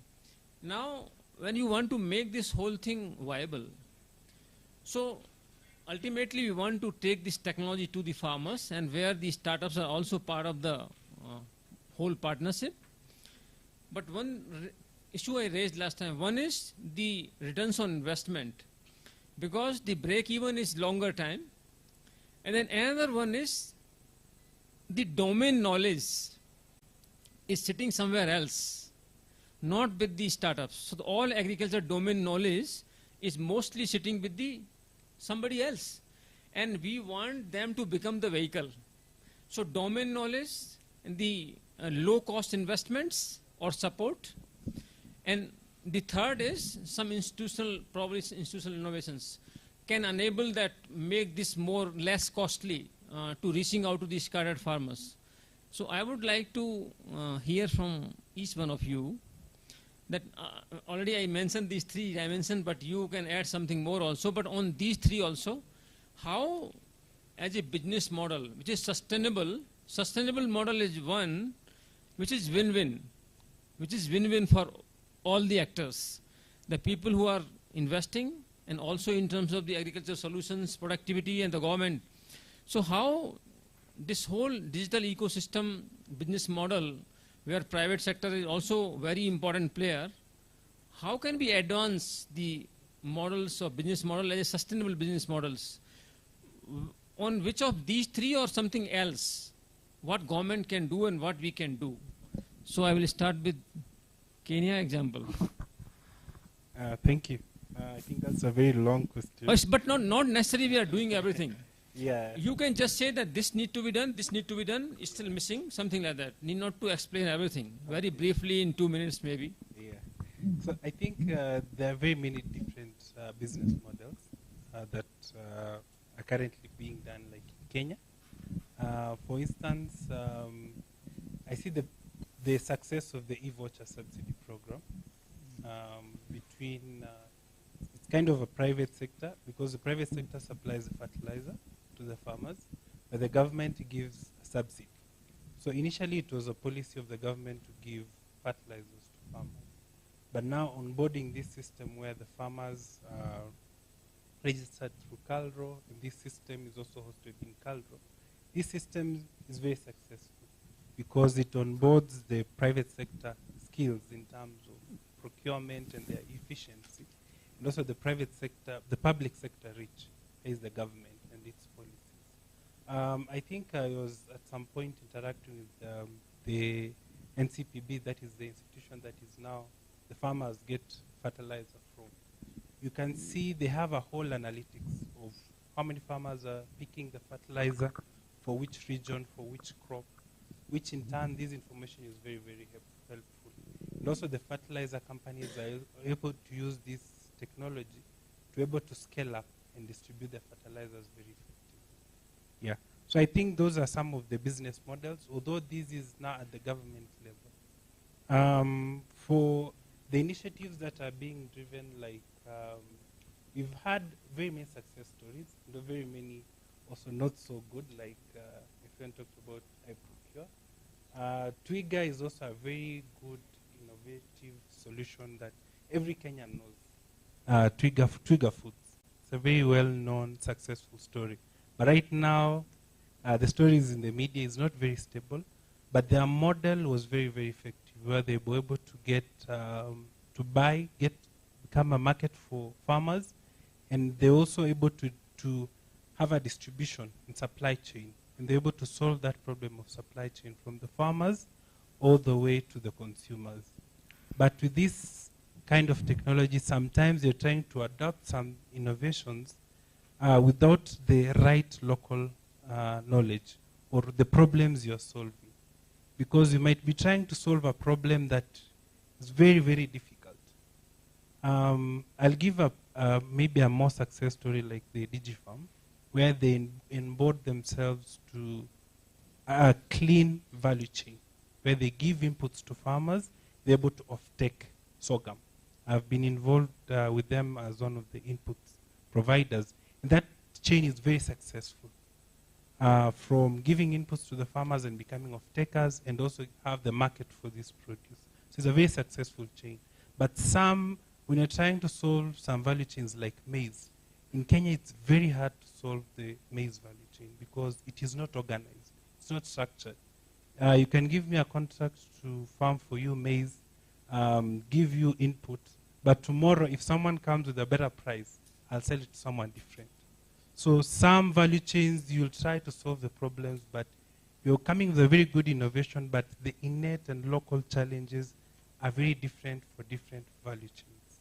Yeah. Thank you. Thank you for sharing. So again, I would like to hear from you, but Miss, we are focusing more how the digital solutions as a business models, and where we are trying to address the climate risk, market risk, and access to technologies, access to market. These are the major solutions.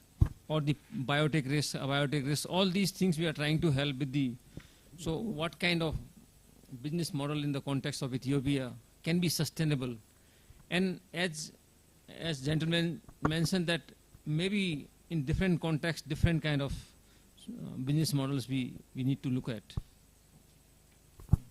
Okay, as I mentioned earlier, agriculture sector is mainly regulated by the government or dominated by the government. So there are multiple initiatives that were raised or that were brought by the government. Then they are taken by the private sector. One of a notable example is the agricultural one-stop shops, where farmers could get all the inputs they need from one shop. So this initiative was originally brought by the government through the help of different development partners. But at the end of the day, since the farmers were also benefiting because they are getting everything from them, from one shop, so this was then taken by the private sector. So for the first few one-stop shops, ATI, the institute that I work for, they had to build the shops itself.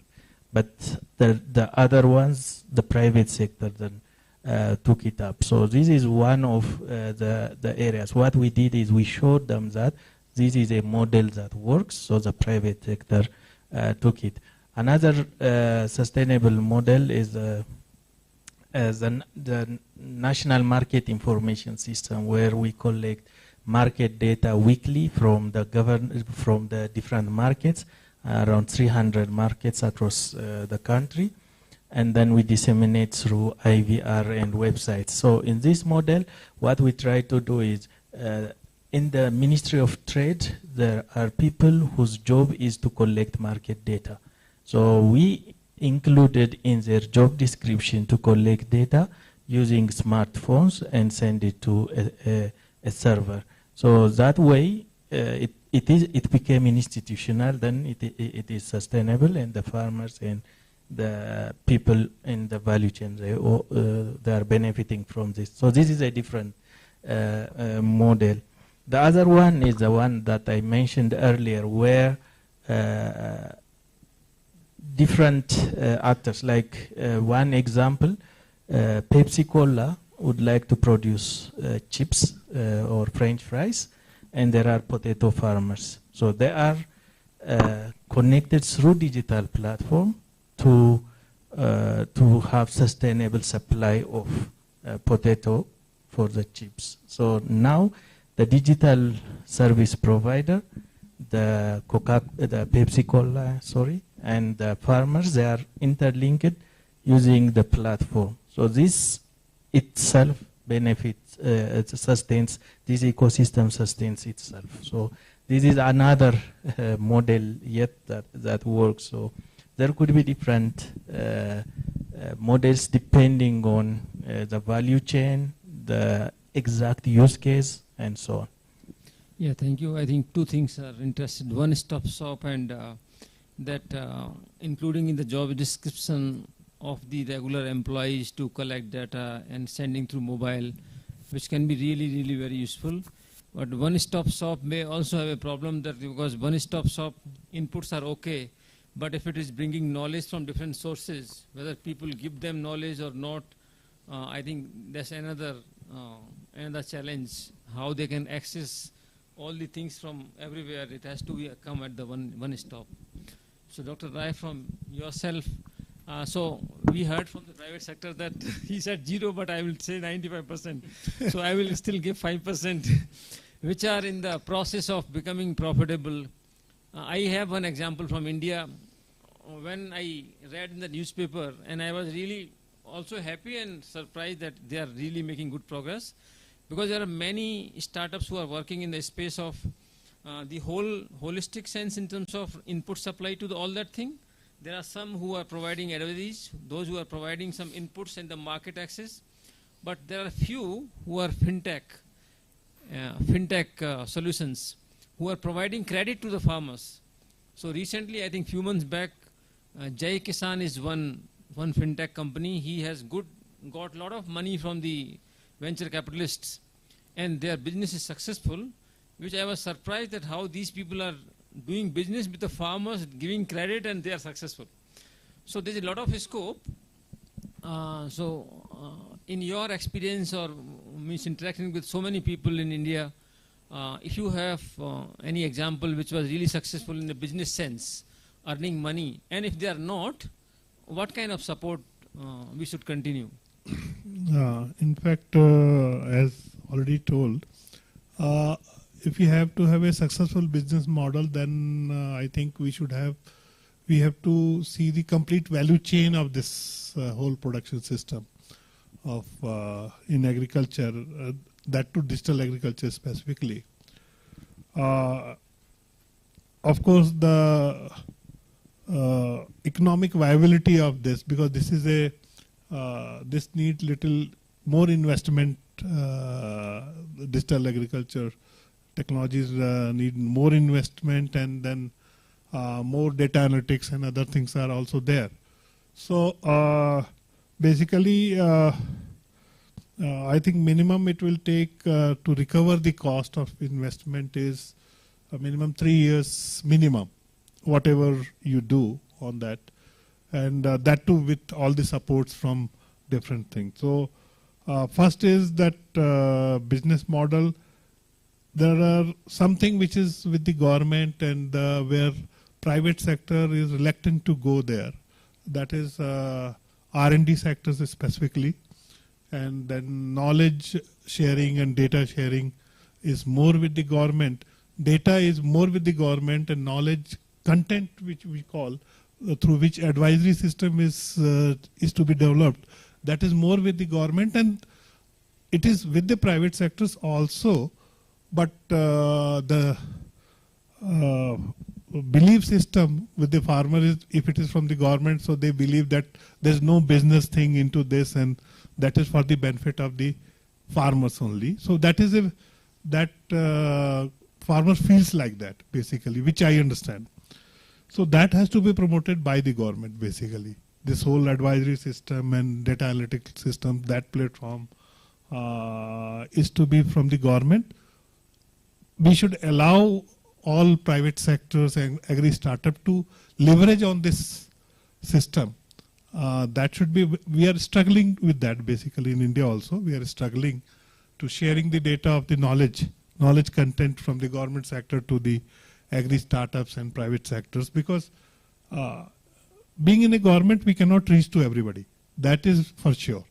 That is very clear. And without these other sectors coming into this, either it is investment or it is agri startups or it is other forms, we cannot do good benefit for the farmers. So that is very clear with the government. So that is one issue.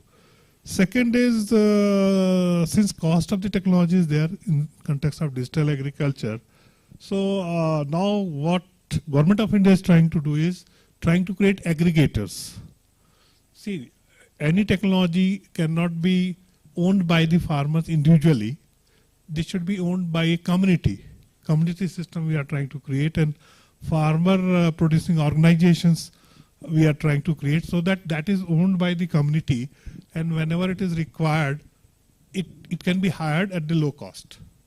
And it can be maintained also. Suppose it is a drone. If farmers own a drone and drone company is sitting somewhere else and something goes wrong with the drone, then repairing, maintenance, everything, it is a big headache for them. So that is the aggregators, FPO systems, and there the agri startups can also come as aggregators. So for this, Government of India is providing subsidy, and along with other means they are giving the incubation money for that agri startups to start up, like he was discussing, no? Okay, first 2-3 years you don't expect anything that any startup will pick up. So that's how government is, in my knowledge at least, more than 300 agri startups are there, which Government of India is providing the support for this kind of this. Even all our ICR institutions also, they have the incubation centers in their own areas to promote these startups.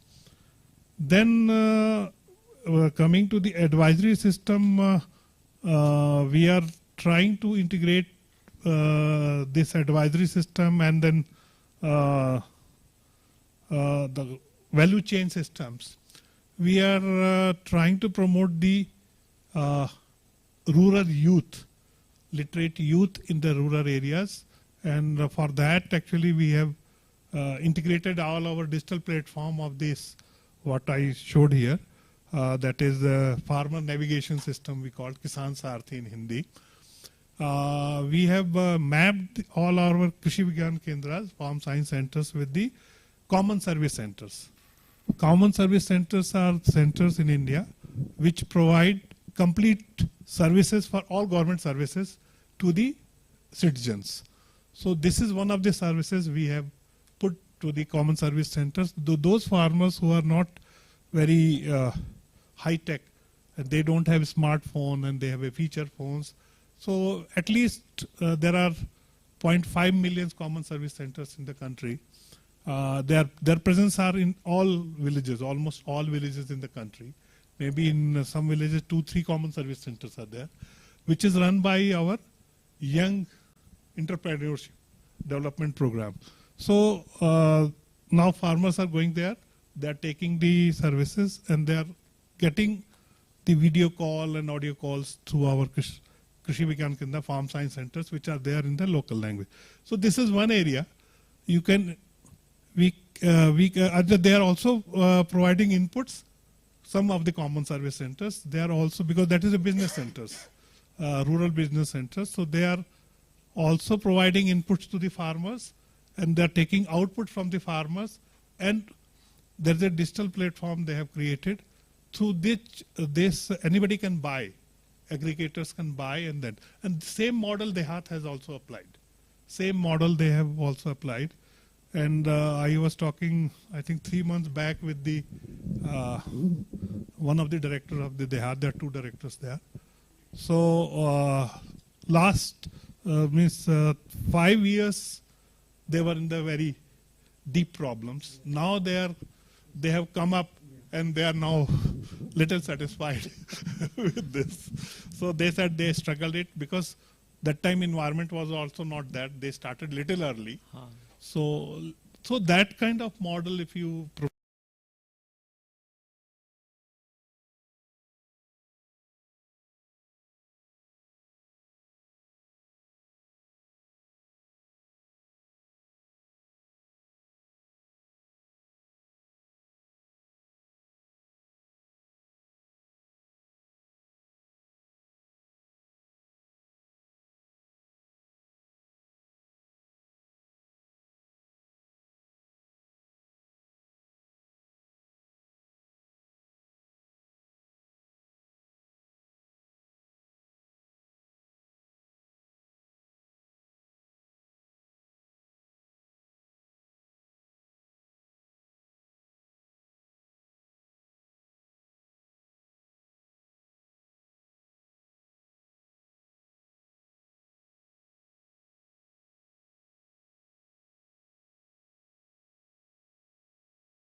data with me, so what I'll do with that? Yeah. So it is better. See, problem is that if I give this knowledge to individual companies, so we have issues. Government says, no, you are favoring some firm and you are not. No, it should be open access. It will be open access. A window will be created. Anybody, whoever, suppose I am a rice exporter or rice grower, so I can take rice data. Like that, it is a window will be created. Yeah. Anybody can take it and anybody. do the business. Yeah. And then they can route to the farmers. I think that's so very what. important for any country, that this whole science information is accessible by these players. Yes. So I will come to the farmers, though a bit different question. So we are talking about business models. That is fine, but you mentioned a lot of challenges which farmers face. That's a fact. So do you have any kind of experience or knowledge where for some farmers in some other villages, somewhere things are working much better, where there is some system in terms of accessing technologies or accessing the market? Because last time you mentioned the problems. So do you have an idea, somebody else who is better connected, other farmers, maybe in your relatives or your somewhere nearby, so that we can understand that you also have expectation that for you also that kind of thing can be done? Any experience of that kind of? Okay, to the farmers, to some are profitable. So I'll say like I have some neighboring farmers there.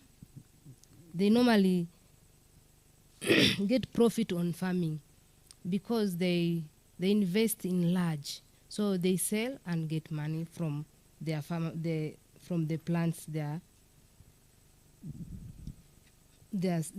investing.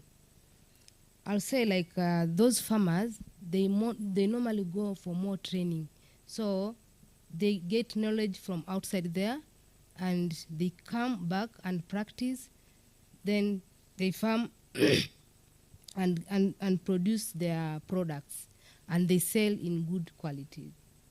I think a very important point that which we are talking about, the farmers producers organizations, because small farmers to get the access to knowledge or technology or market and that kind of solution, institutional solutions is very, very important if we really want farmers to adopt these kind of innovations. Yeah, it's more like they are lacking knowledge. It's training. If they get more training, they'll invest a lot in farming.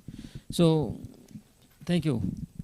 I will come to probably closing that session. I have so many questions in my mind, but I will close now because there's so many problems need to be solved, so we can't really discuss all of them. So, for the panel, this is last for you. Again, we were discussing about sustainable business models. So whether in terms of the investment support, in terms of access to or the science information, in terms of making agri-tech startups partner into the whole system of the government actually, they should be treated differently, means what we were discussing. So all these three, so what you speak will be very useful for us actually. You are experiencing those pain and also you are looking at future also, what can make you better, but you look not only for your company alone, you look for others also. So lots of pressure. Yeah, because your product is very, very specific, but the others are doing multiple things actually. So how do you see that, what kind of support, what institutional innovations, what policy support can help people like you in that space to become sustainable business model, which is win-win for farmers and for you and the government? Yeah, thank you. First, I have to say we owe a lot to science and public research, right? The content that we provide in Plantix is basically coming from official sources, right? We took it, we rephrased it, we made it a bit more readable, maybe more condensed. And then still it's a lot of iteration to see like what is really the information that the farmer wants to have in this moment, and what information may be relevant but in a different time, right? Coming to the business models, I think what AgTech, especially apps, have in common is the more usage they have, the better unit economics they have. Which means when they start and they have little usage, this is what Florence also mentioned this morning, right? The cost per farmer looks bad, right? This is where we come from. So if you judge early startups on this kind of metrics, they look terrible. Only if they get a critical mass, then the more they scale, the more the better, the cheaper it gets, the service per farmer served, right? So this is a very important thing to take into account. So therefore, what is needed, and this is also what you can see, most of the really, really successful digital apps, they got billions to get there, right? Not saying that I want billions, but no, kidding. It's not that we need this kind of disruption, this kind of monopolist status quo, right? But it needs serious investment to get to a critical mass. That's one thing. And I think if we look at what we have to offer, there's multiple things. One is the channel of communication. An app is always bidirectional. So it's not something that we serve to farmers. It's also a way of getting information back from the ground level in real time, right? This can be the usage. Like, with what kind of features do the farmers interact? How long do they use something? We had made a beautiful crop calendar. We thought farmers will use it twice a week at least. No one used it, right? It was just an assumption. We should have proven that earlier. This helps us thinking about, like, okay, what's really required from the ground? Is it the feature that's not working? Is it the way we present it? It's not working? Then you can add more questions to that kind of thing. I think this kind of ground level information is really valuable. And we can ask farmers also with surveys what they like, what they don't like. And this is also where business models come into place, because this is then market intelligence. This is valuable information for governments, it's for private actors. This is valuable information for remote sensing agencies, right, that want to calibrate their models.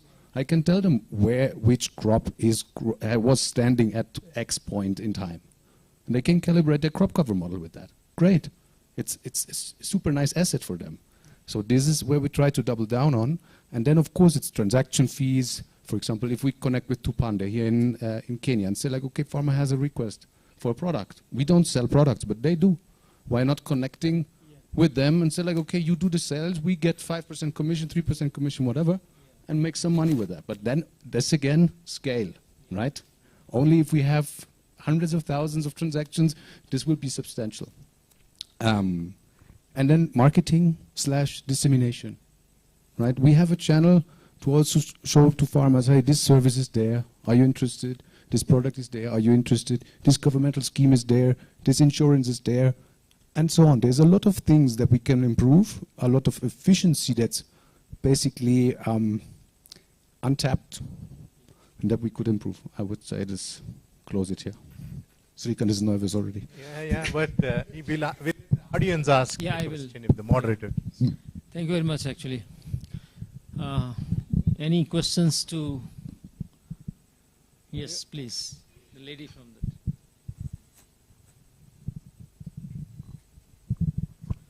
Good evening, everyone. I have got two questions. One is very burning, because I've been listening to everything that has been going on, and I have had speaker after speaker say one thing, that the farmer cannot pay for this. I am getting two meanings from this, so I need maybe some help from the private sector side. Help me. Is it that we are saying we do not want to put this behind a paywall? That I understand. Or are we saying we still do not have a model that can make the private sector make money out of this, because we don't want to put the burden of investment on the farmer? Or are we just saying this is not something we think the farmer can pay for, which is then we are making that decision for them? Do we know that they can't pay for it? If I come to you with a solution that will greatly improve your income and will greatly improve like what you get out of farming, why would we think that they would not be willing to pay for that? Are we making that decision, or is it something that we have said that they Next question. This is the question. Next question. Yeah, it is.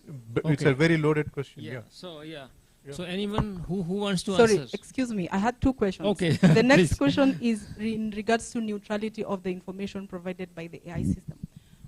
There is one dealing with the farmers. There is one thing that always comes up again. Information mostly is provided by the private sector, and the private sector has got bias to return their investment. Therefore, the information they give is biased to what will make them get their investment back. With this kind of AI and information given to the farmer, what do we think about that? Do we want neutrality of information, or because as a private sector, I would like to, like from the private sector side, I would like to give information, yes, and I would like to be as neutral as possible, yes, but I would also like to get my investment back as soon as I can. Okay, thank you. So maybe one panelist can take one question, another can take another one. Who wants to take the first? Yes. I think I can answer this question partly, at least. We heard this before, that, for example, around the world, most farmers are not in a situation, or it's a habit that agricultural advisory comes for free, even if it's provided predominantly from people with vested interest, right? So you don't have a doctor that diagnoses your mother or your crop, and then you go to the pharmacy. No, you get a Pfizer sales agent coming to you if you're wealthy, and if you're not, you're going to the agrovet shop and say like, and you're getting a remote diagnosis, and then you get a subscription, and then you apply whatever you got. So one could think, and you're totally right, that what we do, this diagnosis, is worth money, right? You have to pay the doctor as well, but it's not the reality. I would love if this were different, but convincing people that what they do is not really a good idea, and that what we help them, for example, preventing wrong investments in pesticides that are not useful, is a good thing, is a change in cultural habits. And this is not something that you can do like that. This is just from my limited experience, but I think this answers this. I think it's correct. Means it's not like they will not pay and we will ask them not to pay. But normally, that kind of practice has been followed for the last 50 years. But if you go for the very commercial systems, where people are making millions of dollars investment, then they will pay for you. But the smallholder farmers which are going for millet and something, they will not be ready to pay, actually. So even the government system do the demonstration and then they only hear. Okay.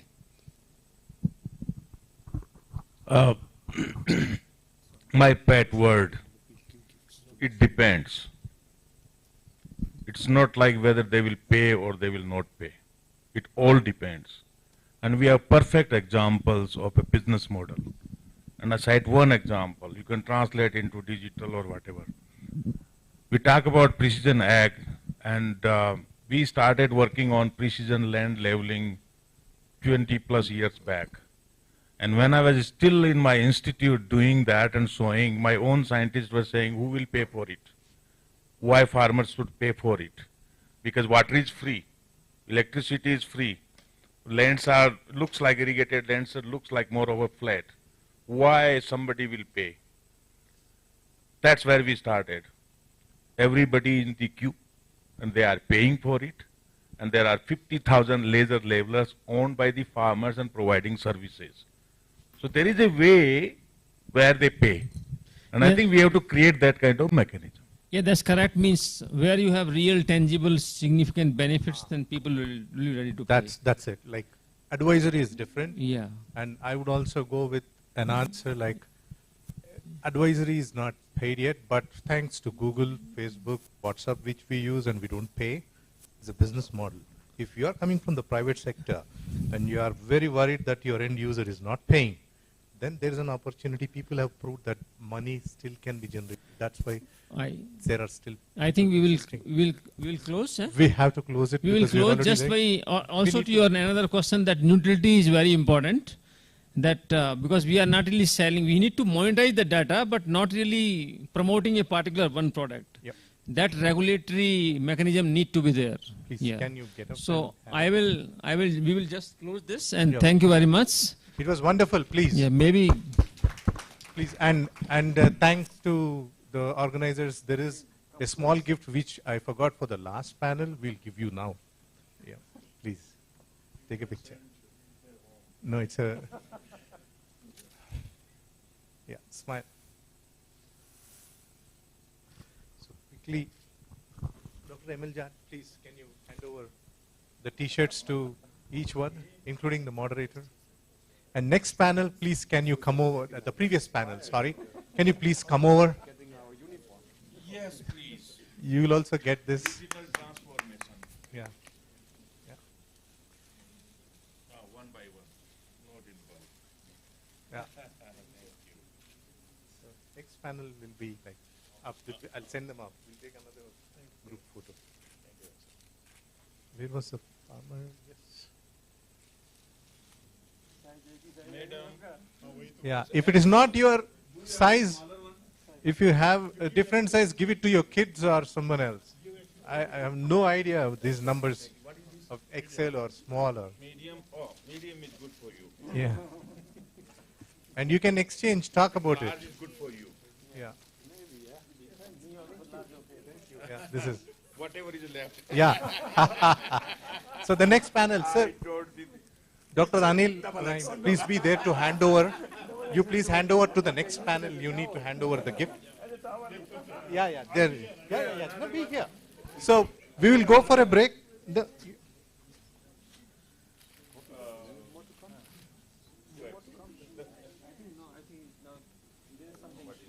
Yeah, they can. So the next panel, can you please come forward? There was two more. Where are they? Yeah? Okay. Jacqueline? Okay. Who likes the two XLs? No? No, we'll give it to... yeah. Yeah, please, you also give. Yeah. Yeah. Thank you.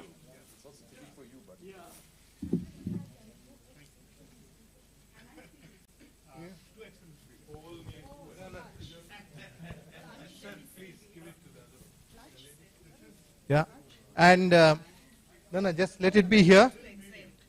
We need to still give it to Carlo's director, one for him.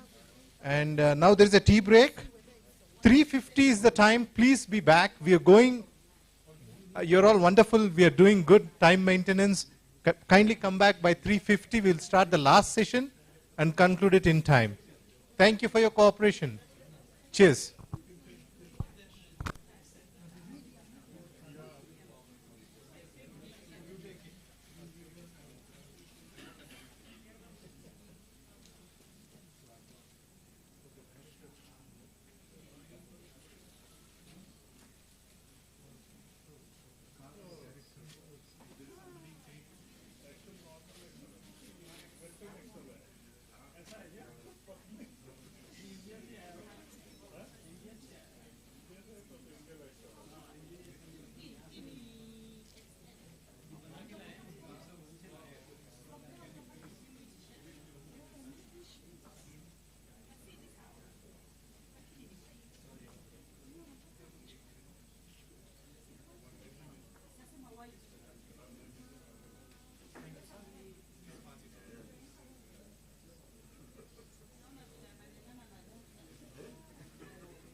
Welcome back. It's 3:50. Can we all sit? And I request Paul, can you please come over and take one of the mics, please? And I need somebody to help us to carry on the mic. This is the last. Very important. We've been hearing presentations. We heard the panel discussions. Panelists speak so many challenges that they come across and their experience and what learnings they have, and they have passed over to this elite group here. But the way forward for digital agriculture in Africa, we don't want to leave this place without talking about solutions. Yes, there are challenges. Yes, we have heard some good case studies, and probably people also having some success to a certain extent. But I think it will be very important if it is not a panel, another panel discussion. It will be like, Paul, you need to take this forward, and I'm going to only support you. But everything comes from all of you. This is an interactive, open discussion. So we are trying it out for the first time, where it will not be panelists and somebody asking question. In the end, you get those 2-3 questions. No more like that. It will be like, it will be like a discussion. It will be cross learnings. It will not be two-way. It will be a multiple. I don't know, if you're open ears, please be attentive and contribute, because a couple of people are writing, and we think the output and the outcome of this discussion will be critical to write that last way forward for the digital agriculture in Africa. So Paul, can you open up?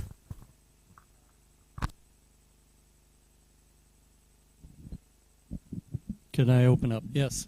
Very good. So I was sitting here, and I thank you, Shrikant, because I was sitting here listening to everyone speak, and got quite a bit of wisdom out of that. And I thought, well, I don't have much more wisdom to contribute. So rather than doing that, revealing my ignorance, I'll take advantage of it. And so, when you look at this title, Farmer-Centric Digital Transformation of Africa Agriculture, and I see, in particular, I see not very many people sitting in the front. So that has that says something in terms of where the knowledge is, right? So I don't know. My basic question is really why you're here to look at digital transformation. What's your idea about that? Why, what you think you're going to take away that'll help you do a digital transformation? I think it makes work. It helps in collaborating with farmers, making work easier. Yeah. Thank you. Anyway, I'm really going to. I had intended to be such a problem that ML would never invite me back to one of these meetings, but I don't want to make you victims of that effort. But tell me, Peter, since we had a nice talk during the break, what is it that you're going to take away, and what's going to help you do better with your First Lady's Trust? Thank you.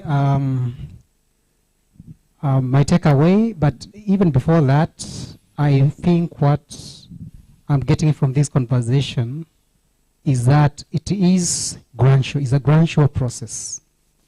We are not yet there, but we are somewhere. We are not starting. And number two, the farmer needs to be at the center of everything. And then what I'm also picking, it is a stakeholder engagement.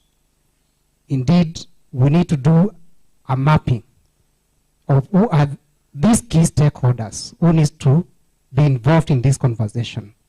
Because listening to the presentations and the discussions, it's like even in this forum there are some key stakeholders who are missing, and therefore maybe a mapping will be able to unveil that, and so maybe moving forward, then we include them in this conversation so that when it comes to the design, it needs to be a value chain kind of an approach where we are looking at the various points or dots and see how each connects to the other, but then the farmer being at the center of it. So, Peter, you just said what I wanted, one of the things I wanted to hear. Because several weeks ago, Sabiri and I sat in Morocco. I did a presentation on to remote sensing scientists on cognitive bias. And the whole purpose of that was for people to understand that what the people you talk to are the people you know and the friends that you have. And it's the people you don't talk to that have the information that you need.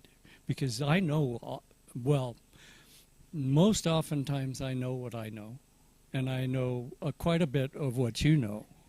But I don't know what other people who I don't know. And so this is something that I was thinking of doing, actually. Because we do stakeholder mapping with Severe. You bring people in, we do social networks, we identify the power and interest matrices, and those become our communities of practice, and then we go into doing our magic. So this is something that I think it's an easy question, rather than asking people what they are going to take away, because maybe they haven't decided. But who is it that should have been here that you know? Oh, because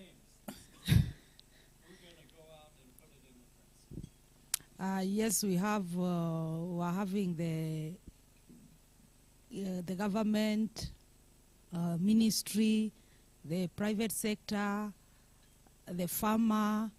So maybe in the market, the people who are in the market also, like the cooperatives, those ones that are dealing also with the farmers, they can as well also be included in such meetings. Thank you. So, sorry? I will have an extended question on that. Okay. If it is okay. Yeah, so what she said was very good. Who in the market, what do the people in the markets need? Okay, that's very good. Okay, go ahead, Shrikant. Because we have the marketplace people here, but maybe they did not speak. We want people to participate in this, isn't it? So if somebody comes with a questionnaire to a farmer, I'm asking specifically to the farmers here, will you give an answer based on the interviewer or the person who has come to you? How do you answer? And is it true always? Because many people use that data and give trends. They'll use that for analysis. So what's happening here? This is critical for researchers because we come with a lot of questionnaires, schedules, interviews. But I want to hear from you whether what you say in the first instance, whether it is coming out from where. My question is, I come to you with a questionnaire, you're a farmer, will you give me the right answers that are true? Because we scientists, we take that, we build models, we'll give trends, we take 100 people and say this is their opinion. Actually you gave something else that you wanted me as an interviewer taking the data from you. So what do you think is happening here?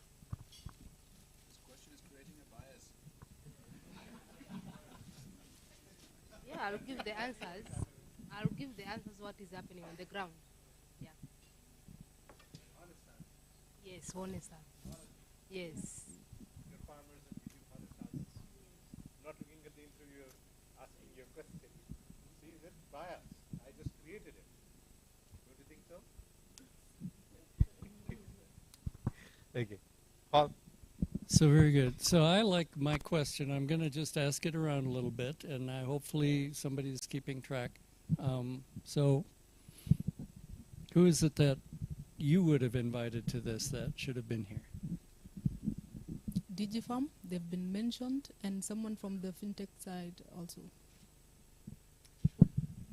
Yes, I think that that's an important aspect, and we talked about the insurance people who aren't here as well. Can I ask you the same question? I think my answer would be the exact same than from my colleague from Berlin. Thanks. I'm trying to move to a different table. I noticed that people have become a little bit scarce, but that's okay. So who would you have invited? I haven't seen the entire attendance sheet, so I may not know who is in and who is not in. Yeah. So I may not know. Probably some people are okay with what has been discussed. So because I saw government, I've seen but I haven't seen a lot on the private sector, really. A lot, the heavyweights, because I think the private sector has a role to really get this information down to the farmers. I think that's a good point. Thanks. Thank you, my good neighbor.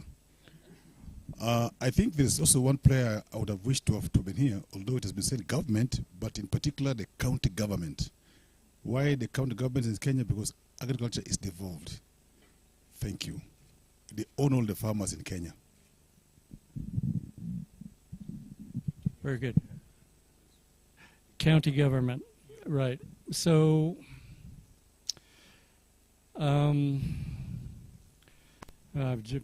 administrative units in Kenya are different than Ghana, but at the county level, you have counties and then you have districts, right? Okay. So yeah. If you can explain that, because this is it's important for us to hear. I'll explain that because I've been there as a Minister for Agriculture for 10 years in the county government. In Kenya, there's what we call two levels of government. There's national government under the Ministry of Agriculture, and then there's the 47 counties, what you might call prefectures or districts. So there are two levels.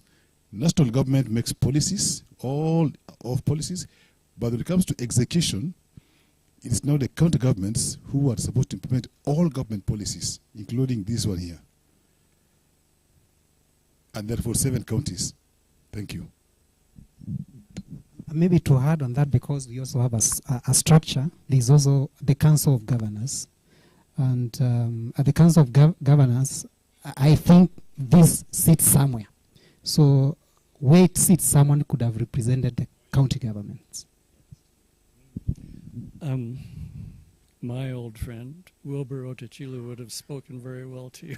And this is actually not just valid for Kenya, because we have a service in Burkina Faso where they have at the commune level, which is effectively the same as a county, they make their planning decisions, and that's where the information flow is supposed to takes place. And so we do some mapping of what the resources are there, and that actually has a value, and it's also digital in the sense that you have to figure out how to provide that information out into an area that's oftentimes isolated from the usual internet phone links.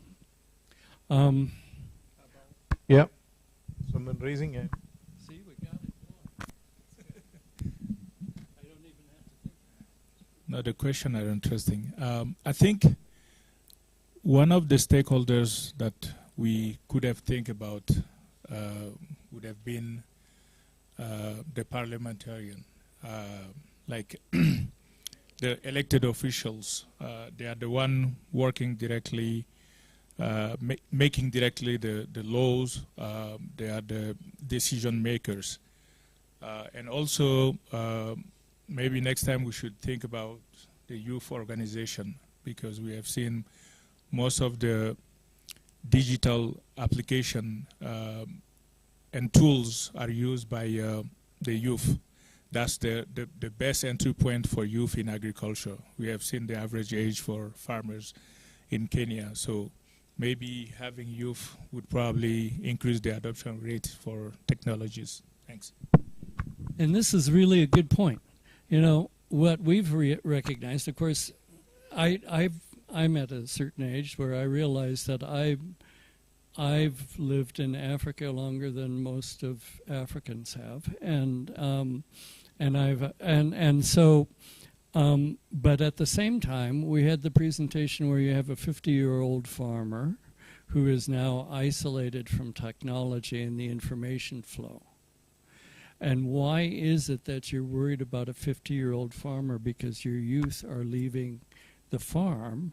And if you're going to have a transformation of agriculture, you have to make it an economically attractive activity. And so that's why engaging the youth is so critical. And so I think that's a very good point. Well, if you ask me, I say the truckies are not here. People, you know, the truck drivers, That's the right. ecosystem. I mean, we need someone from the ecosystem, the chain actually. Why do we think they don't play a good role? In fact, the aggregators, they have to put this produce into trucks and send it to some other place. So we missed out on somebody who actually carries the produce. Interesting. There's a network called ASNET, Agriculture Sector Network, which has representation from the Kenya private sector, universities, research, and involved in a monthly roundtable with the CS Agriculture. So I think ASNET would be an interesting player. So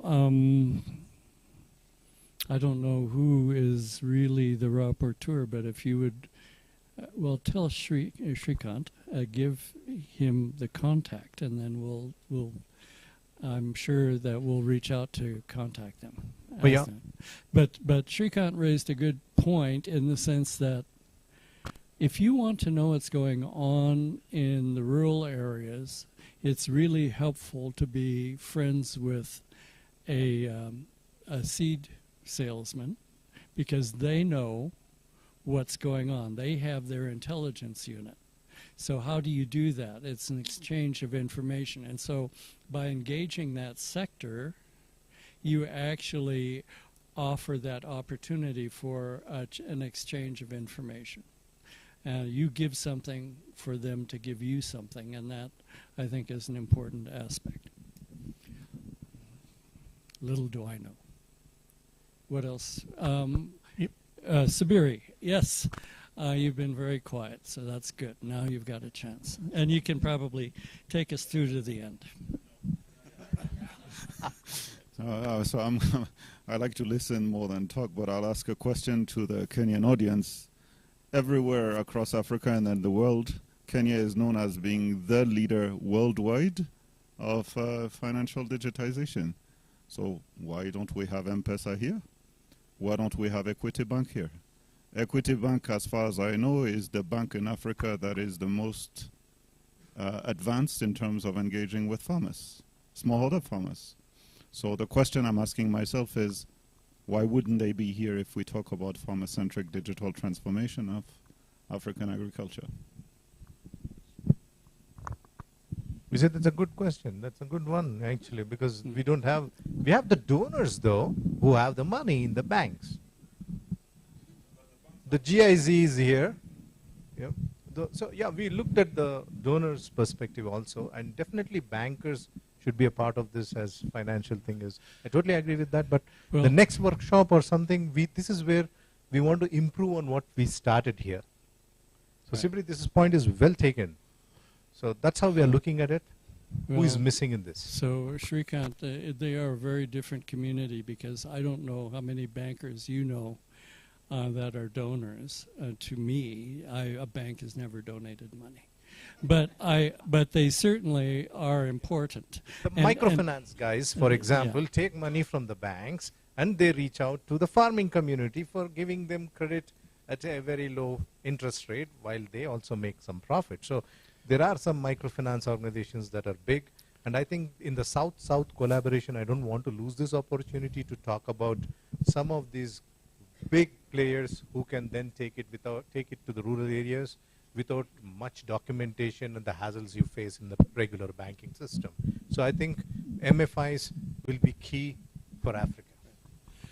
And so that's another question is, rather than going through an exercise like this, trying to bring people in out of their busy schedules, especially when you're talking about farmers and business people who can't close down their operation to talk to us in a day, and knowing that we don't necessarily have the resources to go out and do a survey of 10,000 people, are there any ideas, if I walked around, would any of you have ideas as to how to get that information without not using the traditional means?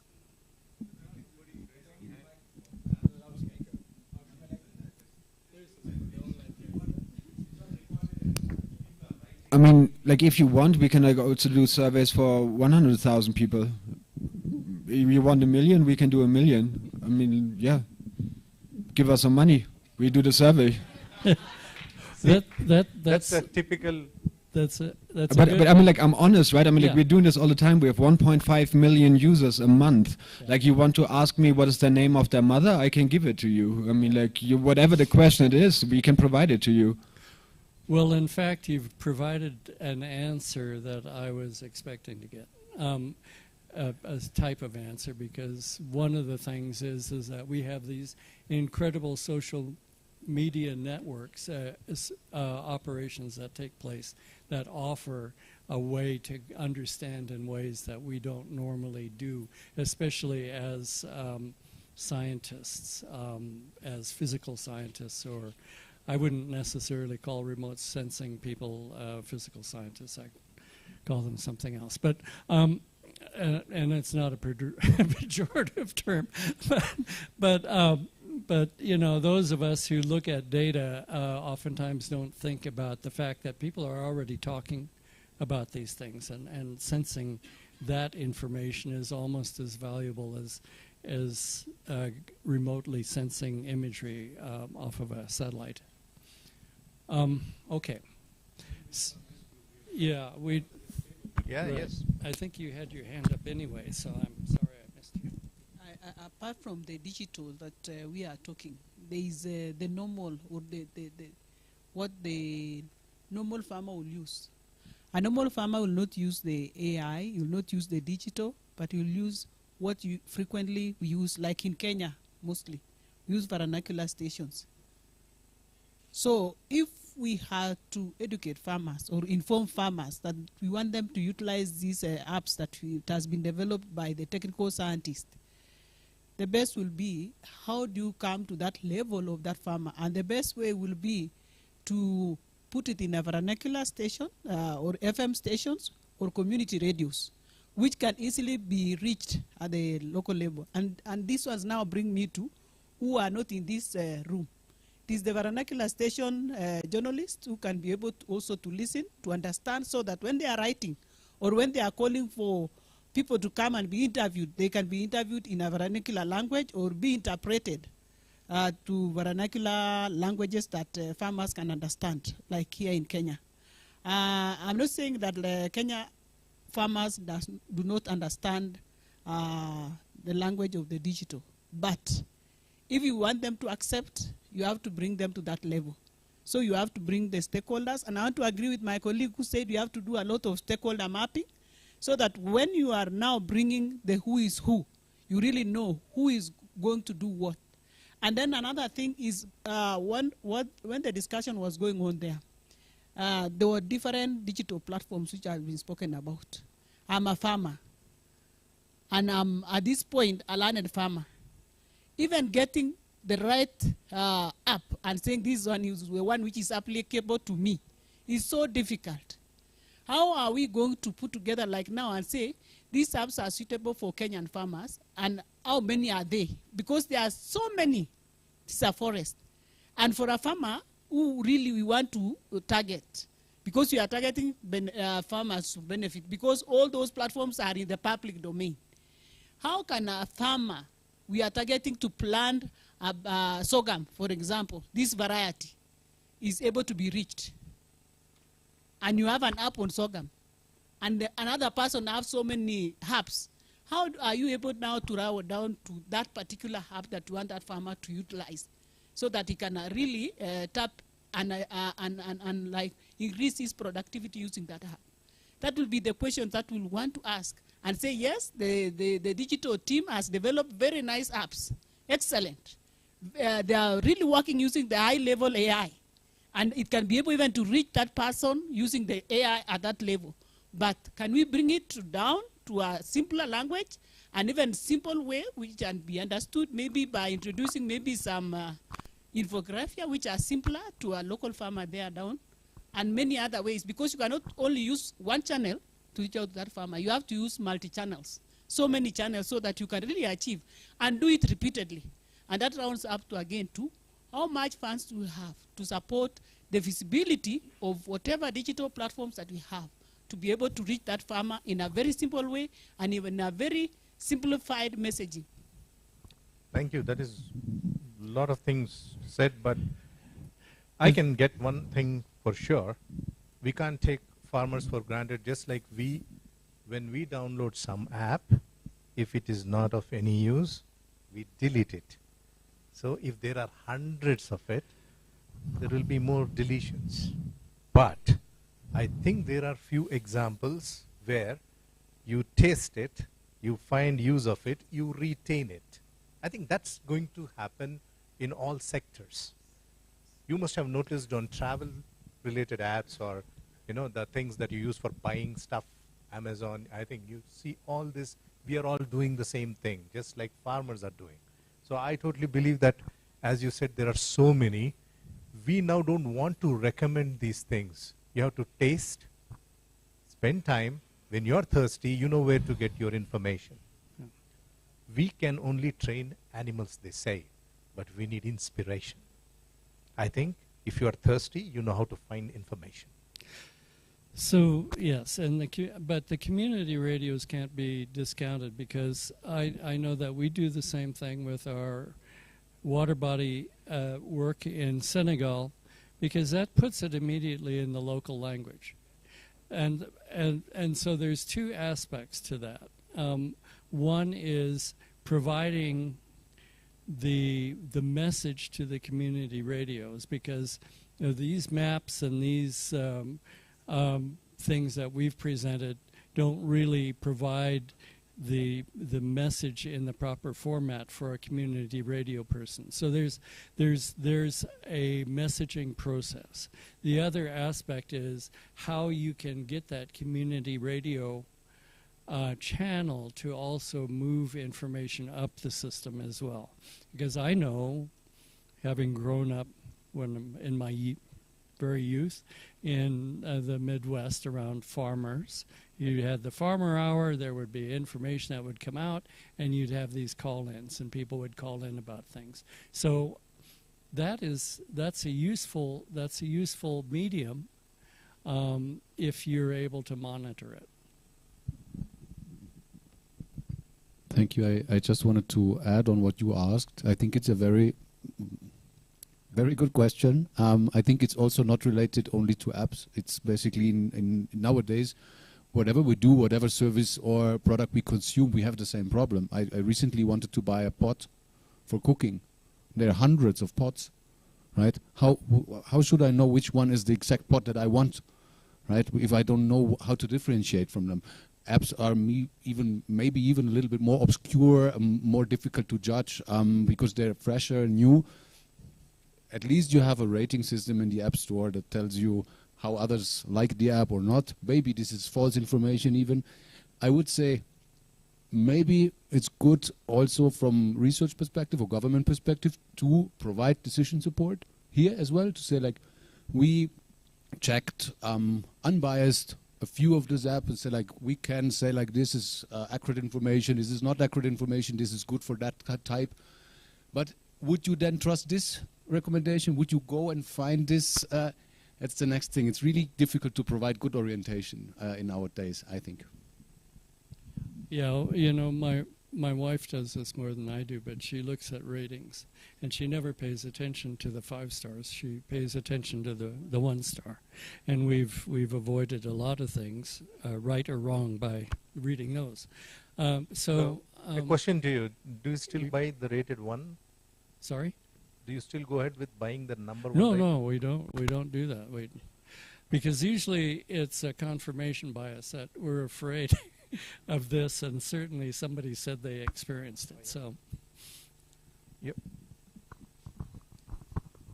Again, a brief one. I wanted just to add on to the point that my colleague from, I think, KALRO mentioned, and just responding to your question, Paul. You asked about how can this get to the farmers on the ground. I think my small years of experience tell me that there is also the power of trust that farmers have on human beings, their fellow human beings. Just like when you come to such kind of forum, when I meet you one-on-one, I look at your face, how you speak, how you talk, and having a virtual meeting. People say, why do you go for meetings? Too many meetings.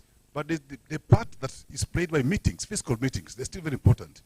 Now, what I've seen is that farmers would naturally trust an officer who has gone to their farm, tell them about this experience, this technology, this application, tell them this works like this, because again, there are challenges. Even as we're here, if you're given this application called Plantix, you'll find a challenge somewhere. But without someone to explain to you how to navigate it, you'll end up getting stuck there. So what we do sometimes, like where I work, we have got these officers or staff we call agribusiness coordinators who are in charge of what I was telling my colleague from India, the farmer service centers. We call them farmer service centers, where one person is in charge of 200 farmers, all right? So that they're able to meet farmers on a regular basis. And then also we do other things like field days, demonstrations, and then it builds more trust on the farmer, and they ask you questions, they ask about platforms and other things. We have seen that most of the private sector players, or even these big companies, multinational companies, like sell inputs, I'm about to finish, IMC. Now, they have found that when they use such kind of a system where we work with them, where there were low volumes of their produce being overtaken, low numbers and low values of their farmers being reached, their numbers keep on going up because of that partnership and collaboration. So what I'm saying in summary is that we require to collaborate more to take this to the farmers on the ground through even human interactions. My friend Sibiri would say phygital, not just digital, because people need to make that more functional. If something is there. And we are running out of time. We want to focus on one key element. Okay. The way forward. No more challenges. Telling us about challenges. Everybody is full of challenges. We have immersed ourselves. The baptism of challenges is over. Now please come out of the waters and give us some possible things that we can hope and look forward to. This is critical because this becomes our food for thought for the next thing that we are going to document and circulate among the stakeholders. So we did have one thing, and then Siberia, and that is the stakeholder mapping aspect, and I think that's a way forward, right? But yeah.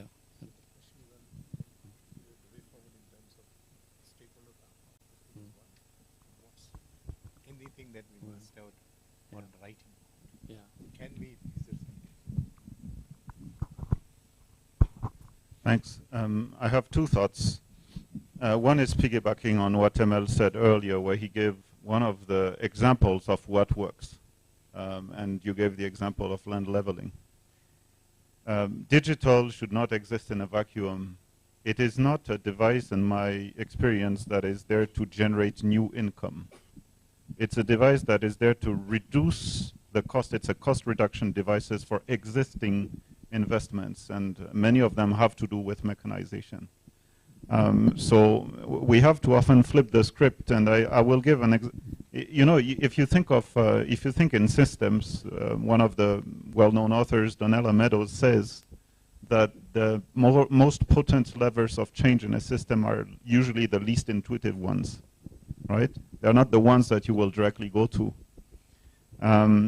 one example I want to give, and I piggyback on what my brother Dr. Salim said earlier this morning, where he gave the example of Mzee, the farmer, the elder farmer.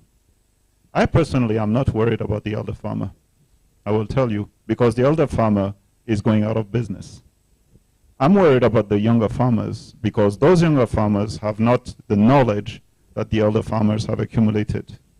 And they are going to be faced by a tide of apps and information, many of which are going to come from AI, are going to come from poorly calibrated large language models, and are going to deliver information that is actually risky in the context of their lack of knowledge.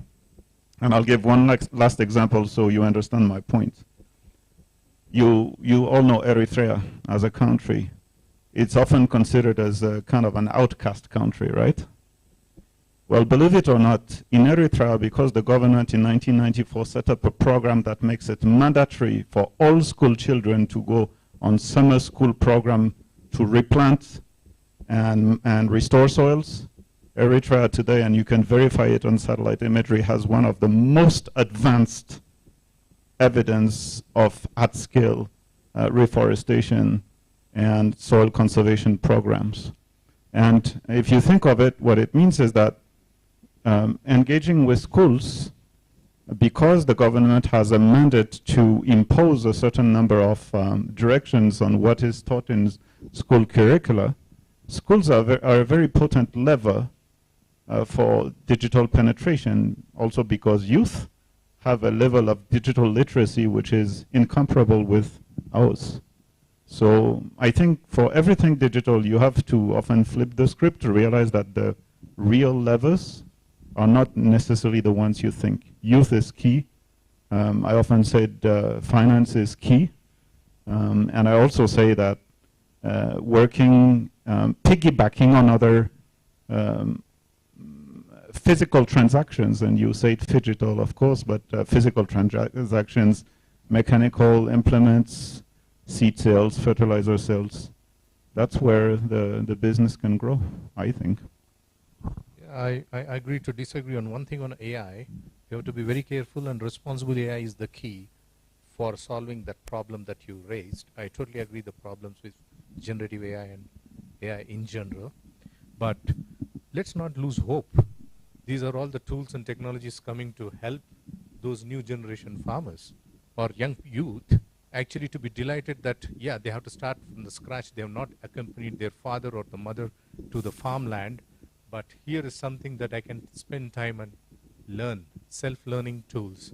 I think that's the way to the future, Sibiri. I agree that this is rare, but I think the ray of hope is, yeah, we can't be perfect in the models and the prediction ability of AI, but I think we still can hope that people are working to improve that.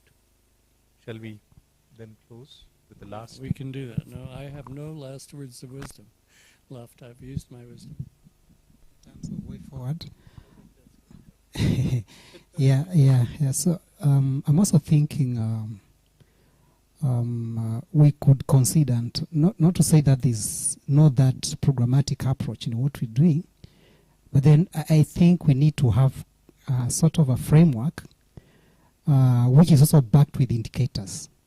Because as we move along the journey, we should be ticking the boxes in terms of what do we desire, what do we want to achieve. And that will help us to answer the question why. So it's why are we doing this? And then as we move along the journey, we are ticking the boxes. We have been able to achieve A. So the next thing is maybe B. Then what do we need to? So it's kind of a framework in terms of what matters when we are talking about farmer-centric digital transformation of Africa agriculture. We have a list, and then what are the key indicators in terms of what we need to achieve? And then the other thing, and this is probably for the donors, GIZ and the others who are in the house, and probably others who are not here, and also talking about the youth. And I think that is where our hope is in terms of taking this to the next level. Probably we can also consider some challenge funds, where we are also, encouraging the youth to come up with ideas, so that then now through that, we are also encouraging youth to invest. We were saying farmers are hoarding Kenya. So we are also challenging, and I think it is happening. So again, it's also mapping out what is happening in terms of the youth space in digital transformation. So I think probably, and then the other one is, yeah, I've talked about monitoring and evaluation. That is very important. We need to monitor our steps as we move along. And then the other one, of course, I've talked about the challenge fund, so that then we also guide the donors in terms of what interests us. And once this is put in a very programmatic manner, then we can be able to excite the donors, maybe also to invest in this space. And then the other one, before I forget, the government, and I think we have repeated that the government is very key. And we are not saying that the government is doing nothing. I know there's a strategy on the digitalization in Kenya. I know there are some policies. Actually, those should have been part of the presentation, so that then we also align. You know, we align with there's been a big discussion and talk about digitalization in Kenya, and the government, I think, is leading the talk. But then, of course, we also need to challenge the government. Of course, partly I could be part of that conversation. But then we also, what I'm talking about is alignment, so that we also see what the government is saying and doing, and then we can also be able to challenge the government in terms of what we think and what they also need to do to improve in terms of the policies and the strategies. Thank you so much. So I have one more thing to say now, because I think it helps you summarize, okay? In the sense that you had been, you mentioned, Shrikant, that we've talked about the challenges. So that becomes the problems, right? If in the write-up of this, you're able to identify this particular problems, those form the basis of your analysis, let's say, of your strategy. And then you have this thing of, this might be, I think you should revisit ML, whether this is the objective, the goal that you're trying to achieve, or if there's a goal above that. Because I think what we have are components of this of the answer in this discussion that create a pathway to that ultimate goal. So if we use like a program implementation pathway approach, you start with the problem and what is the state, the next state up from that problem that helps you get to that goal, and the relationships up there, because then you identify really what has to be done to go from step 1 to step 2, and you know you're at step 2 and step 2 to step 3 until you arrive at that end. Because in a way, that's a way to capture all of the information that we have collected today, and also knowing where we have to collect new information. Yeah, we have recorded also. And I'm done now. Thank you. Thanks. Thank you, Paul. Actually, please give a hand to Paul, actually, for keeping our focus on the future way forward. So wonderfully done. And we can revisit also if we missed out writing people. The video is there in YouTube, and it's recorded there, and you can actually see that. And we are going to come to the last part of wrapping up. So we have 12 minutes to wrap this up. And I will invite Dr. Emil Jad to say the closing of this wonderful workshop. I like opening, I hate closing. But anyway, thank you so much, Shrikant. Thanks, everyone. I think it was an intense, great day. Paul, I agree with you. I think the goal is bigger. But I think they translate into this. And in that context, bringing the community together, I think, is a start. So that's a good start, I hope. I think there's a lot going on, but left hand don't know what right is doing, and what right don't know what left is doing. So that communication gap, we talk about digital and communication and all those things, but there's a large communication gap. We are not communicating. We have to bridge that. That should be the first step. And I think in that context, bringing everyone together on the table, in the room, and discussing what is available where, and can we make use of it, is something very, very important. And from that perspective, there are different, not only the tools and techniques, but business models, investment, policies, all those aspects, and there's a lot to learn from each other. I think somebody's failure can help us in saving a lot of resources.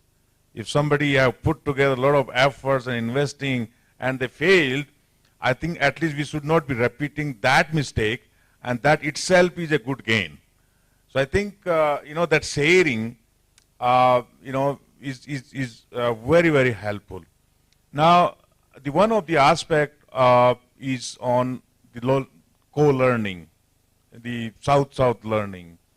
And I think that's something very, very important. And we should be putting together a mechanism where we have this community of practitioners, and also in different countries, if we can identify a focal point who can collate things, consolidate things, so that we learn rather than going to 10 different people. And that's one of the idea. And in that respect, what Dr. Rai said this morning, India is putting together efforts to come up with a roadmap on digital agriculture. And that roadmap essentially brings the community together, because a lot going on. And I think if we can get those kind of platforms, that can really help us. So if they are going to consolidate who, where, what they are doing, and if that information, if somebody can provide one-stop shop we can have, that can really help us rather than chasing here and there. And in that perspective, I think we would like to see in the conference on 17th and 18th what we are going to have, discussion some of those aspects, and if we can make use of that platform. You're already engaging, for example, ICR and KALRO.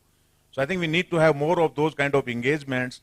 And we, as the international centers, I think our job is, as I said in the morning, not to sit on the driving seat, but I think a facilitator on the back. And we will be really happy to do that, and we will be happy to facilitate that process. And I think we should bring some of those recommendations as a part of this this workshop. We need to have the continuing mechanism. So the continuing mechanism will happen only when we have the community together, right? And that we also need to think of. If we talk about a kind of a roadmap and a continuing mechanism, I think we need to think how to make that continuing mechanism. Virtually we can connect, periodically we can connect, share what advancements are happening, share where are the failures so that others don't repeat the mistakes. And that's the purpose of this workshop. With that, I think we are committed to, to support, to assist, to help, and bring whatever knowledge is available wherever. And I think let's see how to contextualize that knowledge in the local perspective, and we work together. So with this, I thank you all for this wonderful day, fantastic discussions.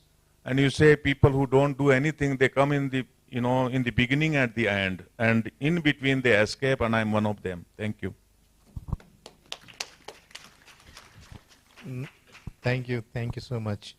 I want to thank people who are behind the scenes to enable this. I first thank all the people coming from different countries.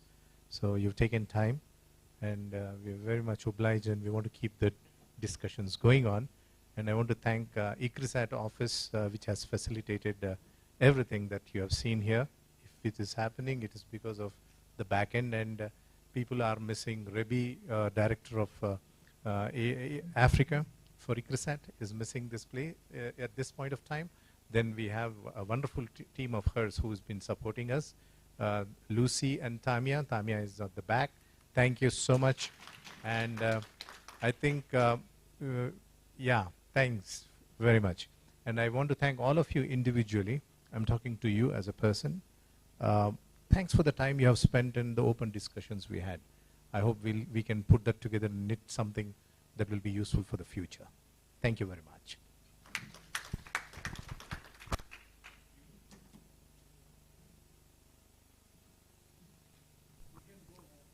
6 minutes to go.